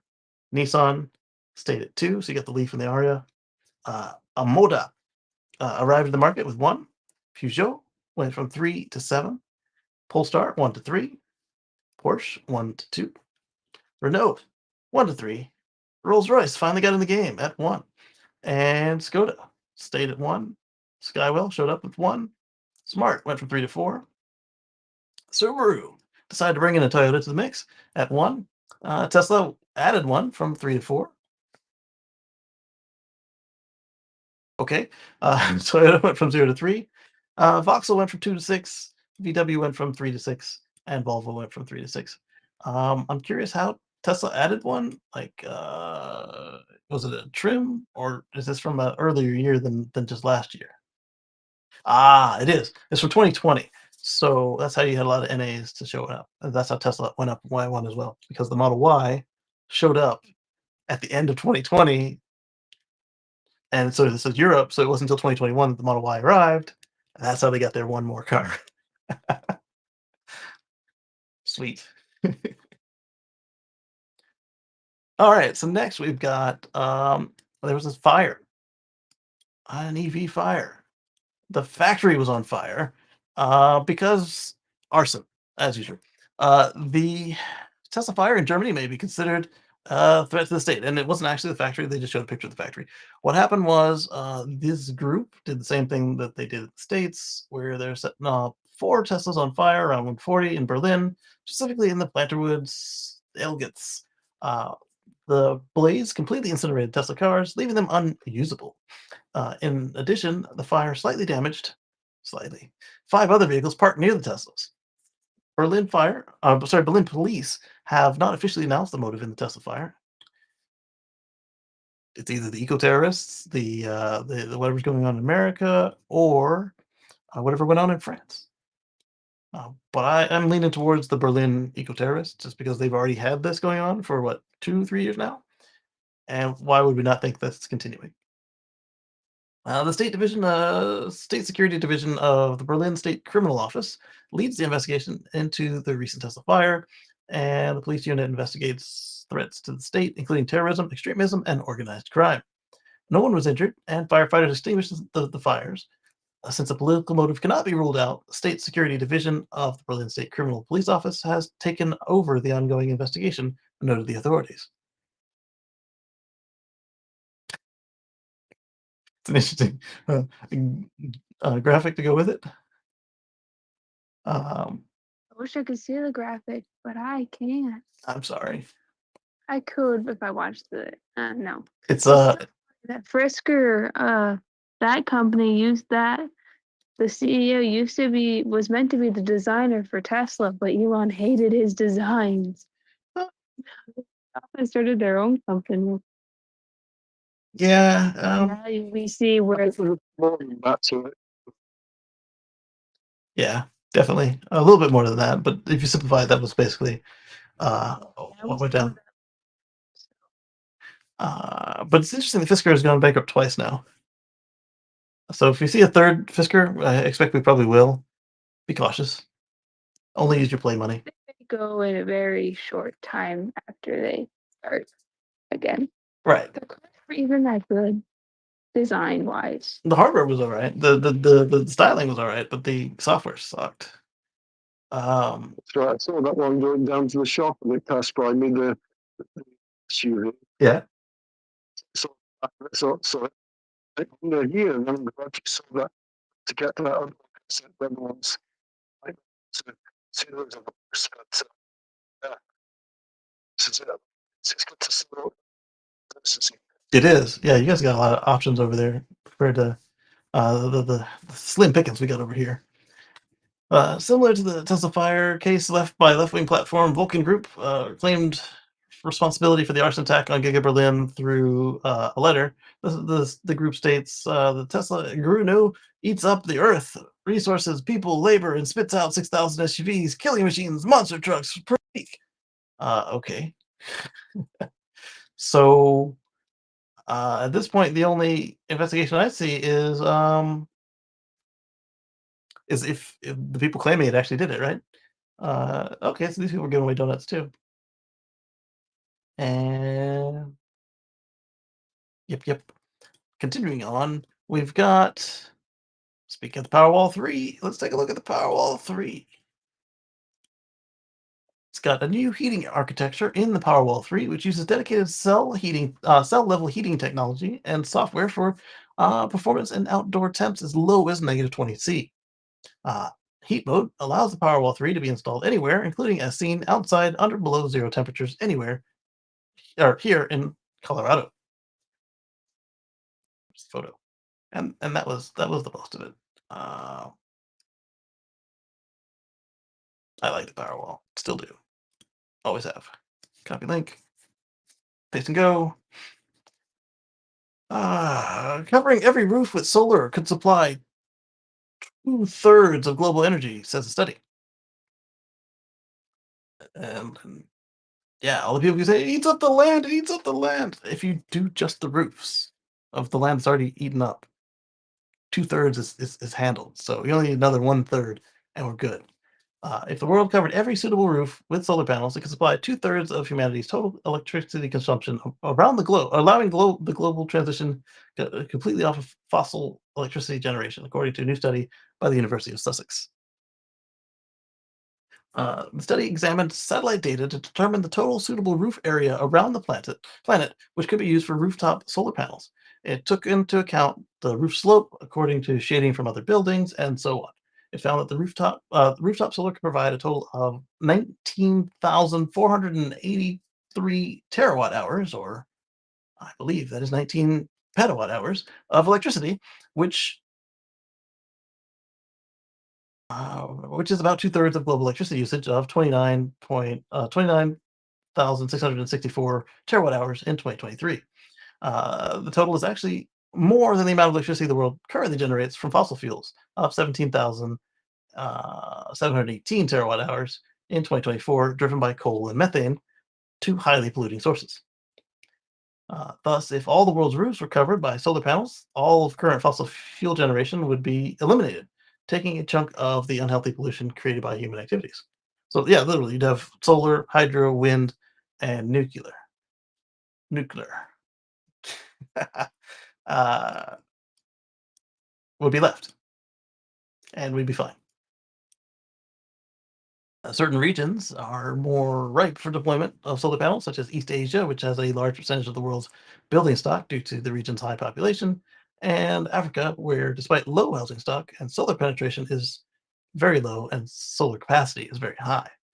In total, the study says that this move alone could reduce global temperatures by 0.13 C, which, while that number doesn't seem too large, it's a big chunk of the 1.5 C global warming budget that scientists have determined the world has to work with.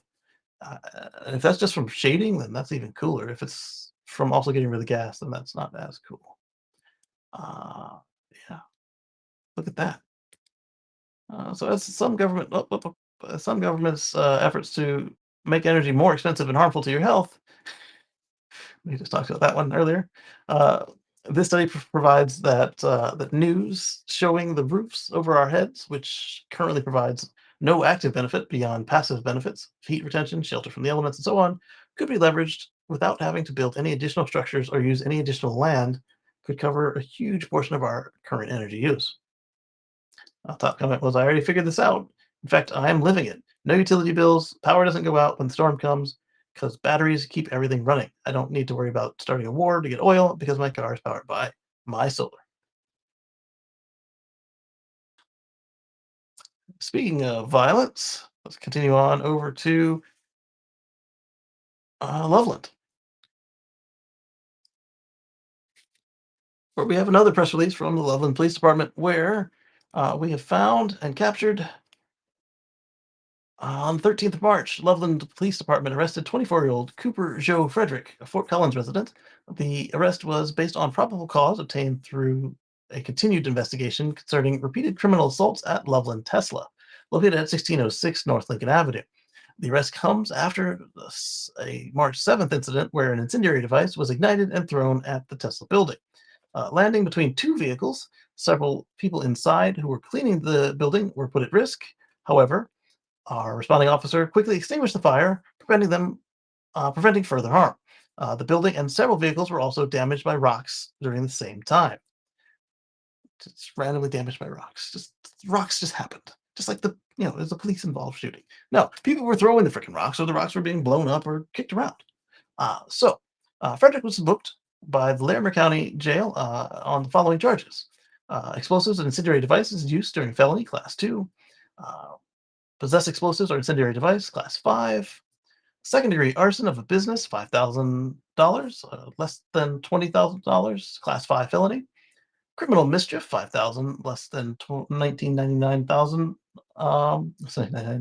19,999. Business, class 5 felony.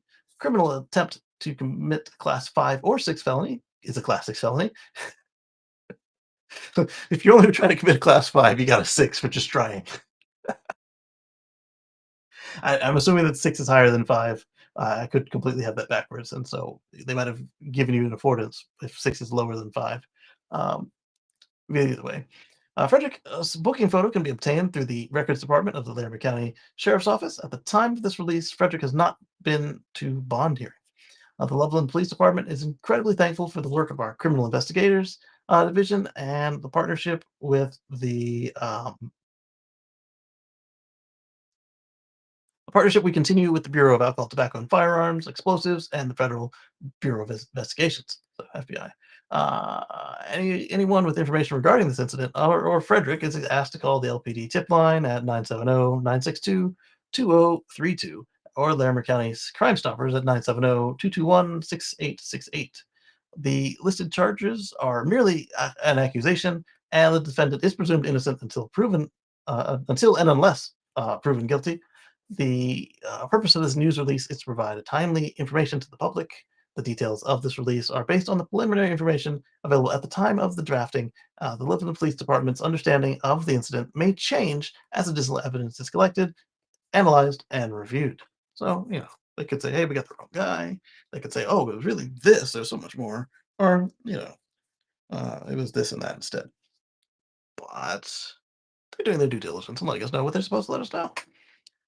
Thank you, Loveland Police Department. As I keep saying, you cannot further your cause of telling Elon whatever you want to tell him from behind bars. He'll stand in front of his Doge office, his SpaceX office, his actual Tesla office, if he's in it, with a sign that says what you want him to do. Write him a letter, write him an email, send him some tweets.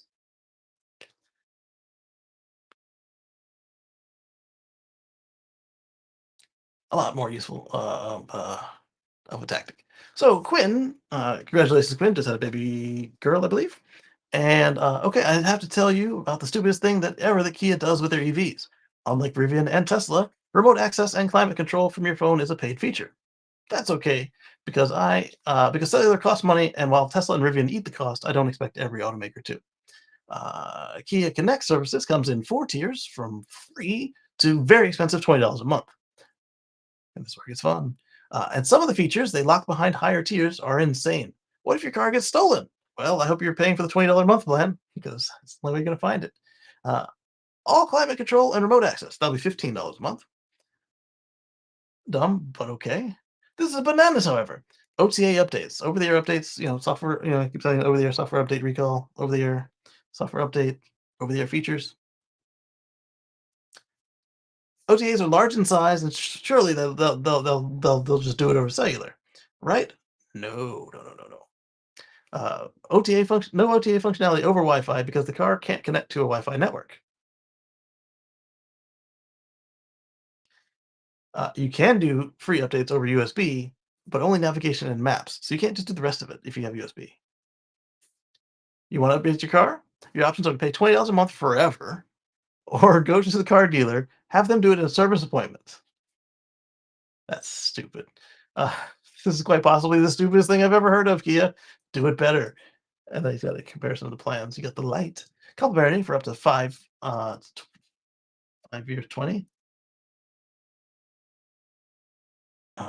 That's confusing the way they wrote it. Up to 5 years, 20. Care, $5.99 monthly or $59 annually. Plus, $14.99 monthly, $149 annually. Ultimates, $19.99 monthly or $199 annually, and that's how you get your updates. If you don't want to go to the dealer all the time, and even with this, there are still times you'll have to go to the dealer because, as I've shown you with the software update recalls, they don't always apply to the legacies. It just makes getting a Tesla even more of a no-brainer, unless Tesla doesn't make a big enough car, which they don't. If you have more than 3 kids, I totally understand. But you only have 1, right? Congrats, by the way. So happy for you. I've heard that being a dad is the greatest joy life can provide. Even with the 1 kid, depending on what your stroller and your equipment support situation looks like, that 1 car can get kind of tight. Especially if the roof goes like this. It's curved over, like a CUV. How do I know? Big old stroller, and the first time baby has to have a lot more kit than the others. Didn't the first Model S was able to fit like 7. more than 5 people? Yes.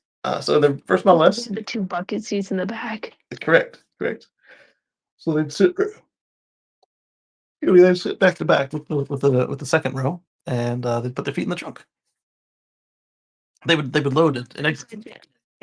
car first, because Elon needed a bigger car Yeah. for his kids. Yeah, he needed a car that would hold all his kids and his spouse. And then the X was because they got a little bigger. And then apparently he stopped traveling with them because I don't see a 13-passenger van just yet. Hold up, we have a robo van. I don't see it on the road just yet. Exactly. Just see him driving down the road or the robo van driving him down the road. Yes. 14 kids. That'll be fun. Spencer says, remember when I told you they had potato software? And Quinn said, yeah, I agreed with you. Still back on the Kia. He says, did you? He brought up the receipts. I disagree not, but it's pretty fast. Okay, so that's something to be mindful of if you look at the Kia and probably the Hyundai too. We talked about the Rivian update, and now let's look about what's included other than, what they said. This is the performance upgrade. What's included is 0 to 60 in 3.4 seconds, up from wherever you were. Increase the horsepower to 665, again from wherever you were, and the torque to 829, as we discussed previously. 3 new modes of sport, rally, and soft sand. We talked about that. But here's the graphic. Available now. Click it. Click it, why don't you? But here we also have the price of $5,000. I think we might have had that before too, but there it is, $5,000. And you can do it right from in the app, right from in the car if you want to. Good on them. Elon did in the Model S was across the U.S. Yes. It was 2 adults and 5 kids in the Model S. Yep. And then they did the Roadster as well. That's how I first saw it. They did the Roadster in the snow. And I arrived at the Detroit Auto Show. That would be doing that. Oh, yeah. No power steering either. I was there at the Detroit Auto Show, and it showed up. It was all dirty and crusty from all the road salt. They just put it right on the stage. Max Ezekiel says, super appreciative of law enforcement. Don't mess with customers, Tesla, and critical charging infrastructure. We also fix ASAP. These posts were back up in 38 hours. So let's follow this chain. Oh, before we follow the chain, we suggest you add cameras to all charge sites. Would make customers safer as well. And maybe attack drones, but that'd be nice to have. A lot of sites have cameras through existing tenants to help get the footage, but we're considering adding more. Yeah, you should. Also, we always recommend turning on your sentry mode if feeling unsafe. Shoot, if I'm not at home, sentry mode is on. But what I would suggest to them is, in addition to adding their own cameras, how about you use our sentry mode if our data sharing box is turned on? And there you go. Here he says, happy to help. It's important that we protect you as best we can. Whoever Tim is, I'm assuming he's a cop. Based on this vehicle he's taken a picture of with the blue lights on and the stripe. Looks like NYPD to me. Thank you, Max. Similar turnaround in Littleton. Yeah, so Littleton was another one that was arsoned and is back up and running. And all right, so now let's go where we actually came here for. So this one happened around the corner from this building. Thank you, ATF Charlotte, NCPD, and CFSD Alphabet Soup. I hope they stream his court trial. So what this is Daniel Clark Pounder of age 24 of James Island, South Carolina, has been arrested on criminal charges related to arson at the North Charleston Tesla charging station. The case was investigated by ATF Charlotte, NCPD, NCFDSC, and we can read the full release here. James Island man charged with arson of North Charleston Tesla charging station. So this would be the one at the Mellow Mushroom in Charleston, which is really North Charleston, as they said, because Charleston likes to segregate itself into different places. West Ash, I'm from North Charleston. I'm from the city. I'm from James Island. I'm from Mount Pleasant. They're all Charleston. So anyway, Charleston SC, Daniel Clark Pounder, 24, James Island's been arrested on criminal charges related to arson at the Tesla Chase station. The complaint alleges that on March 7th, North Charleston Police Department and North Charleston Fire Department responded to a Tesla charging station on Tanger Outlet Boulevard to the reports of an arson. Witnesses reported that a man spray painted red paint F Trump and long live Ukraine in a Tesla charging station parking lot. The man then pulled out 5 incendiary explosive devices known as Molotov cocktails and threw them at the Tesla chargers, damaging the chargers to the tune of $60,000. Agents with the ATF and ATF explosives investigated the arson and identified the defendant, Daniel Clark Pounder. He was arrested last night and arraigned this afternoon in federal court. If you guys remember my previous reporting on this, not only did he damage the Tesla charging station, he lit himself ablaze and ran into some hotels. So they obviously found out who he was and found him, probably from the cameras in the building and witnesses. While we defend the public's right for peaceful protest, we will not hesitate to act when the protest crosses the line into violence and mayhem. These kinds of attacks will have no place in our community, said Acting U.S. Attorney Brooke B. Andrews for the District of South Carolina. We are grateful for the prompt response of our first responders and law enforcement. We must remain united in our commitment to safety and respect for all, regardless of our political differences. We're very proud of the response from our special agents and the collaborative effort on this investigation between ATF, North Charleston Fire Department, and North Charleston Fire Department. Special agent in charge, Benny Mims. Our certified fire investigators played an especially critical role here in identifying the evidence that led us to the suspect. Our fire investigation program proved to be an important factor in the outcome of this investigation, and we're grateful to have played a part in bringing this individual to justice.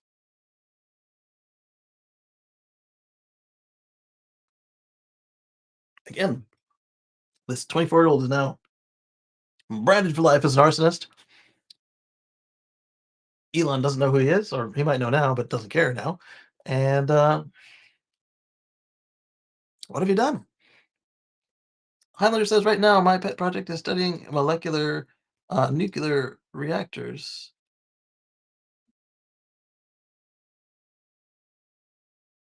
As a former nuclear submariner, right at my wheelhouse, where we would use these little portable reactors is Mars, the Moon, and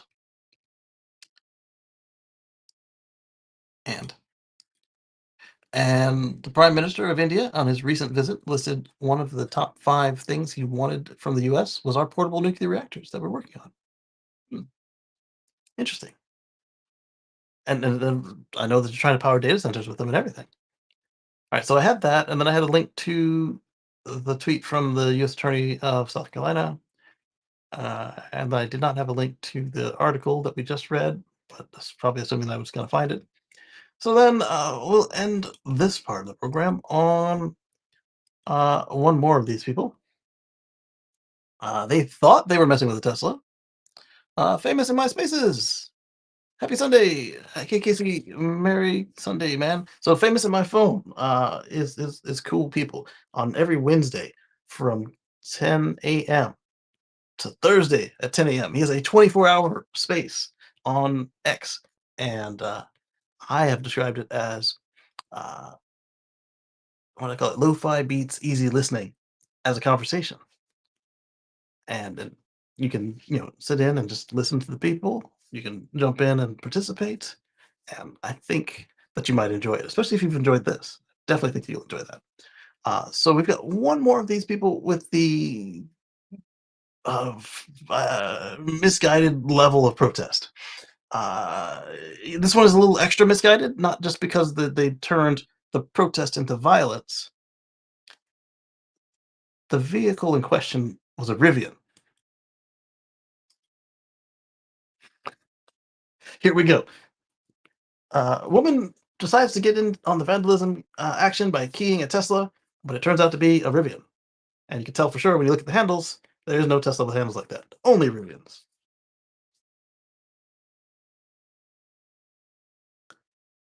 Yep. And Rivians, also like Teslas, have surround surveillance. So she's making it easy on herself. And don't do this. Don't vandalize the cars. Don't throw Molotov cocktails. Especially, don't splash a Molotov cocktail on yourself and be burned and still have to go to jail. Like I said, email, tweets, stand outside his offices with signs. Um, the man owns what 13% of Tesla. He was at 20 and he wants to be back at 25, but he's not. And he hasn't been paid in 10 years. And his court case for his payment plan for the reason he hasn't been paid in 10 years is just going back into the courts now. So depending on how it goes, for all we know, the judge may decline it again. And so then that would just add to his time of not being paid. Uh, if that happens, then he'll have to go up a level and then up a level. I don't know if he's already at the appeals court. So if he's at appeals court, then he'll have to go Supreme. And yeah, so the person who was saying, "Oh yeah, he gets if you give him $1, he gets if I give them $1, uh, we're looking at a dime. And it's not a dime in his pocket because the company still has to operate. So I'm not helping him do jack. I'm getting the best car or the best solar or the best battery for my needs. If I want the robot, I'm getting the best robot for my need, whatever the case may be. So with that, I'm gonna turn this over to you guys and ask if you had any topics you wanted to cover. Oh, looks like Slimy got booted again. So what I will do here is I'm going to scan through my quick notices, see if there's anything breaking that we need to look at. And I see this from Teslarati. Let's see what it's all about. Could Tesla vandalism fuel higher insurance prices? In theory, but I don't think that's what we're going to be looking at. This will die down as soon as there's another pet project. Touring AI and bulletproof EV batteries with the Xpeng 6. We'll look at that next week. Possibly. I might not like what I see in the article. Another X article from Teslarati. A Tesla safety engineer just left after 14 years. Yeah, this was something came up this week. Key Tesla safety engineer departed from the company, as he shared earlier this month, following nearly a decade and a half spent working across 3 of the automaker's locations. That is quite a run. And after such a run, uh, you're looking at being a Teslaonaire, and why not take some time off for yourself, relax, kick back with the family, and decide what you want to do next. You may even come back. But for now, he developed the Model S dual motors, X3Y, and YSP crash architectures, as well as some of the future products we're about to see. 17 years. So yeah, probably. Yeah, then Franz joined in 2008. Why did this guy get here? You see some of the company, some of the people going from company to company with the cars and other stuff, and they started to work with them and do some stuff with them, and say to get a break and do something else. Yeah. One couple together, I said, coach, you seem to go out there and not stuff. So if that was still a better car for them, that's great. Exactly. I remember when things have been wrong, so that one's so much better. Yeah. Because got that person, and that's when it's going to get close to work to put things on the company. So say that helps now to where we need it. Exactly. Yep. Employees that they originally, like some employees said that they left because it was so demanding, and like, oh, and they were like, so we loved our job, and they came back. They said if I had to choose either being burnt out or bored, I would choose burnt out. Right. Yeah. Because you gotta take some time to like recharge because they run you hard over there, and so you gotta take some time to recover, just to do it again, and so they do. So with that, I want to thank everybody for your time today. I want to thank Robert and Slimy for joining me on the spaces, and I want to thank all of you guys for watching out there. And I want to thank our channel members for their monetary contributions to help ease the financial burden of running all the software and connections and hosting and everything. And I really do appreciate that.